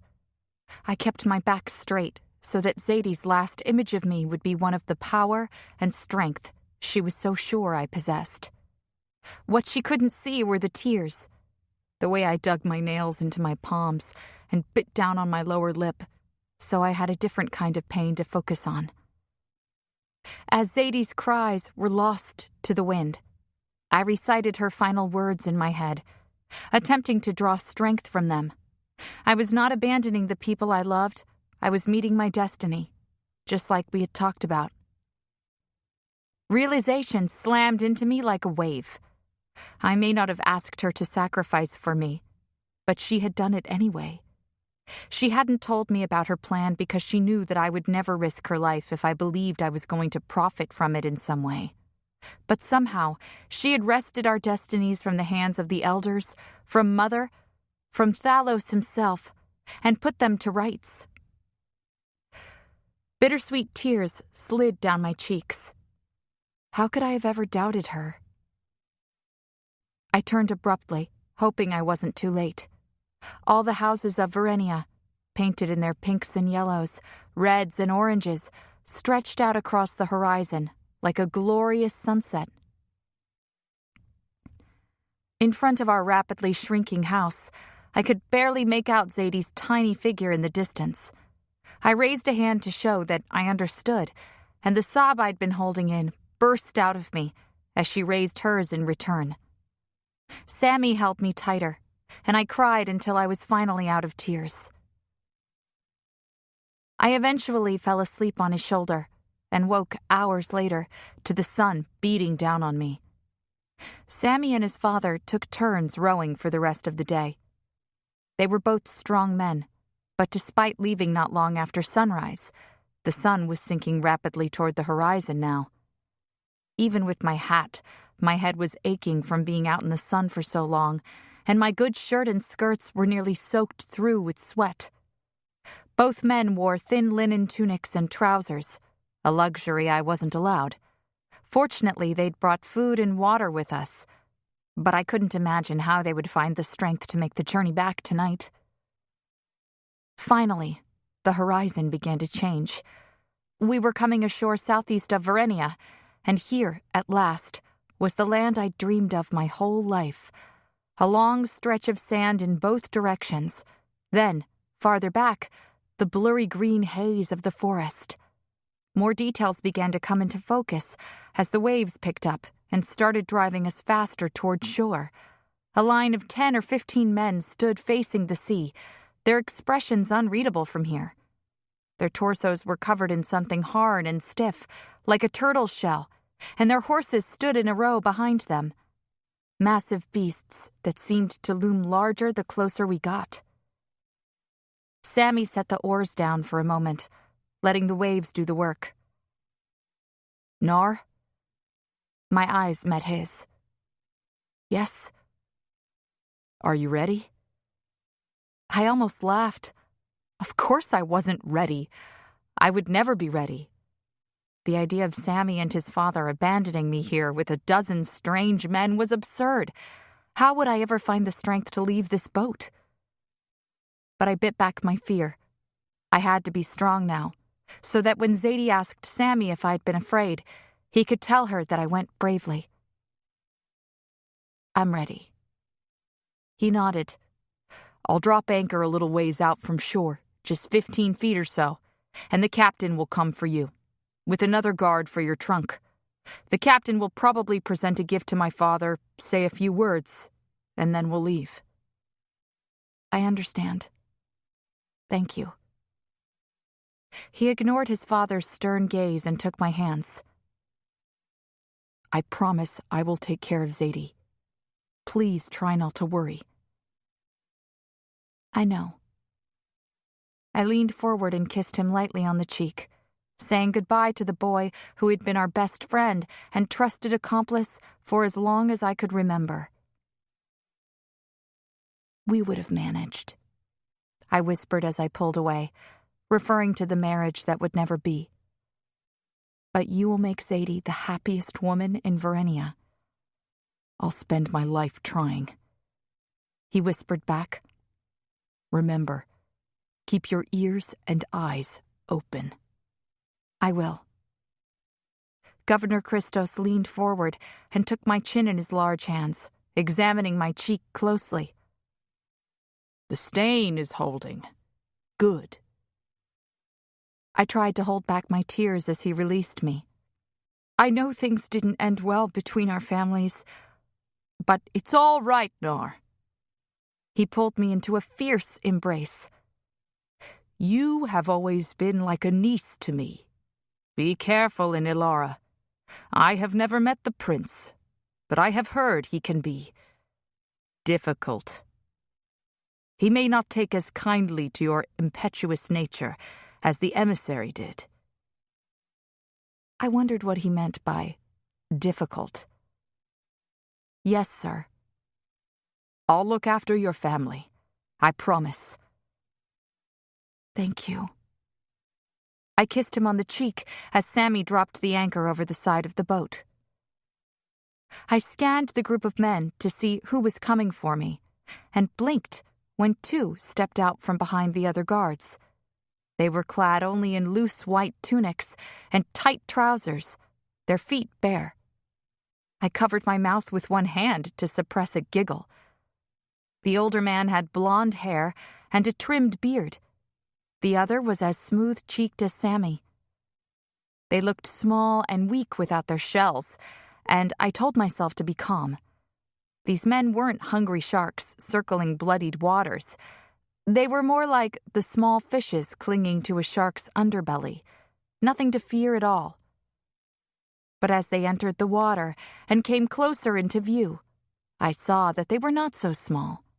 In fact, both men were taller than any man I'd seen in Verenia, including Giovanni. Their shoulders were as broad as Governor Christos's, and their mouths were set in grim lines. I dropped my hand, the smile vanishing from my face, and felt a bubble of panic rising in my throat. 2 strange men were coming for me. I'd never met a stranger, at least not until Talon, and these men had no laughter dancing in their eyes. "I can't go with them," I whispered to the governor. But he only stared ahead at the men, his expression as grave as theirs. "Greetings," Christos said, as the men approached the side of the boat, chest deep in the water. "Good day, Governor Christos," the bearded man answered.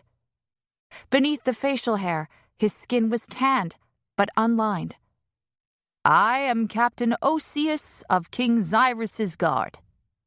His eyes flicked briefly to mine, but his gaze didn't linger long. Instead, he scanned my entire body. Perhaps Talon had described Zadie to him, and he was confirming that I was the girl that the prince had been promised. "Milady," he said finally, reaching his hand out to me. "It is an honor to meet you." I let him take my hand. He brought it to his mouth, his whiskers tickling my skin as he kissed it, and I had to force myself not to look away at the awkwardness of the gesture. "Thank you," I managed. "My second in command, Grigg, will help get your belongings to shore. I'm afraid protocol dictates that you may not set foot on solid ground until we are within Ilarian borders, so I will carry you to the carriage." I yanked my hand back. "Carry me?" "Yes, milady. I promise I am up to the task." His eyes crinkled in the corners, and I felt myself relax a little. Despite his size and serious expression, I suddenly felt that he was someone I could trust, this captain who had the word sea in his name. He turned to Christos. "We would like to present the lady's family with these gifts," he said, gesturing to a sack Grigg was struggling to keep out of the water. "The rest of the bride price will be sent after Prince Seren agrees to the marriage." Christos grunted in acceptance, and Grigg laid the bag in the bottom of the boat. I wondered what was in it. Something useful, I hoped, like food or clothing. Sammy helped Grigg lift my trunk out of the boat, while the captain held out a hand to me. "Now then, milady, may I help you down?" I placed one hand in Captain Osius's, hoping he wouldn't notice how badly it trembled. I rose on numb legs and was grateful when Sammy took my other arm, steadying me. I glanced back at him once, forced a smile, and stepped into the waiting arms of the captain. Grigg, carrying the trunk on his head, turned toward shore, and Osius followed. I watched over his shoulder as Sammy raised his hand in one final farewell, before picking up the oars and disappearing over the crest of a wave. Chapter 11. This was it. Quite probably the last time I would ever see anyone I knew again. A cold pit formed in my stomach, as if the slippery eel had just turned to stone. I let my chin fall against the captain's damp tunic. He didn't falter in his stride toward land. When I began to feel the ocean falling away and my wet skirts growing heavier as they dragged in the water, I raised my head again. The captain's footfalls left soft impressions in the sand, something I'd never seen. The only sand I'd ever touched had been underwater. I longed to bury my own feet in it, but the captain had said I couldn't walk here. The sand made a crunching noise as he walked farther inland, and then a softer sound, like grain spilling out of a sack. I had thought so much about how different things would look on land, but I'd forgotten all about how they'd sound and smell. As we got closer to the row of guards, a sharp scent like chopped onions filled my nostrils, the odor of a dozen men dressed in heavy leather after a day spent in the blazing sun. And beyond that, something stronger but warm and almost sweet, what I would later recognize as the smell of horses. Captain Osius walked past the other guards and their horses into the tree line, and I stared up in wonder. The trees were immense, bigger than any plant I'd ever seen, but the leaves that rustled in their branches were small and delicate. I reached out and plucked one off a branch as we walked past, rubbing it between my fingers. It felt smooth and slippery. When I brought it to my nose and sniffed, I felt Captain Osius's chest heave up and down. He was laughing at me. I dropped the leaf and stiffened in his arms, realizing how ridiculous I must seem to someone like him, someone who'd seen so much more than I had. It wouldn't matter that it was his king who had kept me an ignorant wave child in the first place. From now on, I would keep my curiosity to myself. "Here we are, milady." The carriage was a large wooden structure, with doors and windows like a house on wheels, with 4 brown horses harnessed to the front. It was nearly dark now, but there were lanterns hanging from the sides of the carriage, illuminating the intricate carvings in the wood. "Milady," a young woman said, stepping out of the carriage and dropping into a curtsy. For a moment I forgot myself and stared. Her white blonde hair was pulled back in 2 long fishtail braids that framed a sallow face as pale as a sun-bleached sand dollar. When her sky-blue eyes flicked up to mine, I noticed purplish smudges below them, giving her a tired and almost sickly appearance. Her dress was made of a heavy, dark gray fabric, pulled tight across her torso to accentuate a flat chest and the tiniest waist I'd ever seen. I glanced down at my own sodden tunic and skirts, feeling like the drowned rat that had once come in on a sack of grain from the floating market and sent Zadie and me screaming out of the house. I could imagine what this woman was thinking. This is what the most beautiful girl in Verenia looks like? "Good evening," I said, nodding in what I hoped was the appropriate manner. She smiled. "I'm Eb. I'll be your lady's maid in Ilara, and on the journey, of course. You must be, well, I can't even imagine what you must be feeling right now. But getting you out of those wet clothes is the least we can do." "We should depart within the hour, Eb," Captain Osius said as he handed me into the carriage. "Be sure she gets some hot tea into her before we go." The interior was more spacious than it seemed from the outside. There was a bench on either end, covered in deep crimson velvet. White cloth was hung over the windows, and heavier red drapes were pulled to either side. Eb closed them now. "For privacy," she explained. "It's a bit dark, but we'll do our best." There was a lantern in here, but only 1 candle, and I was grateful for the dim lighting. I was crouched over, unable to stand up straight in the carriage, and a puddle was starting to form around me on the floor. My feet squelched on the damp fabric. Was nothing left bare in Ilara? I flinched when I felt Eb's hand on my back. "If it's all right, milady, I'll just help you out of these wet clothes and get you dried off a bit." The next several minutes passed in awkward silence. No one had ever seen me without clothes on, outside of my family. It was summer, but tiny bumps sprang up on my bare skin, and I couldn't keep myself from shivering. Eb threw a thick blanket over me and urged me to rub myself dry. I watched in horror as she cracked open the carriage door and kicked my sodden clothing out into the dirt.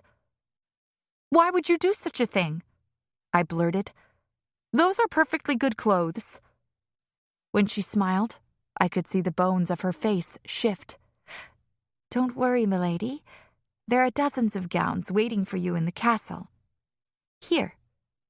She lifted up one of the seat cushions and brought out a gown made of the same stiff, heavy fabric as hers, in an even darker shade of gray. "This is just a traveling gown, mind you," she added when she saw my face fall. But it wasn't the quality that troubled me. We never wore such somber colors in Verenia. "Do you wear more colorful clothing in Ilara?" I asked hopefully. "Not at court.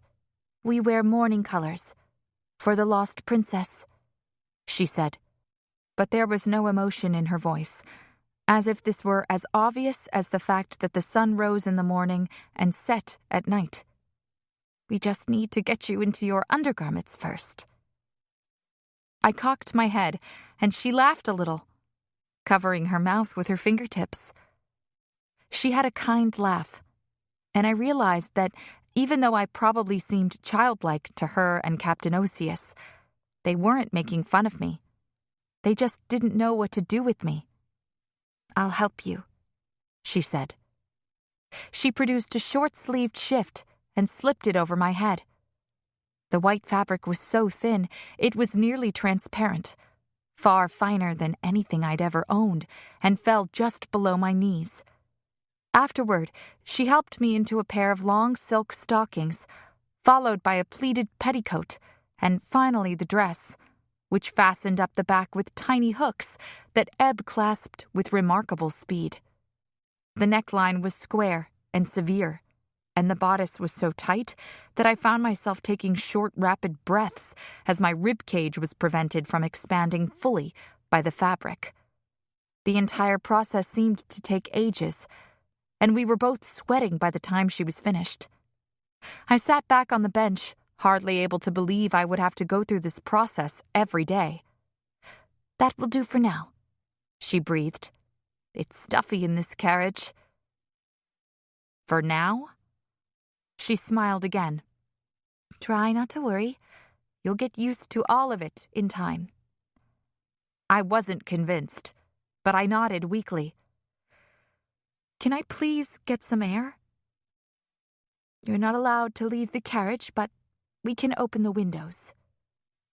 I pushed past Ebb as she parted the curtains and opened the windows, desperate for fresh air. The cool breeze that hit me was welcome now. I couldn't imagine I'd ever be cold again in all this clothing. I was still sucking in breath when Captain Osius appeared from the front of the carriage. "Milady," he said, bowing. "The gown suits you. Are you ready to leave?" I glanced down at the gown, which suited me about as well as a lobster shell fit a crab, then back at Ebb. I believe so." "Very good." He nodded and disappeared again. "Best sit down, milady. The ride can be a bit bumpy at times." Before I could take a seat, the driver yelled something to the horses, and the carriage lurched forward, sending me sprawling against the velvet cushions. I looked up at Ebb, who gave another of her kind laughs and helped me sit up. "You'll get used to it, milady. I promise." A few minutes later, my senses bombarded by too many sights, sounds, and smells at once, I ran to the window, threw back the curtains, and emptied the contents of my stomach all over the carriage door. Just as Elder Nemia had predicted, the rest of the journey was long and painful, as I suffered through what Captain Osius called land sickness. And sick I was, even worse than the time Zadie and I had inadvertently purchased bad meat from a trader. Ebb cared for me like a child, helping me to change in and out of my dresses, bringing me cups of a tea made from ginger, valerian root, and bugbane to help with my sickness. The ingredients were as foreign as everything else, but they did settle my stomach enough that I was able to eat a bit on the third day. I didn't see anyone except for Ebb, with the occasional glimpse of Grigg or the captain outside the window of the carriage. Ebb and I slept inside, and at night, the deep laughter of the men around the fire, coupled with the thick tang of wood smoke, made me ache for home. The carriage began to feel like a net around me, and I fought against a sensation I'd never experienced, like something inside of me was clawing to be free. When I wasn't sick, I napped, but try as I might to pretend the carriage was a boat and the rough road beneath us a choppy sea, my mind and body would not be fooled. On the morning of the 5th day, Captain Osius came to check on me before we started moving. "We'll be on Ilarian soil in a few hours," he assured me. "You'll finally be able to leave the carriage and stretch a bit." When Elder Nemia had told me the journey would be long, I hadn't understood that I wouldn't be able to leave the carriage for days. Ilara had once stretched across the entire continent, but in the past few generations, uprisings had become more common, and we were traveling through 2 other territories on our journey. The first, Meriden, was mostly thick forest, with small villages here and there along the road. It had been easy to take from the king, apparently, because it was close to the shore, and the king never ventured far from the mountains. But the land we traveled through now, Perot, was more disputed. Every week the rebels claimed more land.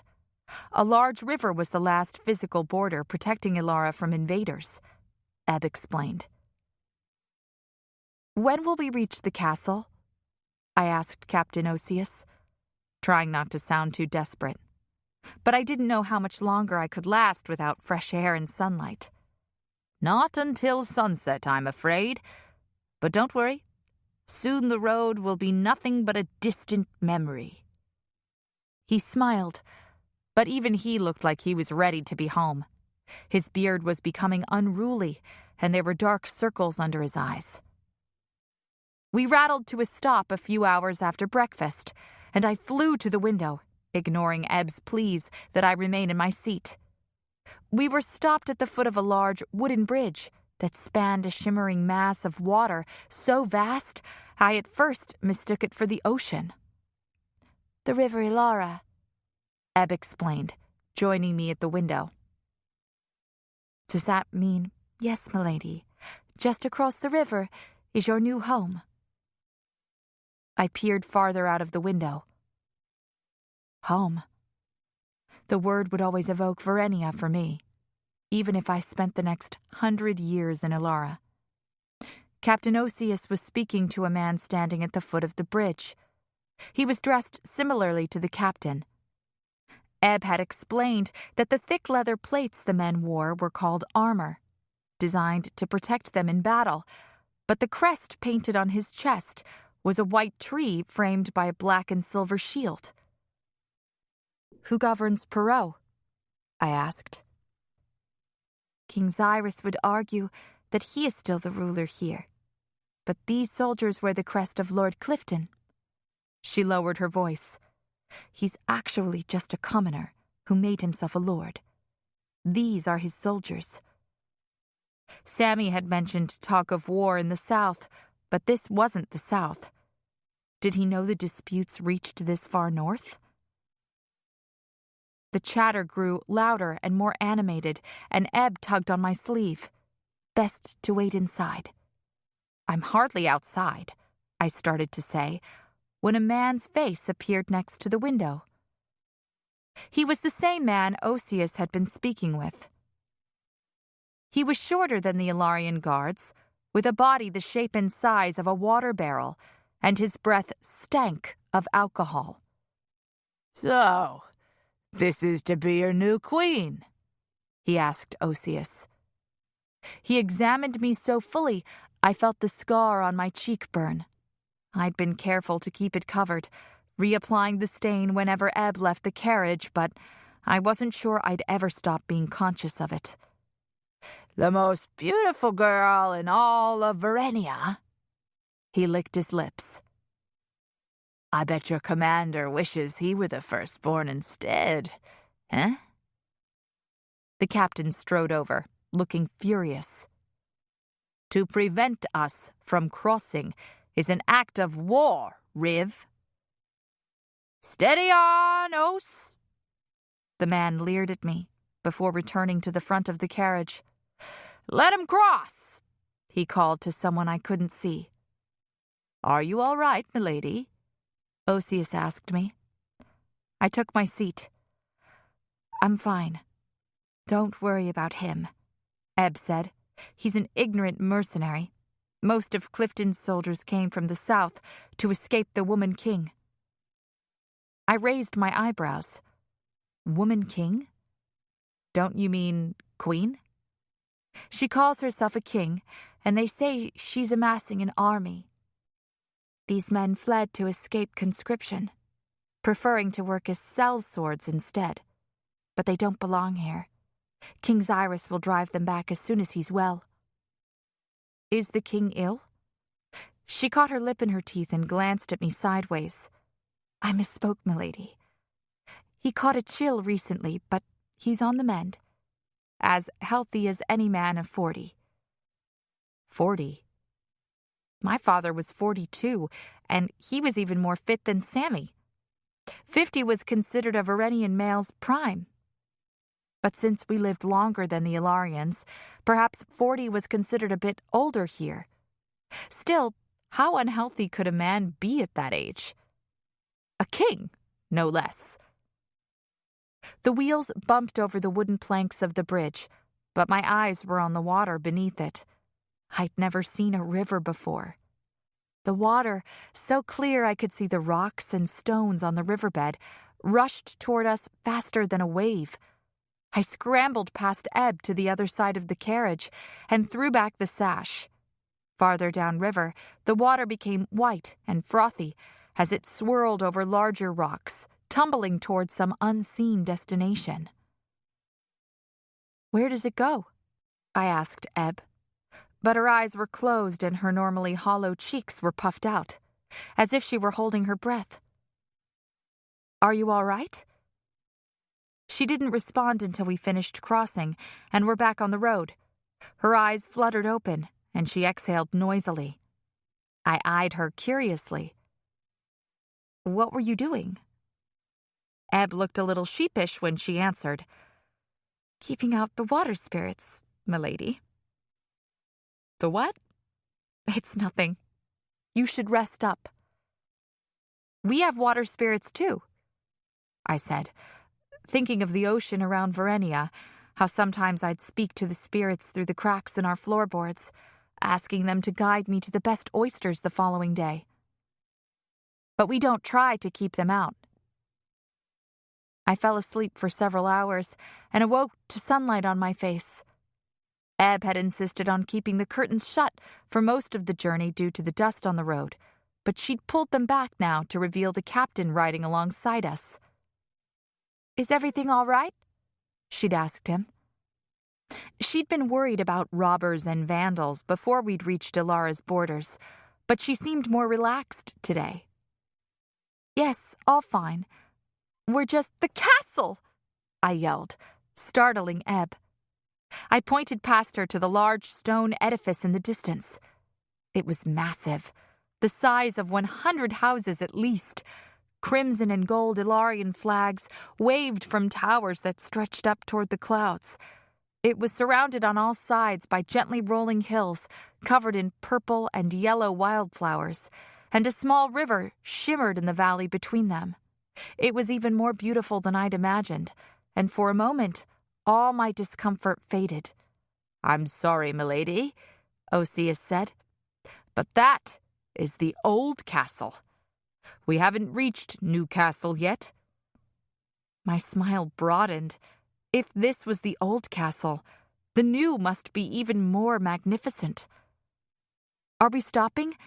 Say yes, please. I have to see it." "I'm afraid we can only stop for a bit. We still have a few hours' journey ahead of us." Ebb dropped the sash and urged me back onto the bench. "It's beautiful," I said. "Why would anyone ever want to leave?" "Newcastle is much safer. Only the King's Guard lives here now." "Safer than a giant stone building? What would she think of my little wooden house back in Verenia?" "So this is where the captain and his men live?" "Yes, and the prince." "The prince?" I was going to meet my future husband now, in a dress the color of soot and stale from 5 days trapped in a cage. My hands flew to my hair, which felt just as ratty and tangled as I feared. "I can't meet him now." Before Ebb could respond, Grigg opened the door. "We're going to change out the horses and leave a few of the guards here, as we're in safe territory now, milady. The captain said you wanted to get out and stretch your legs for a bit." At the sight of the open door and the blue skies beyond, I forgot about my hair and dress. "Yes," I breathed, already rising to my feet. "Your shoes, milady," Ebb said, tugging at my skirts. I sat back down and Ebb presented a pair of black silk slippers topped with neat little bows. They looked far too delicate and small for my feet, but somehow they slid right on. Captain Oseus stepped forward and held his hand out to me, and I took it eagerly. I was so fascinated by the sights around me that I forgot to look down, and my foot landed in a muddy rut in the road with a squelch. I squeaked at the sight of brown mud all over my new slippers. My very first step on land, and I'd made a complete mess of it. The captain patted my hand reassuringly and led me across the road onto the grass. It was softer than I had imagined, like stepping onto a sponge. In a way, I felt like I was back in the ocean, but instead of being surrounded by blue, everything was green, from the grass to the trees that arched overhead.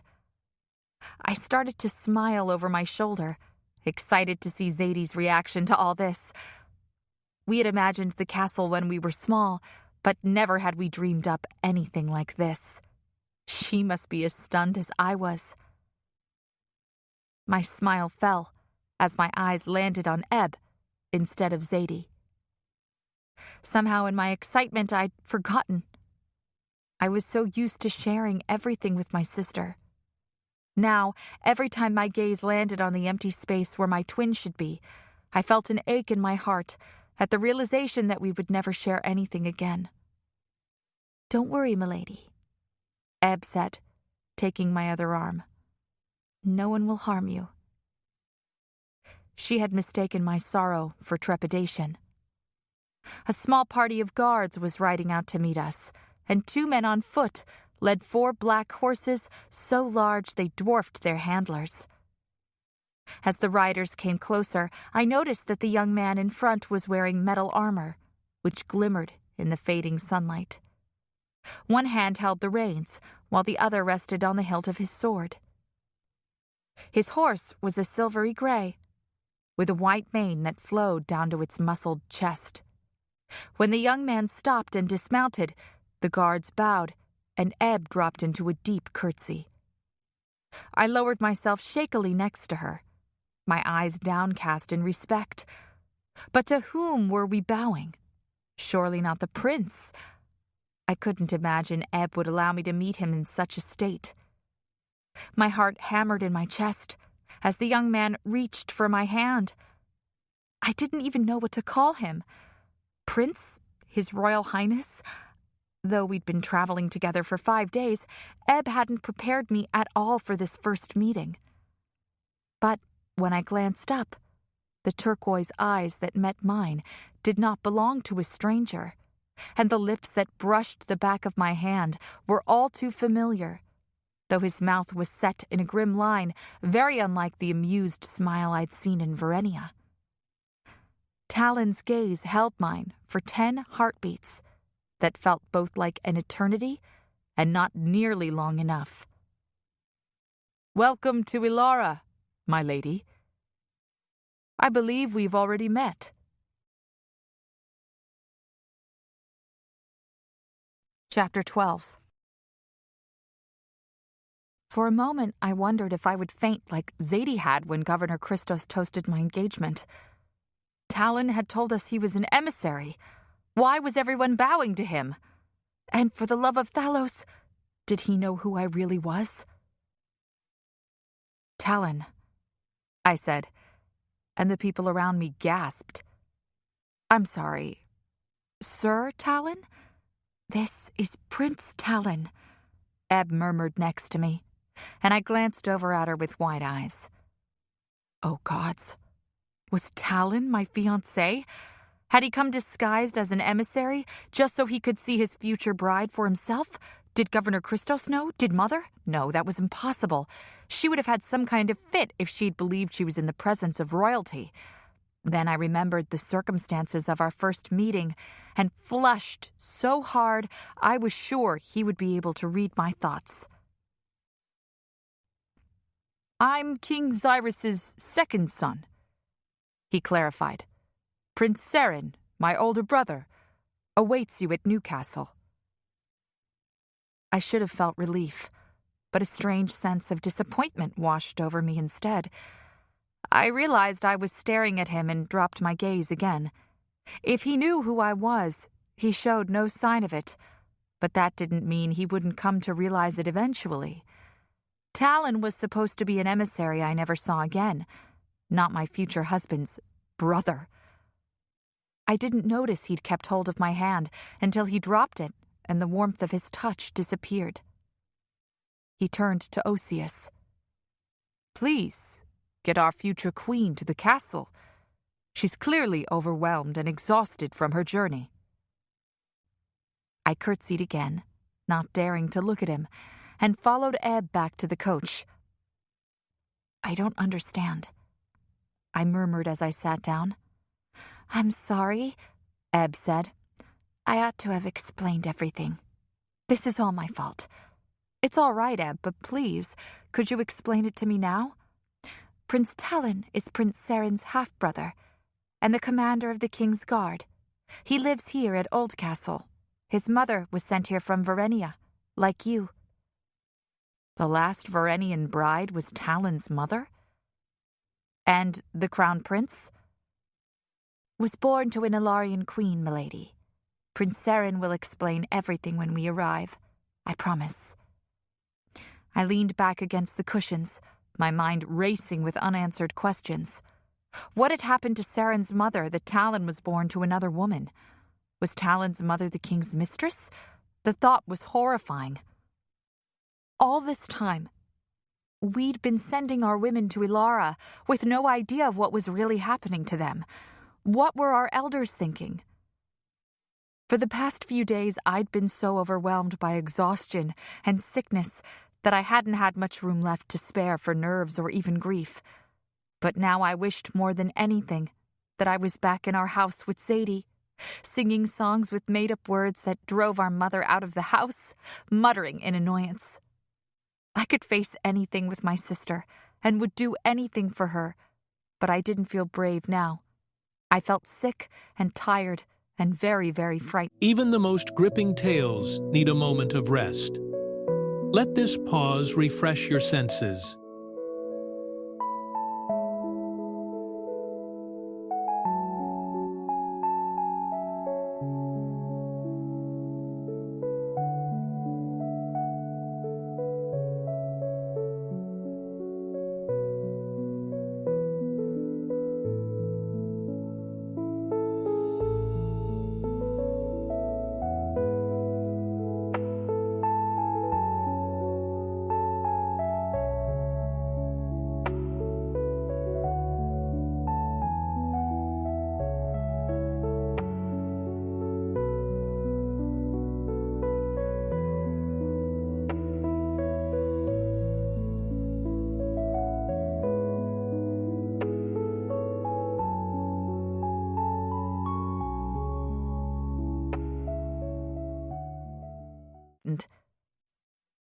We finally came to a halt when the waxing moon was already high in the sky.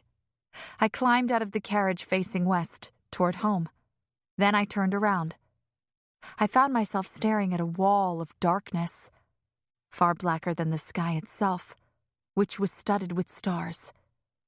I looked up and up and up until my neck was craned so far my head was nearly touching my spine. Finally, I saw sky again. What in Thalos's name was I looking at? Ebb took my arm and led me forward. "Welcome to Newcastle." I staggered back a step. "What?" I asked, my voice barely more than a whisper. Captain Osius appeared on my other side and took my free arm. "We leave the horses here, milady. I'm afraid it's a bit of a climb to the top of Mount Eris. If you're too tired, we can wait until sunrise.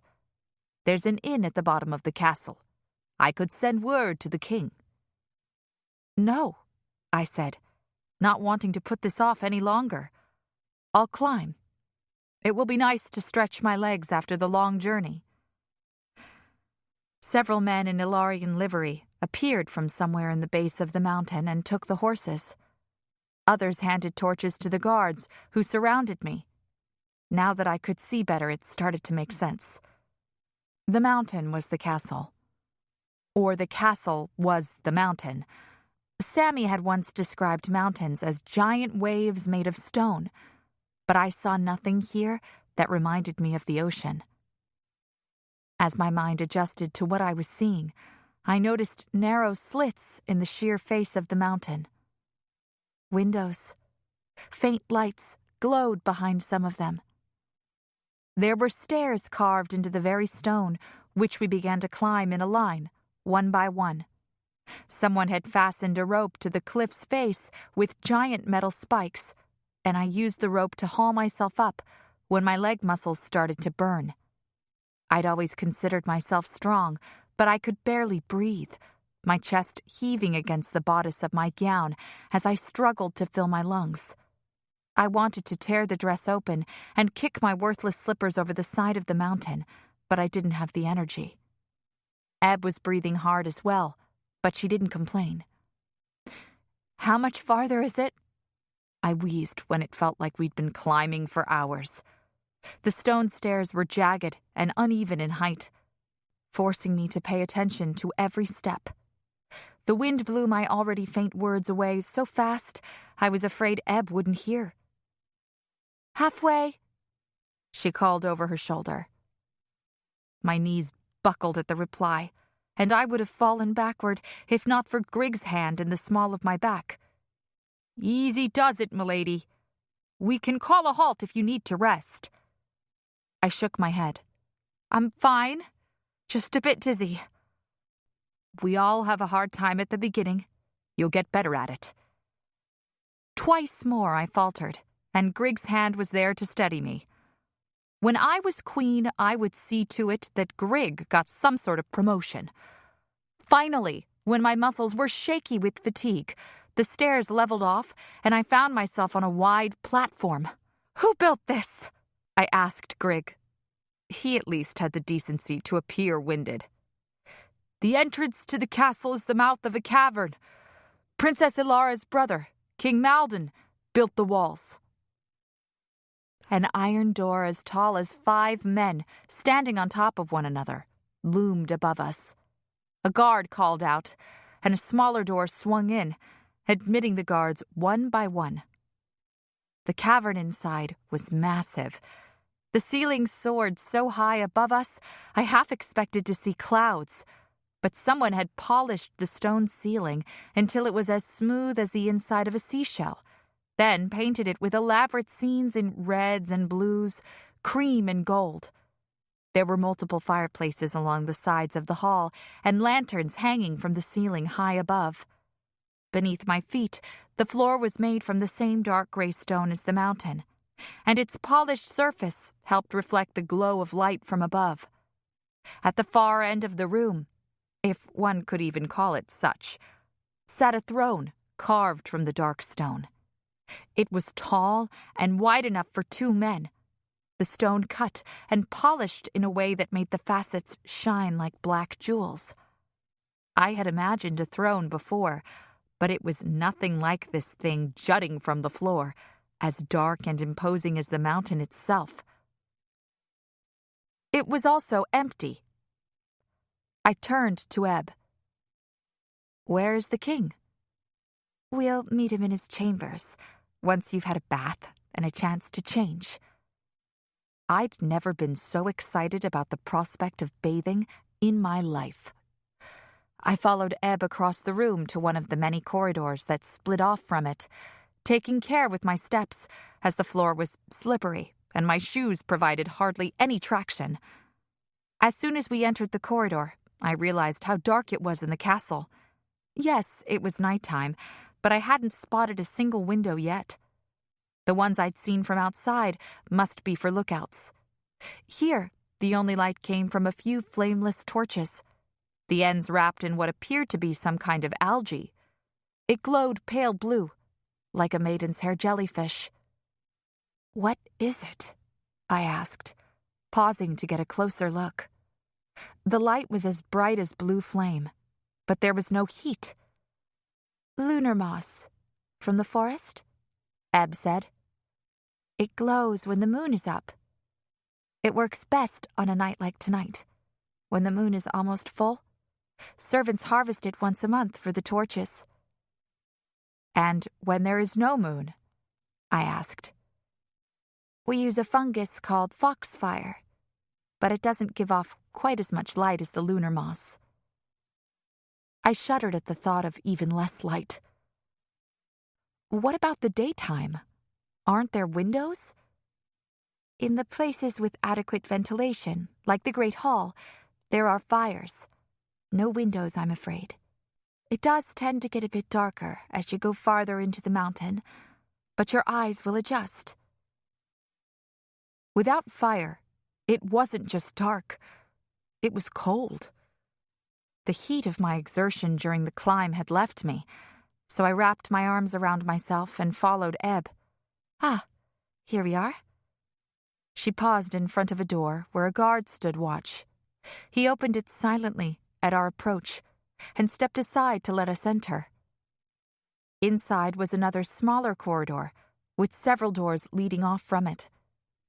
She turned down another hall. Here are your chambers. Eb led me into the large room, its ceiling polished and painted like the one in the Great Hall. Tapestries and rugs covered the stone surfaces, adding a small amount of warmth. An enormous bed sat in the center, piled high with blankets and fur throws.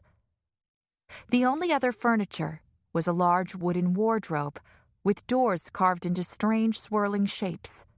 For a room that was roughly the size of the governor's house, it was surprisingly bare. Then again, this wasn't someone's house. It was merely a place to sleep.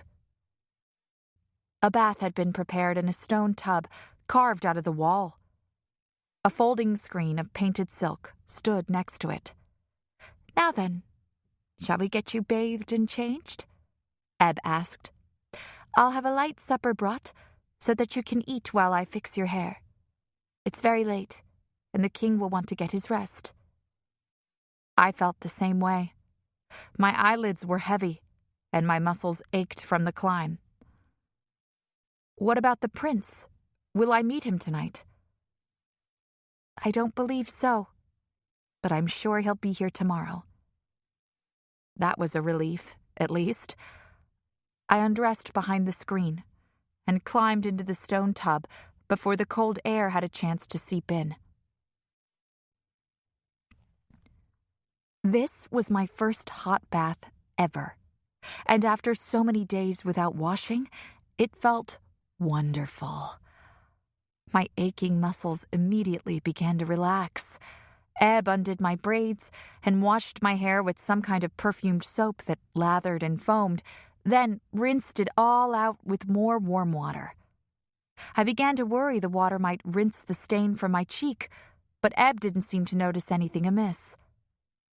I could have stayed in the bath forever, but Eb's clipped movements reminded me we were in a hurry. I climbed out and immediately regretted it when the cold air hit my bare skin. Eb handed me a towel, then walked to the wardrobe and opened the doors. Now, milady, you'll need to choose your gown quickly. I believe this one is appropriate for the occasion, but there's also you choose, I said, sensing her urgency. I trust you. As promised, a light repast sat on the small table to the side of a stool, where I perched so Eb could get to work on my hair. I nibbled on some kind of dark bread and a creamy cheese with figs, but I was too anxious to eat more than a few bites. Eb began to coil my hair, twisting and pinning with a deftness I hadn't expected. Despite her efficiency, she was much gentler than Zadie, and she left half of my hair down, which was a nice rest for my scalp. After, she helped me into a dark blue gown, embroidered with threads of gold. I had grown used to the subdued clothing, though I still didn't like it. But I admired the way the metallic threads shimmered in the light from the lunar moss set into small lamps in the wall. When Eb left to change as well, I opened my trunk from home, which a servant had delivered while I was dressing. I pulled out the little jar of stain for my scar and approached the large standing mirror slowly. I'd seen my reflection in the hand mirror in the carriage, but I hadn't seen all of me at once. Not in my entire life, now that I thought about it. I wasn't sure I was ready for this. But before I could stop myself, there I was. Or at least, a version of me, unlike anything I'd ever imagined. Who was this girl with the stilt-straight posture and neatly styled hair?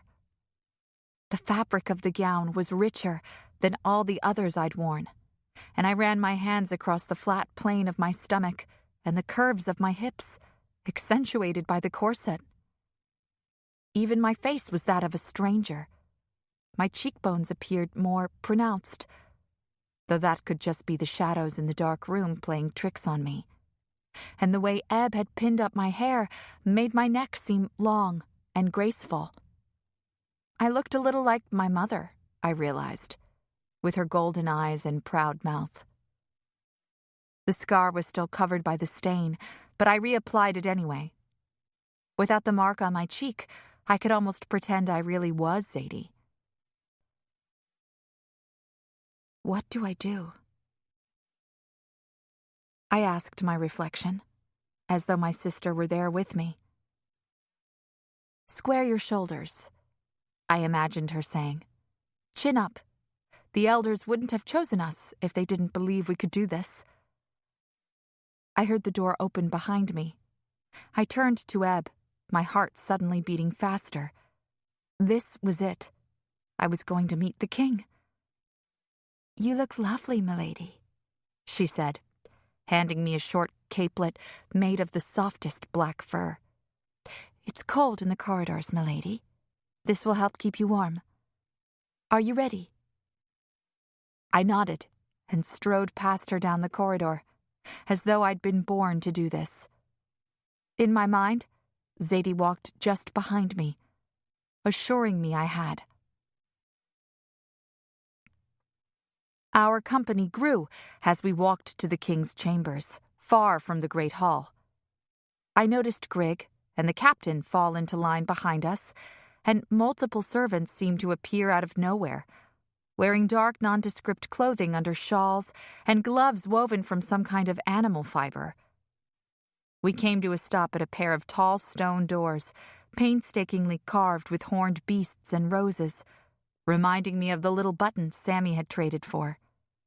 Sadie and Sammy had insisted I take the traveling cloak with me, since Sadie wouldn't need it in Verenia, but I'd never taken it out of the trunk during our journey. Now that I'd seen Ebb toss aside entire outfits like they were refuse, I realized how little value a single brass button would have to these people. I wondered how many pearls Sammy had sacrificed for it. The moment the doors opened, I was hit with the sickly sweet smell of illness, like a bin of rotting fruit at the floating market. Someone had gone through a good deal of trouble to try to hide the odor with perfumed incense, and the combination of smells was nearly overpowering. Several ladies stood near the king's bed with little sachets pressed to their noses. I'd thought my bed was large, but King Xyrus's bed was twice the size of it, made larger by the skeletal man who sat propped up against a stack of pillows. He was so pale he nearly faded into the white linen surrounding him. His gray beard was long and straggly, matching the few tufts of hair left on his liver-spotted head. He looked ancient, older than the oldest Verenian elder. This man couldn't possibly be the same age as my father. I was led forward by Captain Osius, who stopped to kneel before the king. I imitated the ladies around me, wishing I'd practiced more back home, but curtsying as deeply as I dared without falling over. The king's watery eyes blinked open at the sound of the captain's voice. Your Grace, pardon the late hour. We have brought a special visitor from Verenia. With the help of a nobleman, the king sat up straighter, smacking his lips like a child who'd just woken from a long nap. Ah, yes, Sadie. Welcome to Ilara, my dear. I blinked at the sound of my sister's name on an Ilarian tongue, the Z sounding almost like an S. No one here had called me anything but milady thus far, and it was a good reminder that I was supposed to be my sister. I stepped forward and took the king's outstretched hand. doing my best to breathe through my mouth.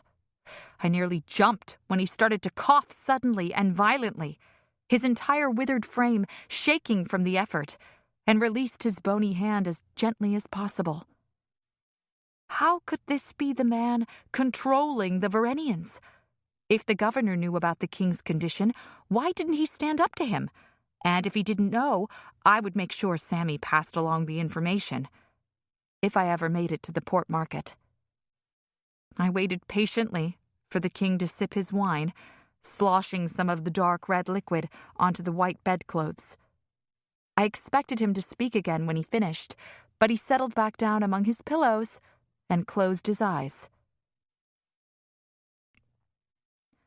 The nobleman assisting him stepped forward and kissed my hand before lowering himself in an exaggerated bow. After that, one by one, the other lords and ladies stepped forward, each offering their services and welcoming me to Ilara. The ladies, dressed in gowns made of various shadowy fabrics, adorned with beads and bows, fussed over me and noted how well I looked after such an arduous journey. The lords were dressed similarly to Talon when he'd visited Ilara, but none had his air of warmth and vitality. Prince Talon, I reminded myself. My future husband's brother. Some of the lords and ladies were pale, like Ebb, probably from spending so much time in this dark mountain. But even those who weren't naturally fair-skinned looked wan and tired. I noticed a few people had used some sort of white powder to make their hair lighter.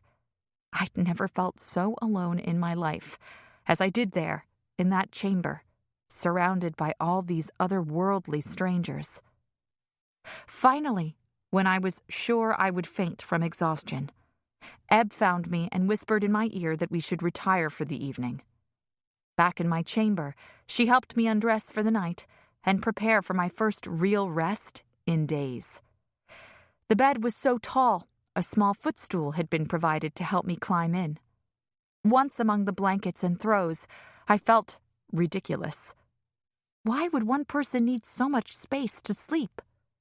Ebb went to the door and curtsied. "I'll leave you now, milady." I glanced around the massive room, only now realizing there was no other place to sleep. "You're not staying?" She seemed surprised for a moment, then smiled. "It's not proper for a servant to sleep in this part of the castle, milady. There's a bell on your nightstand. If you need anything, just ring, and one of the guards will alert me." I should have known a servant wouldn't sleep with a future princess, but I'd never slept alone before. I was coming to think of Ebb as a friend, when I needed to remember that this was her job, nothing more. Still, I couldn't deny how grateful I was to have her here. "Thank you, Ebb, for everything." She blushed and curtsied before slipping out the door. There was no fireplace here, presumably because there was nowhere for the smoke to escape, which explained all the blankets. The only light in the room came from the lunar moss. I burrowed down in my covers, feeling like an eel poking its head out of a grotto. I must have fallen asleep without realizing it, because I woke up some time later, thinking I was drowning, flailing in the sheets as though they were a fishing net. I kicked the blankets away from me until they lay piled on the floor. Now, it was just me in a nightdress on top of the giant feather mattress. And I was freezing. I pulled one of the fur throws off the floor and wrapped myself in it, feeling even more pitiful than I had in the carriage. The room was somehow cold and stuffy at the same time. The bed was far too soft, and it was too quiet without the soft breathing of my sister and the faint snoring from my father across the house. My little trunk had been placed at the foot of my bed, and I scooted over to it, still wrapped in the blanket. As I lifted the lid, I was hit with the briny scent of the ocean, and the throb of homesickness was so intense, my eyes filled with tears. I tucked my few pieces of clothing inside the wardrobe. The coral knife and pearl necklace went in my nightstand. Sensing Eb's exhaustion earlier, I'd let her go without undoing my hair. But I wasn't used to sleeping with pins in it. I went to the full-length mirror and sat down cross-legged before it, feeling ridiculous in my nightgown with the voluminous sleeves and lace-edged neckline. I set to work, unpinning my hair, then massaged my scalp with my fingers, the way Zadie would have done had she been here. With my hair in wild waves around me and the soft blue light of the lunar moss reflecting off my skin, I looked like the sea witch from the stories Sammy used to tell us. According to Varenian legend, she lived deep in the ocean, causing storms that sank ships and drowned sailors, whom the witch took as her lovers. The stories were violent and inappropriate for children, which made us delight in them all the more. Mother would have been appalled if she'd ever caught us. She believed only the gods had the power to cause storms and sink ships. I gathered my hair around me and crawled back to the pile of discarded blankets on the floor, which felt a little closer to my straw mattress from home. I pulled a wayward throw up to my chin and cried myself to sleep. Chapter 13. I was woken by a shriek, followed by the sounds of the door being flung open and an armed guard forcing himself into the room. "Milady, are you hurt?" the guard asked. I sat up, blinking in the gloom, and rubbed my eyes. Eb stood in front of me, a freshly laundered pile of linens in a heap at her feet, her hands covering her mouth. The guard stood behind her, one hand on the hilt of his sword, his mouth slightly agape. "What is it?" "I'm sorry, milady. It frightened me to see you in such a state." I turned around and caught sight of myself in the mirror. It was worse than I'd feared. My nearly waist-length hair was everywhere, and I was tangled up in my nightgown. Noticing my bare legs for the first time, I hastily pulled the fabric down and did my best to subdue my hair.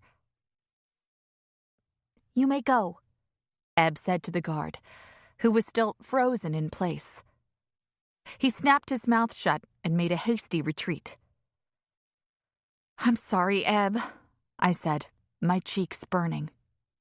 The mattress was too soft, and there were too many blankets, and the pins in my hair were pinching my scalp. I couldn't sleep like that. She regained her composure quickly, at least. "I understand. I'll knock first next time. That would probably be better for everyone." As Eb stooped to gather up the linens, I realized that the moss lanterns had gone dim. It wasn't until I looked up that I understood where the light came from. There were dozens of holes cut into the ceiling high above me, and a small amount of light filtered down through the glass in each one. She followed my gaze. "The most important chambers have these skylights."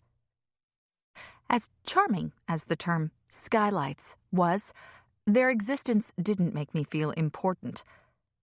Was I really going to spend my days in perpetual semi-darkness? I was a creature of the sun and air, not some pale worm who'd spent her entire existence under a rock at the bottom of the ocean. The walls around me suddenly seemed unbearably heavy. "I need air," I said. "Milady? Fresh air. I can't live like this." My heart had begun to pound in my chest, and I was finding it hard to breathe. My skin prickled and itched with sweat. "Please, Eb, what can I do?" she asked gently, though I could see my panic was beginning to unnerve her. "Even if I was allowed to let you leave, you can't go out dressed like that. Try to take some deep breaths." "I can't," I said, clawing at my chest. "That's the problem." My eyes darted around the room. I needed something of Verenia to cling to, something that could bring me back to myself.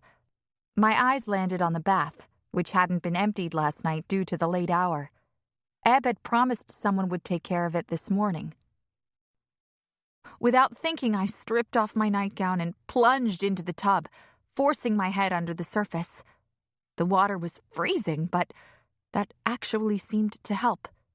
For a moment, I just sat there, my hair fanning out around me, my heart rate instantly slowing. I counted out the beats.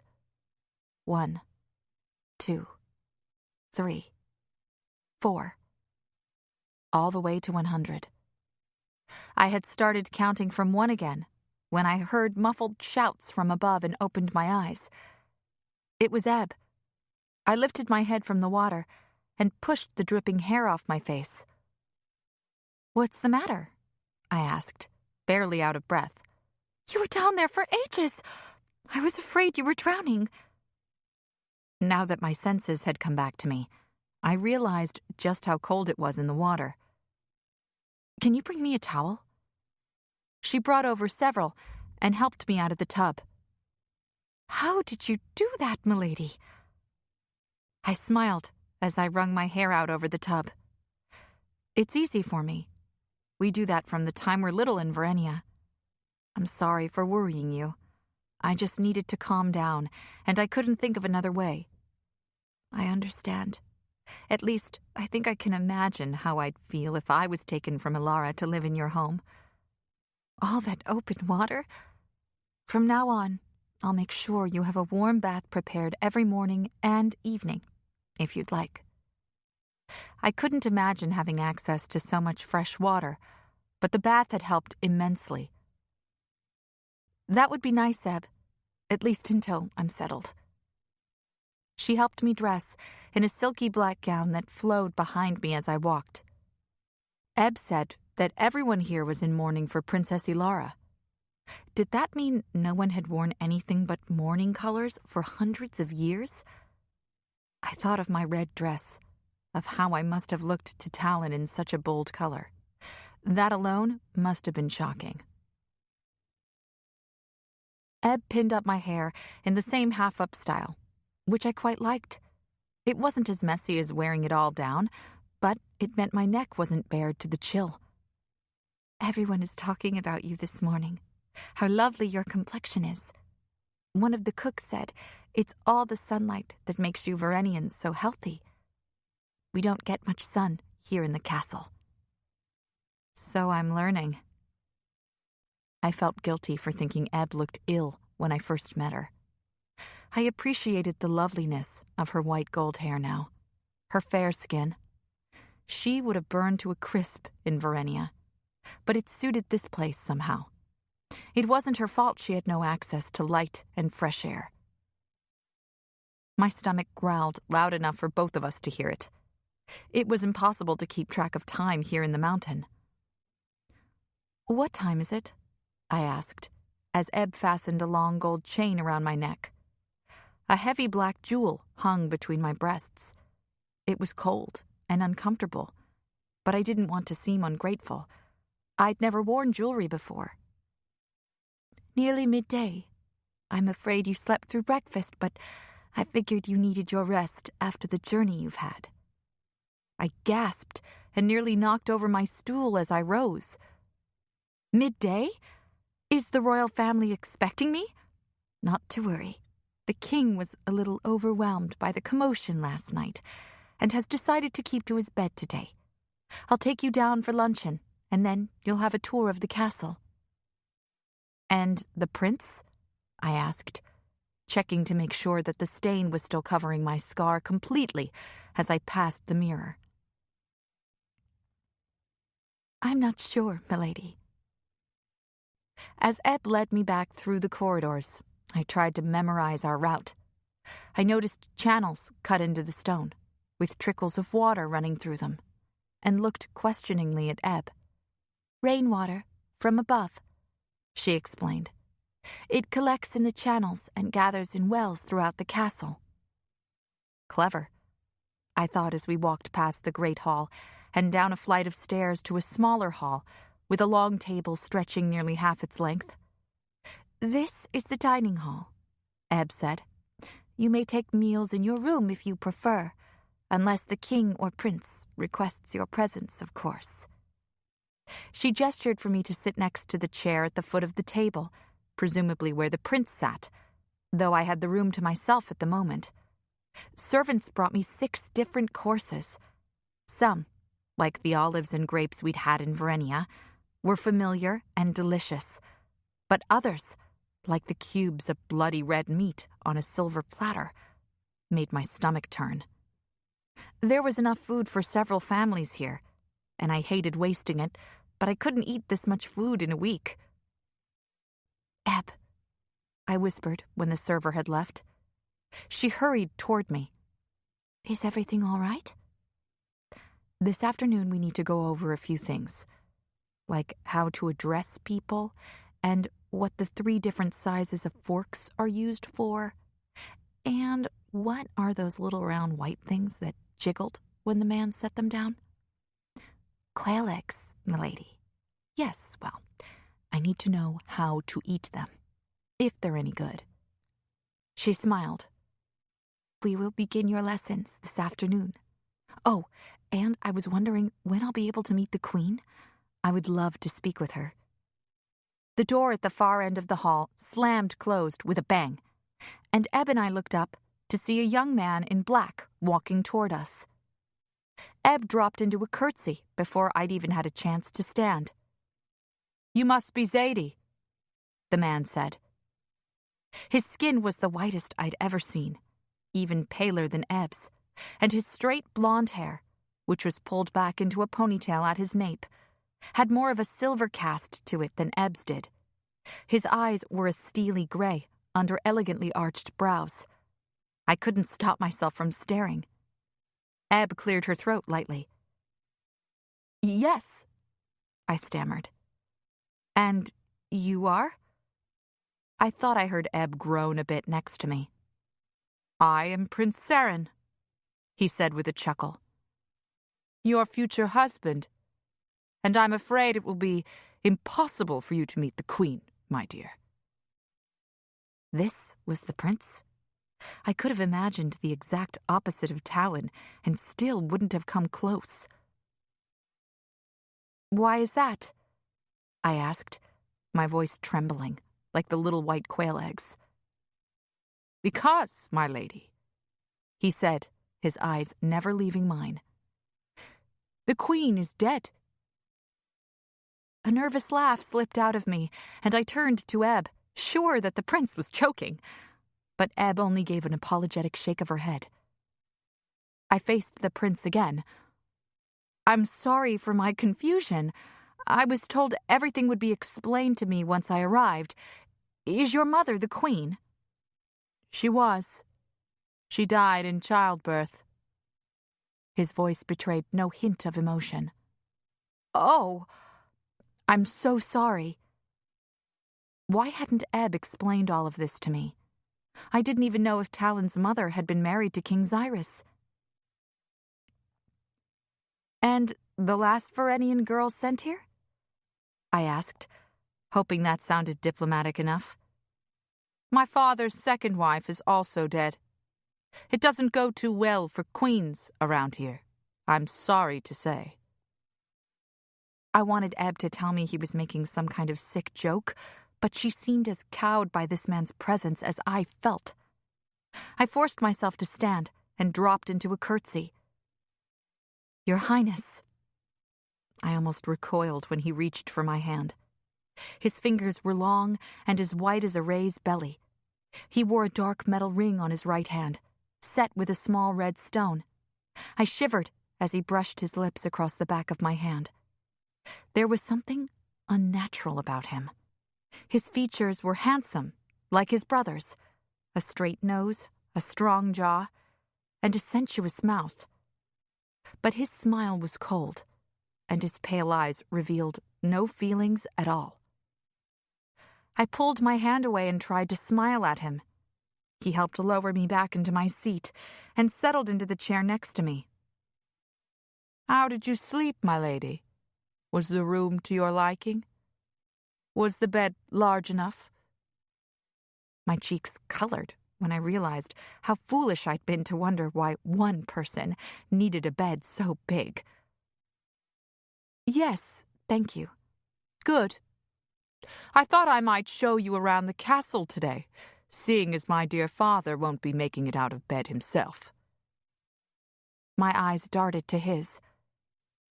"You must have better things to do than give a tour of the castle," I said softly. "Nonsense. It's the least I can do after you've come so far to be my bride." I couldn't help squirming in my seat. I suspected he knew he was making me uncomfortable, and he was enjoying it. "How old are you?" he asked. 17. "Ah, yes, precisely the age of Queen Talia, when she came 20 years ago. I was only a babe at the time, so I have no recollection of it. But she is a part of many of my childhood memories, as is my brother, Talon. He was born just a year after they were married. Father didn't waste any time." His smirk held none of the amused charm of his brother's. Beneath my gown, my skin crawled. "When did Queen Talia die? No one in Verania has heard this news. Or if they had, they hadn't bothered to tell me." "It was 4 years ago now, I believe, when Talon was just 15. He was made commander of the guard not long after, at my request." Something about the lack of emotion in his voice told me Saren hadn't done this because it would be best for his brother, though perhaps it was. I couldn't imagine Talon in this place. "Can I ask how she died?" "Murder." I gasped and clapped a hand to my mouth. He'd said the word so casually as if it meant nothing. The death of a woman who must have been like a mother to him in some way. "It was a servant," Saren continued. "The Queen's blood was found all over her room. The carpets were drenched with it, though Talia's body was never found. We suspect it was hidden away in one of the many abandoned chambers in the castle. The servant was beheaded the next day."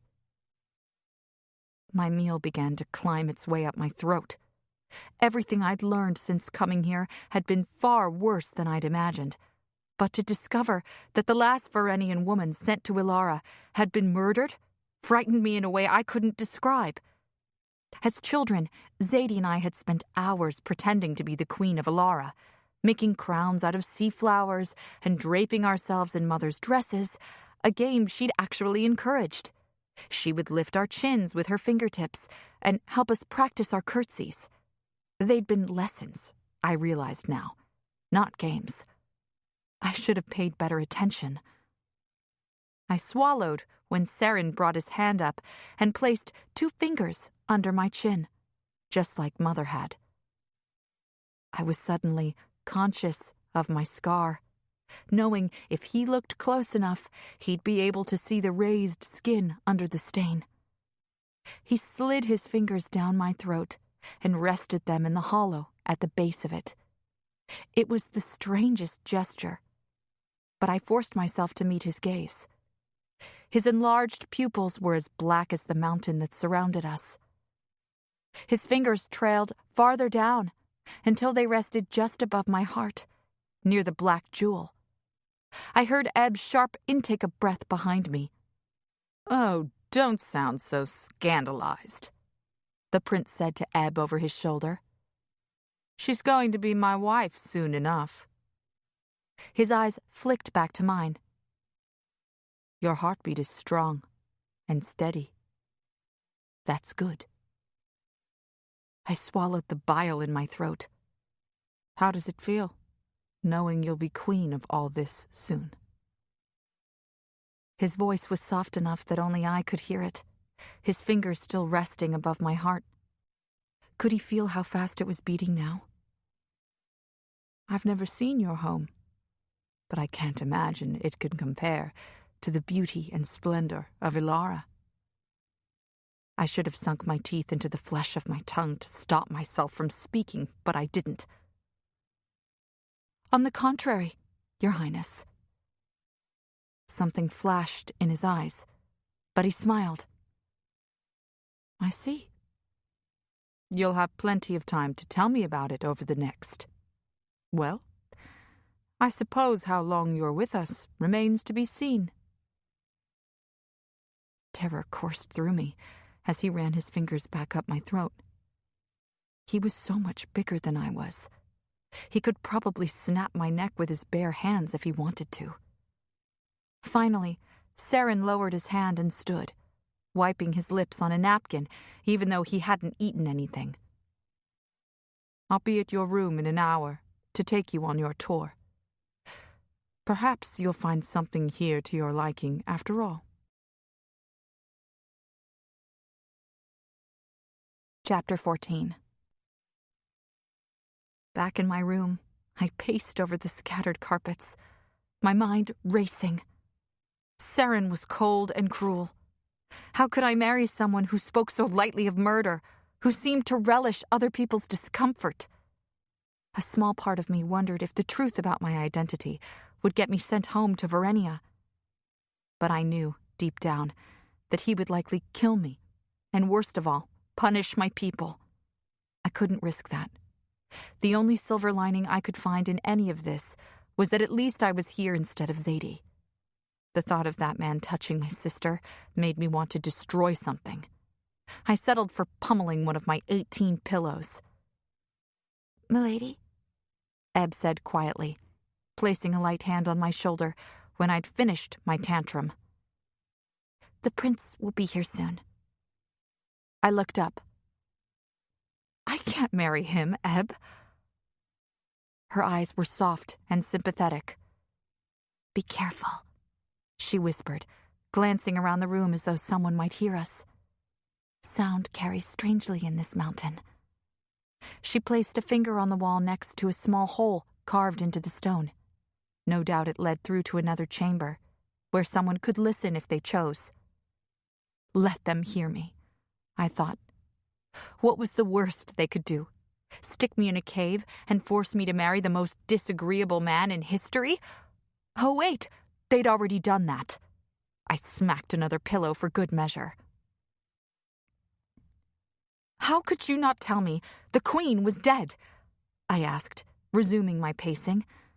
"Didn't you think I had a right to know? She was one of my people, Ebb, the only person here who might have understood me. I am sorry, milady, but I was expressly forbidden to speak of the late Queen." "By whom? The prince?" "By the king himself." I folded my arms across my chest, remembering the way Saren had touched me there, as though it were nothing, and sat down on the bed. He probably knew I'd never come if I found out the previous queen had been murdered. How did she die? "They believe she was stabbed because of all the blood. That's what I heard anyway. I was still living in the village then." I patted the bed next to me, inviting her to sit. Ebb bit her lip, hesitating, and then perched at the edge of the mattress. Perhaps this was not an appropriate way for a lady and her maid to interact, but I was used to confiding everything in someone else. Right now, I didn't need a servant, I needed a friend. "We could send word to the prince that you're too tired for the tour. Put it off for later?" "What good would putting it off do? I'm supposed to marry the man, remember?" I shuddered at the thought of his cold hands on my bare skin. "Do you know when the wedding is planned for?" "They'll want to have it before the king passes, I imagine." I raised my eyebrows. That could be tomorrow. "He's been in a similar condition for 6 months, at least." I turned to her fully, forcing her to meet my gaze. "When will I be allowed to leave the castle? We heard footsteps just before a heavy knock on the door. My stomach plummeted like a stone. "Will you come with me?" I asked Ebb. "Please?" The door flew open before she could respond, and we both jumped to our feet. Saren stepped forward, but he had the decency to pause on the threshold at least. "Are you ready, my lady?" I nodded and glanced behind me at Ebb. "Your maid can wait here. I'm sure she has plenty of work to keep her busy. My mouth opened and closed like a fish, but Ebb only bobbed a quick curtsy and handed me my wrap. "Very well," I said, pulling the black fur capelet around my shoulders. "Lead the way." "After you, I insist." I hated the idea of having my back to Saren, but I didn't see much of a choice. I began to walk down the hallway when a guard stepped up beside me. "Milady?" I turned and smiled at the familiar boyish face. "Grig, you're here!" "I hope that's all right." "It's wonderful." He offered me his arm, but I was too conscious of Saren's presence behind me to accept. "You're one of my brother's men, aren't you?" the prince asked. Grig turned to bow. "Yes, Your Highness. Don't you have work to be doing? We have plenty of guards here at Newcastle. Prince Talon asked that one of us remain here with the lady." Saren raised his eyebrows. "I'm surprised he could spare you. He says there aren't enough men at Oldcastle these days, that we're vulnerable to attack." I thought of the guard at the bridge, of the Woman King to the south. Was an attack on Ilara really so out of the question? "Shall I leave, Your Highness?" Grig asked. Saren waved a hand at him. No, you're here. You may as well stay. Wouldn't want to anger dear Prince Talon, would we?" Prince Talon. At the sound of his name, my mind went back to yesterday, to when he'd dismounted his horse and taken my hand. I blushed at the memory of his gaze holding mine. I couldn't imagine Talon taking sick pleasure in tormenting me the way Saren did. Of course, Talon was also the only person in Ilara who might be able to guess my secret. I should be grateful he lived far away, and that our chances for interaction were limited. I should be, but I wasn't. "Ah, I know that look," Saren said, taking my arm and prodding Grig on ahead of us. Gods, was it that obvious? My brother is blessed with both a handsome face and a charming disposition. He's a favorite here at court. There was a bitterness to his tone that hinted at jealousy, but Saren was not unattractive, and my mother was living proof that charm could be an illusion. "Did he make an appearance at Oldcastle yesterday?" Saren asked. "Yes, and we met in Verenia, as I'm sure you recall." The words were deliberately pointed. I wanted to know why Saren had sent his brother as his errand boy. "Oh yes, I'd forgotten. He said you were perfect, as pure and unblemished as a Verenian pearl. I hate it when he's right." The night we'd had dinner at the governor's house, Talon had said he couldn't imagine anyone more lovely. He had been looking at me when he said it, but if he truly believed that lack of imperfection equaled beauty, then I must have been mistaken. My scar tingled as my cheeks heated with embarrassment. "Beware the lionfish, my dear," Saren said in a low voice. "What?" "Isn't that how the Verenian song goes? I remember Queen Talia singing it to Talon when he was little. You wave children love your lullabies." The line was part of a Verenian cradle song we all grew up with. It warned children to stay away from dangerous sea creatures, but each line had a hidden meaning. For example, lionfish are curiously beautiful, a spectacle of a fish that begs to be touched, despite their venomous spines. But we weren't just to beware of lionfish. We were to steer clear of anyone too flashy, too proud. I was surprised Saren knew this, and that he would use it to describe his own brother. "Beware the lionfish, my dear," I murmured. "Beware the fish that's made of stone." That's the next line of the song. The stonefish was even more dangerous than the lionfish, in part because it had stronger venom, but also because it was hard to see. A stonefish could blend into the rocks around it so well you wouldn't know it was there until it was too late, and you'd placed a hand or foot directly on top of it. The message there was clear. Be careful and cautious with your heart, for things are not always what they seem. At least the lionfish made its presence known. I haven't heard it in years, so you'll forgive me for forgetting. I inclined my head. Your name means pearl, does it not? Yes, I said, my thoughts immediately turning to my sister. I had always been the coral, never the pearl. Now I was supposed to be the thing everyone wanted, the object a future king desired above all else.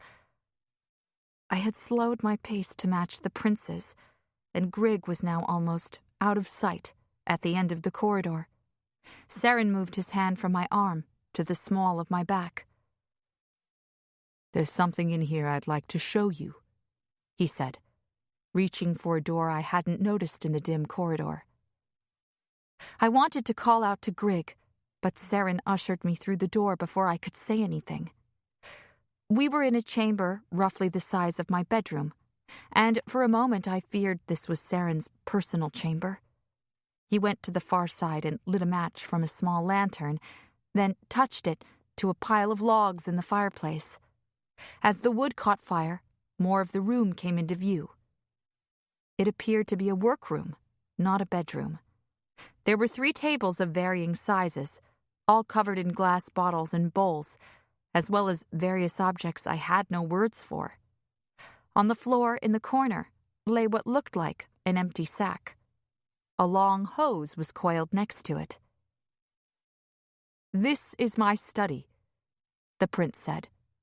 I love to learn about anything and everything. He picked up a small bowl that was filled with pink pearls of all shapes and sizes. One of the things that most fascinates me is the Varenian pearl. I'm sure you know people here use them in creams and ointments for all manner of ailment. I burned my hand on the fire last week. He held his hand up, palm out. Not a trace of the blister. No scar. Miraculous. I looked at the bowl of pearls and felt my anger rise. There were enough there to feed my family for a year. We were harvesting the pearls to extinction, and for what? To spare one man from a blister? Your people know far more about the pearls than I do, no doubt, he continued. The words coming out of his mouth were perfectly harmless. He'd said nothing sinister or frightening in the past few minutes, and yet my heart hammered in my chest. He clearly harbored some sort of animosity toward Queen Talia and Prince Talon, maybe toward all Varenians. I wiped my sweating palms on my skirts. My body was telling me I was in danger, even if my mind didn't want to accept it. Saren walked over to the empty sack and held up a corner of it to show me.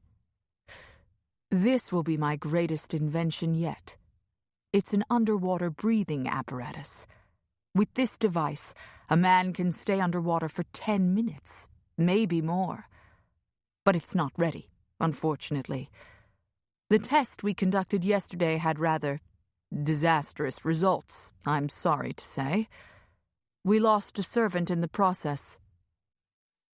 He watched me for a reaction as I struggled to conceal my horror. How could anyone dismiss death so casually? Such a shame, really. He was just a year younger than you. By the time... Milady? I spun around at the sound of Grig's voice. Grig! I'm terribly sorry. I didn't realize you'd stopped until I was halfway down the next corridor. Is everything all right? Why wouldn't it be? Saren snapped. She's been with me the entire time. What could be safer than that? I could think of 1,000 things safer than this man. A hammerhead shark, perhaps? or even a riptide. I took hold of Grigg's arm. "I'm sorry, Your Highness, but I'm afraid I'm not feeling well. Still adjusting to land, I think. I'll return to my chamber for a bath, if that's all right with you." "Ah, yes, your baths. I heard you've ordered 2 a day. You must feel like a fish out of water here, He had found out about my baths from a servant, or from one of the tunnels through the stone. And if someone was listening to me, did that mean they could also see me if they wanted to? I cleared my throat. "Yes, that is precisely how I feel. Thank you for showing me your room. We can resume the tour later, when you're feeling better." I was almost through the doorway when Seren called after us. "Oh, and Grigg, feel free to return to Old Castle. Your services here are no longer required." I lay in my bath until the water had turned cold, and my skin began to pucker. Since leaving Verenia, I hadn't washed my face unless I was sure I was alone, and even then, I immediately reapplied the stain. I was getting so used to seeing myself without my scar that on the one occasion the stain wore off in my sleep during the journey, the sight of it had startled me. Ebb wrapped a towel around me as I stepped out of the tub onto the cold floor. Far worse than the oppressive weight of the stone around me was the darkness. It had only been 1 day without sun, and already I ached for it so deeply I could feel it in my bones. I looked up at the pathetic skylights and scowled. The amount of light that filtered through was barely enough to illuminate the room during the day. How had Talia survived here as long as she did? The king was planning to attend dinner that evening, so Ebb dressed me in another dark gown, this one with a diamond-patterned skirt, the rows of diamonds made of different fabrics to highlight the contrasts. The collar was up to my throat, but a diamond had been cut out of the bodice to reveal the bare skin beneath, right where Seren had touched me. I had never worn anything that exposed my chest like this in Verenia. "Why must everything be so dull and colorless?" I muttered as I smoothed out the wide skirts with my palms. Her eyes met mine in the mirror. "It's as I told you, milady. We're in mourning for Princess Ilara. She died at sea when she was kidnapped by a prince from Kuven." "I thought Prince Leif and Princess Ilara ran away to be together," I said, confused. "That's what we were told in Verenia." Ebb frowned. "You must have misunderstood." I shook my head. No doubt in Kuven, people claimed that Ilara was responsible for Prince Leif's death. But how can an entire kingdom still be in mourning for a princess who died hundreds of years ago? "When Ilara died, her younger brother Malden became the crown prince, as she had no other sisters," she explained. "He was only 10 at the time, and Ilara's death hit him extremely hard. He developed a debilitating fear of water. That's why the castle was moved here to Mount Eris, away from the oceans and rivers and even lakes. He also ordered a decree that everyone wear mourning clothes under penalty of death. The decree has never been lifted." "But why not?" "I'm not quite sure, milady." She began to pile my hair onto my head, fastening it with jet pins that glittered amid the coils. "I believe it's because we've been waiting for a new princess all this time. A princess who will restore the queendom to what it once was, who will quell the uprisings and unite the territories under the Ilarian flag. But our kings only ever have sons." I twisted my mouth to the side. I still didn't see why we had to wear such joyless clothing. "Shall I powder your hair, milady?"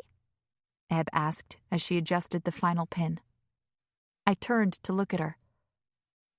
"Whatever for?" "Some of the lords and ladies do it to curry favor with Prince Seren." I shook my head, and she continued to fix my hair. I tried to imagine myself doing this day in and day out, for a century. The thought brought tears to my eyes. I wiped them away and took a deep breath. I had only left Verenia a week ago. I still had 2 weeks to learn something valuable to tell Sammy at the market, aside from the fact that the Verenian queen was dead and her husband might soon follow in her wake. Be brave, I told myself. For Zadie. For Verenia. Chapter 15. The dining hall was filled with lords and ladies and dozens of servants, all witnesses to what I was sure would be many missteps on my part. Eb and I had gone over the cutlery and various forms of address, but I hadn't fully memorized everything yet. Unfortunately, she couldn't stay with me through the meal. I closed my eyes and thought of Zadie again, of what she'd say to me if she were here. I searched for the inner strength she said I possessed, but I felt empty, hollow, like a shell of the girl who believed she was meant for a world bigger than the one she knew. I wished I'd taken something of Zadie's with me to hold on to, that I had something more tangible than memories. A servant showed me to my seat, which, as I'd feared, was the same place where I'd eaten lunch. Saren would be at my side for who knew how long. Lords and ladies followed my example and came to the table, nodding at me solemnly. Saren entered a few minutes after I did. His hair was loose around his shoulders, falling in ribbons to the middle of his chest. Though I found his paleness peculiar, it also fascinated me.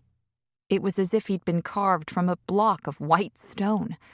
And there was something in his expression, the awareness in his eyes and tension in his posture, that hinted at his intelligence. Everyone, including me, dropped into a bow or curtsy, but I watched him from under my lashes. He looked bored, like he'd rather be back in his room, fiddling with whatever it was he was working on. Then his eyes fell on me, and that glimmer returned to his eye, a sharp look I didn't like. He strode toward me and took my hand, bringing it to his lips once again. They were firm and dry against my skin. "You look lovely, my lady." I was saved from responding by the sudden shift in the air that signaled someone else approaching. The king, surrounded by lords and ladies, slowly shuffled into the room. Looking pitifully small under his giant fur robes, it was a wonder he could walk at all. He carried a golden staff that was probably meant to be ornamental, but I could tell he was using it to prop himself up. The walk from the door to his seat was short, fortunately, and he collapsed into his chair just as someone else entered the room. It was Prince Talon. Dread washed over me, even while I found myself craning my neck for a better look. It wasn't just that he was handsome. He stood out here, as vibrant as a parrotfish in a school of gray mullets. He wore a midnight blue doublet, his brown hair curling just above the high collar. I slipped my hand free from Saren's, who still hadn't let it go, and I felt him stiffen beside me. "Lionfish," he whispered in my ear. Stonefish, I thought back. I straightened as Talon approached our end of the table. I had no idea where the second son of a king sat, when there could only be 1 foot and 1 head at a table. Most of the chairs had lords and ladies behind them, but the one to my left was empty, a fortunate arrangement, since my scar was on my right cheek. He bowed when he reached me, and I curtsied back, finally feeling a bit steadier in the process. The brothers greeted each other coolly. Everyone else took their seats when the princess sat, and I realized that my chair was much closer to Talon's than Saren's. The king and his heir had the ends of the table to themselves, while the chairs along the sides were pressed together to accommodate so many guests. "Have you enjoyed your time in Alara so far?" Talon asked in a low voice. I glanced at him sideways and tried to imagine how Zadie would behave in this situation. "Newcastle is an interesting place," I said, because my sister would never insult a man's home. "I can see I have a lot to learn about your people and their ways." I could feel Saren straining to hear us, but there was too much chatter in the room. "They are your people now," Talon said. They were no more my people than the Varenians were Saren's, but I nodded anyway. I wanted to ask him about his trip to Ilara, why he hadn't told us he was a prince. I wanted to know if he recognized me. I wanted to know if he'd thought of me after he left Verenia, or if I'd merely been an insignificant detail in his report to Saren about Verenia. And, ridiculous as it was, I found myself wanting to brush away the hair that had fallen in front of his eyes. But I couldn't. He had to believe I was Zadie, and I was destined to marry his brother either way. I shivered, wishing I'd worn a warmer gown. "You look beautiful," he said, his voice so soft I wondered if I'd imagined it. Though the compliment pleased me, I couldn't meet his eyes, knowing that Saren was watching us. "Thank you." "How is your family?" he asked, sitting back a bit while a servant filled his cup with wine. "I'm not sure," I said. What was happening between Sammy and Zadie? Had Mother forgiven her yet? Had she forgiven me? Were they hungry, or was Father managing to catch enough fish to feed them?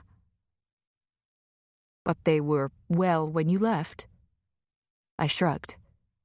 As well as can be expected. "Nar must have been very sad to see you go." My eyes flew to his involuntarily. There was no flicker of doubt there. Surely, if he knew I was Nar, he would say something. "She was heartbroken." "I'm sorry. I can only imagine what a loss it must be." I closed my eyes to keep them from filling with tears. It was the first time someone here had acknowledged that coming to Ilara was a sacrifice. "I was deeply saddened to learn of your mother's passing. I would have liked to have known her." "She would have treated you like a daughter." His voice was thick with empathy, something I never would have expected here. He couldn't know how much his words both pleased and saddened me. "I would have liked that very much," I managed. There was a commotion at the end of the table as the king rose with the help of a strapping lord, raising his cup in a toast. As he spoke of our beautiful future queen, 100 eyes fell on me. I rose and raised my glass, murmuring a barely audible thank you. As I sat down in my chair, my sweaty palm slipped on the wooden armrest, and I listed to the side. Talon reached out and caught my arm in his hand, propping me back upright in my chair.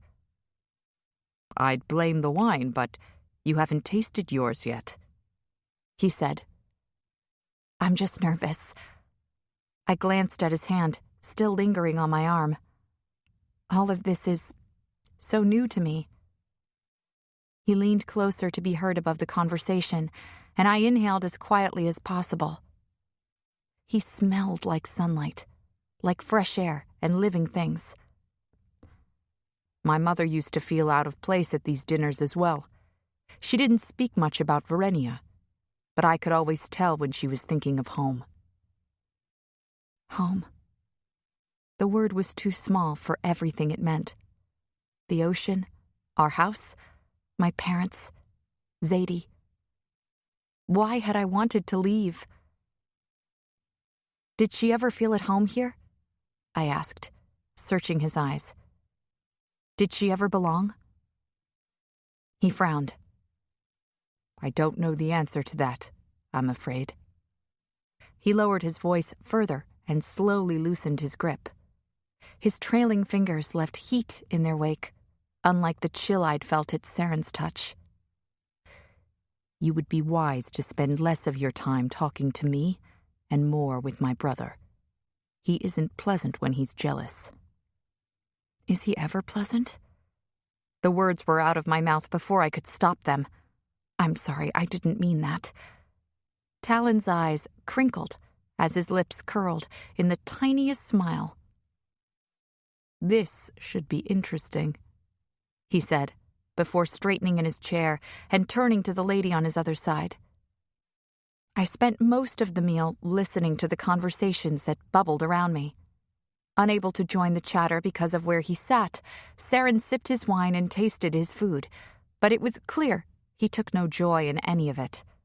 His cold eyes drifted around the room, and I dreaded the moments they landed on me. I had lost count of the courses when 2 servants appeared with a platter that they placed directly in front of me. In the center was a large pie, as fat as a giant sea turtle. Everyone turned to stare as Saren rose and came to stand behind me. "I had this baked especially for you," he said in my ear. "Do you like it?" His right cheek brushed against my left, blocking my view of Talon. His skin was cool and smooth against my flushed skin. "Yes," I said. "Thank you." Saren took up the filigree serving fork and knife and cut carefully into the pastry on either side of me, the way you would for a child. He continued to cut in a wedge, and then he carefully pulled away the layer of crust. Something stirred in the dark recess, and everyone at the table leaned forward just a bit. I found myself wanting to press back, but I couldn't with Saren standing behind me. "Patience," he said. A black, winged creature burst through the pastry with a shrill cry and flapped madly toward the ceiling. "They're birds!" someone shouted to a smattering of applause. But I'd seen birds many times in my life, and they didn't fly the way this creature did, erratic and unpredictable. A moment later, another one emerged, using the little claws at the tops of its leathery wings to work its way out. "No, they're bats!" a nobleman exclaimed, and there was a gasp of surprise from the crowd. A few women squeaked in horror.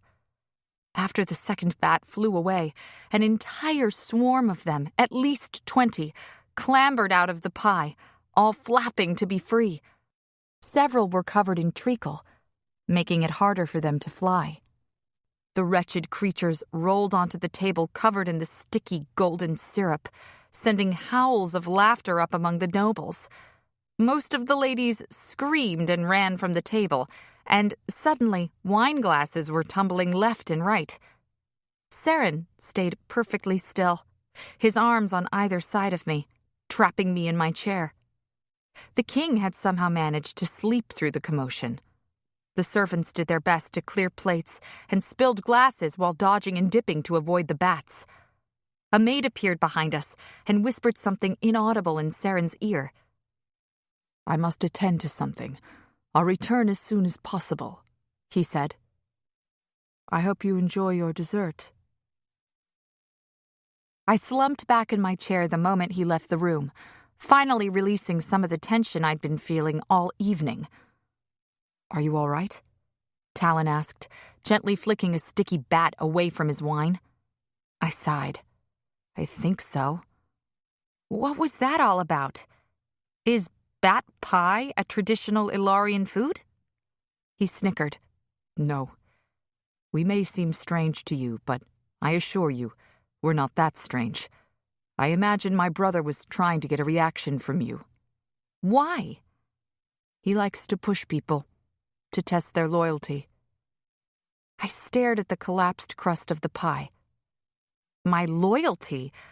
I don't exactly have a choice in the matter. I belong to him now."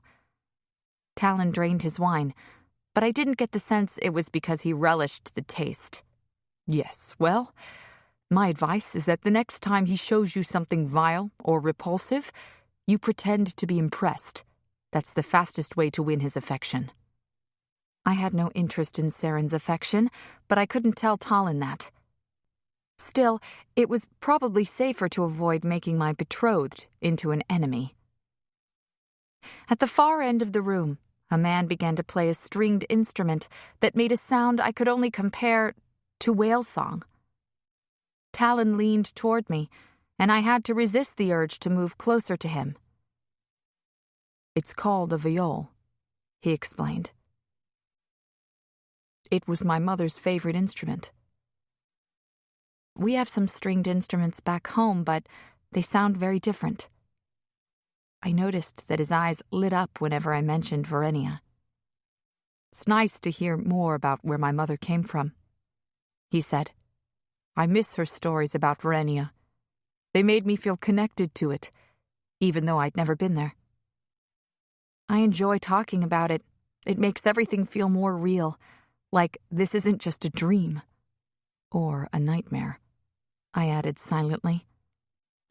The music from the viol was faster now, and many of the lords and ladies joined together to dance. Talon smiled at me. I'd ask you to dance, but I'm afraid you wouldn't feel comfortable. Thank you, I said, both pleased that he wanted to dance with me and grateful he understood why I couldn't. I think I'll just watch for a few minutes. Talon took my arm, and we walked to the end of the hall closer to the musician. A few of the ladies watched me and whispered behind their fans, no doubt gossiping. Spending time with Talon was dangerous in more ways than one, apparently. He uses a bow to strum the viol, Talon said. Of course, if I tried it, it would sound like a dying cat, but a skilled musician can make the most beautiful music you've ever heard. The dancers had picked up their pace in time with the music. They moved in a circle, hands clasped. We'd had dances in the meeting house in Verenia sometimes, though Zadie and I hadn't been allowed to dance with the boys since we were children. Talon glanced down at me. Would you like to try, now that you have a better sense of the steps? I caught the eye of a woman standing across the room. There was something about her that was both familiar and foreign at the same time. Despite her rich clothing and intricate hairstyle, she seemed as out of place here as I felt. She observed me for a moment, then let her eyes rest on Talon's arm, still entwined with mine, and gave the tiniest shake of her head. I'm not sure it's appropriate, I said finally. For some reason, you don't strike me as the kind of girl who worries about propriety. My stomach twisted. Now I was sure he'd heard Sammy and me that night in the governor's house, that he recognized me despite my fancy clothes and rehearsed manners. But he was right. I wanted to dance with him. Without waiting for my answer, Talon led me to the center of the room. Another noble took my free hand, and as the viol continued to play, we moved in a slow circle to the right. I tried to copy what the other dancers did, but I couldn't seem to catch the rhythm. Fortunately, the men supported my weight, so that it hardly mattered what my feet did. As the beat quickened, we began to move faster and faster. The bats looped down from wherever they'd roosted, illuminated by the massive chandelier filled with lunar moss. Tonight would be the full moon, I realized. That explained why everything was so bright. The wine I'd consumed with dinner was beginning to take hold. I looked over at Talon. He was watching me with a smile on his face, the kind of smile that could make a girl forget about being ladylike. I felt warm all over, my heart pounding beneath the diamond cutout in my bodice. Perhaps this was why Mother hadn't wanted us to dance. The music was playing faster than ever now, and somehow my feet seemed to know the steps on their own. I tipped my head back and laughed, so dizzy that I was sure the room would keep spinning long after I stopped. We whirled and whirled until suddenly the music stopped, and I found myself clinging to Talon's doublet to keep from falling. I'm sorry, I said as his face came into focus. Don't be. The muscles of his chest strained under my palms as he caught his breath, and I became very aware of his hands at my waist as I struggled for air against the stays of my bodice. He felt so solid and safe that I momentarily forgot my surroundings. Slowly, I leaned closer to him. Like a tide pulled by the moon. See, my lady? This isn't just a dream. My cheeks flamed under his gaze, isn't it? Saren's voice over my shoulder cleared my head instantly. There you are, my pearl. I whirled around and dropped into a curtsy. Your Highness. His smile was strained. It's late, and I believe you've had a bit too much wine. He held out his arm for me expectantly. I nodded and bobbed a quick curtsy to Talon. Good night. He bowed, his hair falling in damp waves that reminded me of the night we'd met. Good night, my lady. I'm sorry you can't stay longer. So am I. For an instant, I wished he would tell his brother the truth about who I was, so that Saren couldn't marry me. But Saren's pull on my arm was firm and insistent, and as I walked away, I realized the part of me that wanted to stay was the part I would never be able to listen to again.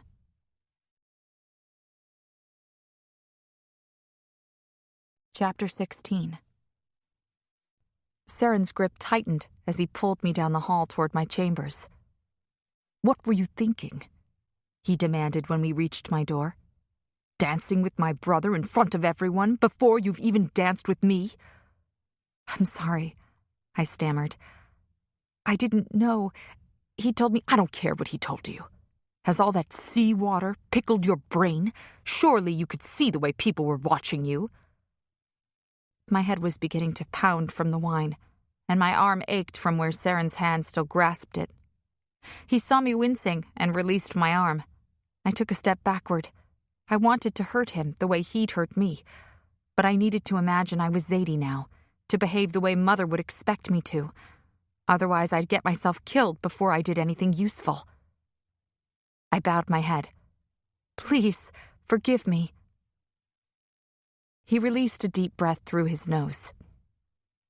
I suppose it's not your fault. Though I did warn you about my brother. I nodded. You did. I understand what you meant now.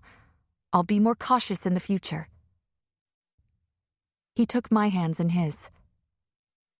Are you cold? Your fingers are like ice. I blinked at the change in his tone. It was fear, not cold, that so froze my hands. But I didn't want him to think I was weak.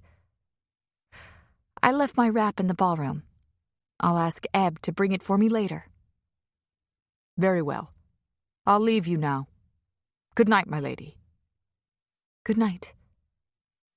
I hurried into my room, where Ebb was laying out my nightgown on the bed. Are you all right, milady? She asked when she saw my face. Did something happen?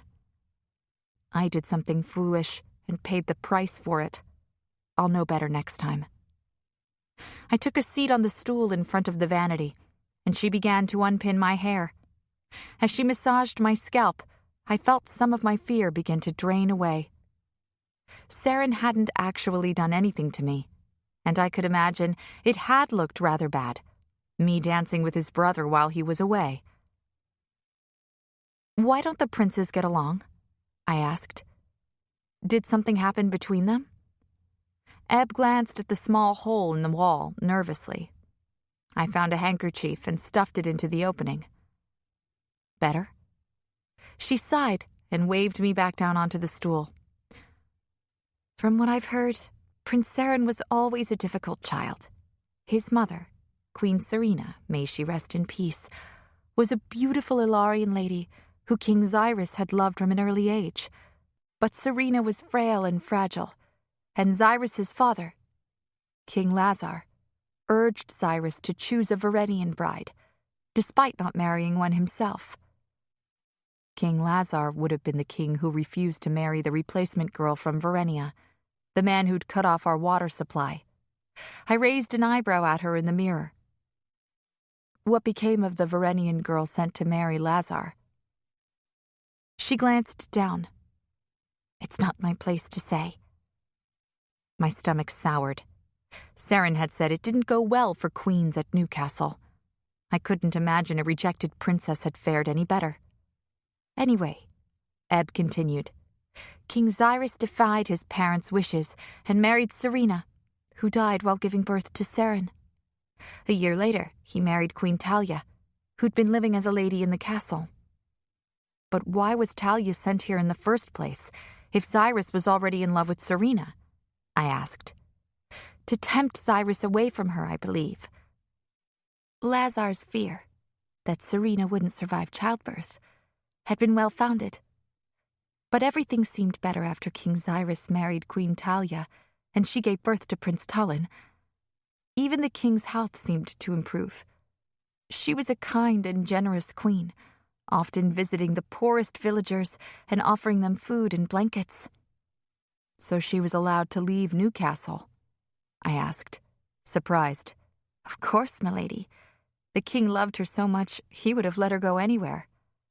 And Verenia, would he have allowed her to go there? Eb shook her head as she dropped the hairpins into a little porcelain dish. Oh, no. The king is very superstitious about Verenia. All the nobility are. Except Prince Talon.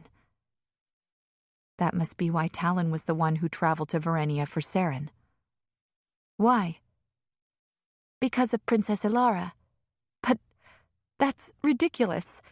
She died hundreds of years ago. I remembered the way Eb had held her breath over the bridge. Is that why you're afraid of water? Because Ilara drowned? I'm not afraid of water, she said, bristling. Not small amounts of it, anyway. But large bodies of water are best avoided. Everyone in Ilara knows that. I had a little cousin who died chasing a ball that rolled into a lake. And you think the water spirits took her? Of course, milady. What else? Most likely the child had drowned because she didn't know how to swim. In Verenia, we were literally born in the water. Fearing the ocean would be akin to fearing the air we breathed. But the story of Princess Ilara was deeply enmeshed in Verenian culture, even now. I supposed it was only natural. That would be the same here, in Ilara itself.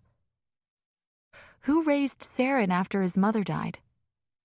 It was his nursemaids, mostly, though the queen did spend time with him. She wouldn't let anyone else take care of Talon, though. She was with him all throughout his childhood. I've never seen a son more loved by his mother. That explained Seren's jealousy. He had grown up without a mother, while his brother had Talia. I felt a twinge of sympathy for Seren. Thank you for telling me this, Eb. Of course, milady. She finished helping me into my nightgown and tied my hair into a loose braid. Is there anything else I can do for you? There was a woman in the dining hall tonight. She looked familiar. I could tell from the fear in Eb's eyes that I had stumbled back upon the subject she wished to avoid. She was the rejected Verenian girl, wasn't she? Eb sighed, looking at the hole in the wall again. Yes. Her name is Lady Melina. So Melina was the replacement girl, the one who'd caused the Verenians to be punished 2 centuries ago, when all those children died of thirst. Seren's grandfather, King Lazar, had not married her, and yet she was still here, 40 years later. I would like to speak with her, I said carefully. Can you arrange for us to meet? Eb looked doubtful. I can try, but I should warn you, Prince Seren has never liked Lady Melina. Why not? He finds her presence at court distasteful.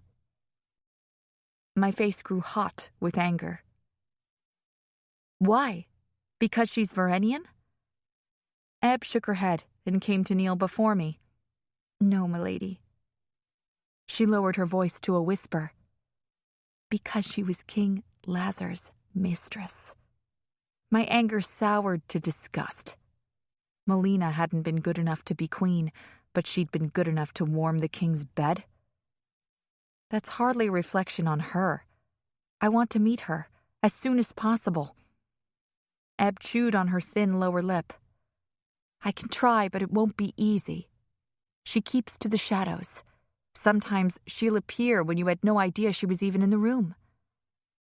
If Lady Melina kept to the shadows, then perhaps that was where I'd have to meet her. We'll meet somewhere inconspicuous when the prince is busy. I promise I'll be careful. I'm glad to hear it. I only want what's best for you. I leaned down so she would have to look me in the eye. And you think Prince Saren is what's best for me? Ebb flushed.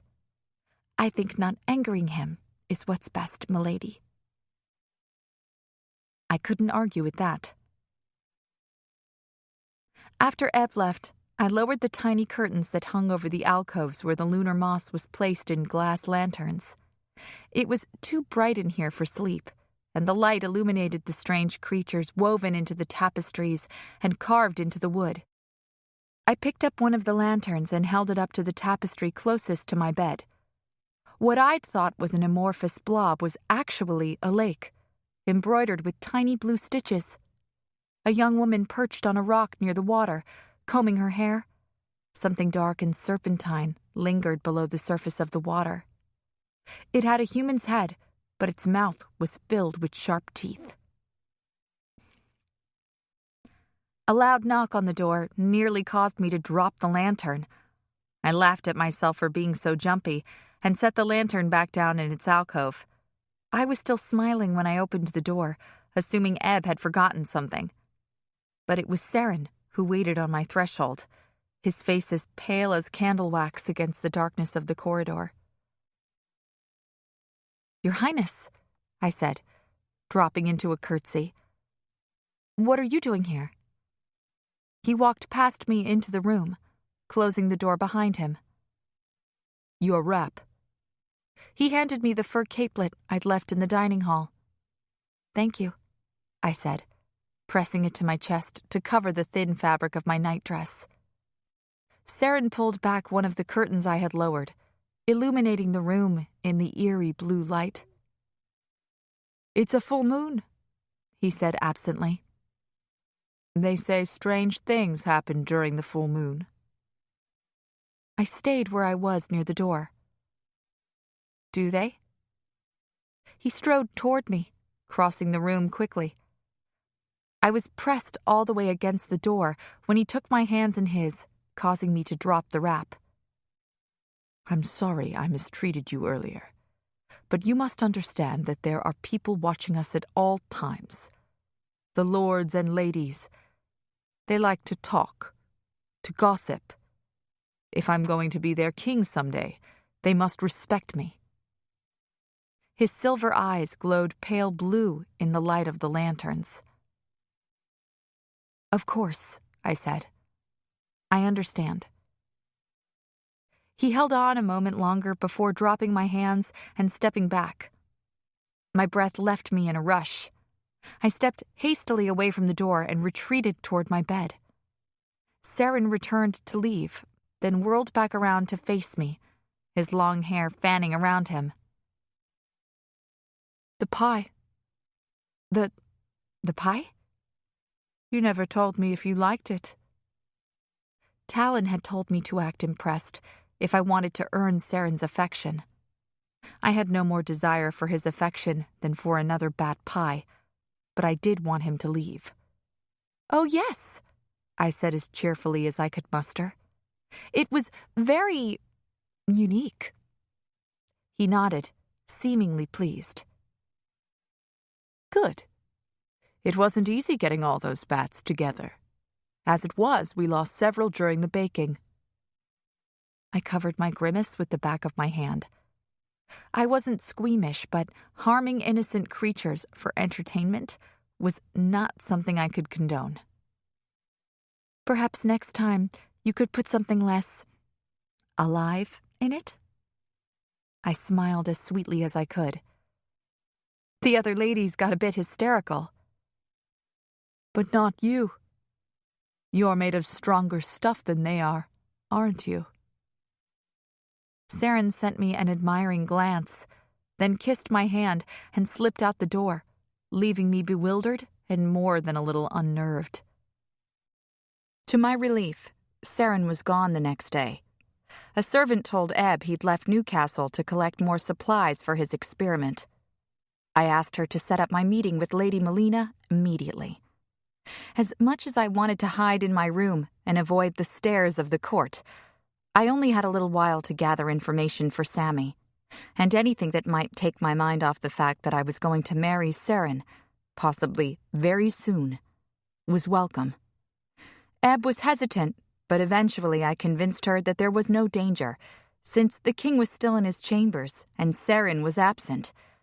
At the end of the day, she agreed to take me to the library for a meeting. The library was an unfinished cavern Ebb said was rarely used, but I found it beautiful. The ceilings had been left in their raw, natural state, with pillars of stone for support. There were spiral staircases on either side of the finished part of the chamber, but there was really no need for them, since most of the upper shelves were empty. In order to keep the books safe from the damp, the room had more skylights than any other chamber I'd been in. I waited for Melina under one of the lights, soaking up as much sun as I could. Lady Melina came alone. She had to be close to 60, but aside from a few strands of gray hair among the black, she could have been my mother's age. Her complexion was sallow from so many years inside Newcastle, but she was still unquestionably beautiful. "Hello, child," she said as we took a seat on a cushioned bench. No one had called me child since leaving Verenia. I was surprised to find that I'd missed it. I bowed my head. "Lady Melina, how are you adjusting to life here in the mountain?" I kept my eyes downcast, staring at the lace edging of my sleeves. She wasn't old enough to be an elder, but she was nevertheless worthy of my respect. "Very well, thank you. And how do you like your future husband?" She was feeling me out, testing me. I didn't know if I could trust Lady Melina, but right now she was the closest thing I had to a potential ally.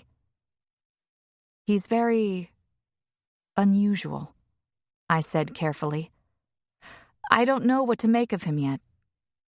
"I suppose you'll have plenty of time to decide once you're married." My lip curled involuntarily at the word, but I quickly rearranged my features. "Of course. But if you ask me, that boy is rotten to the core," she murmured. I looked up finally. "Prince Saren?" I whispered, surprised by her candor. She must have seen my reaction. Her eyes were a deep blue violet that stood out against her dark hair and clothing.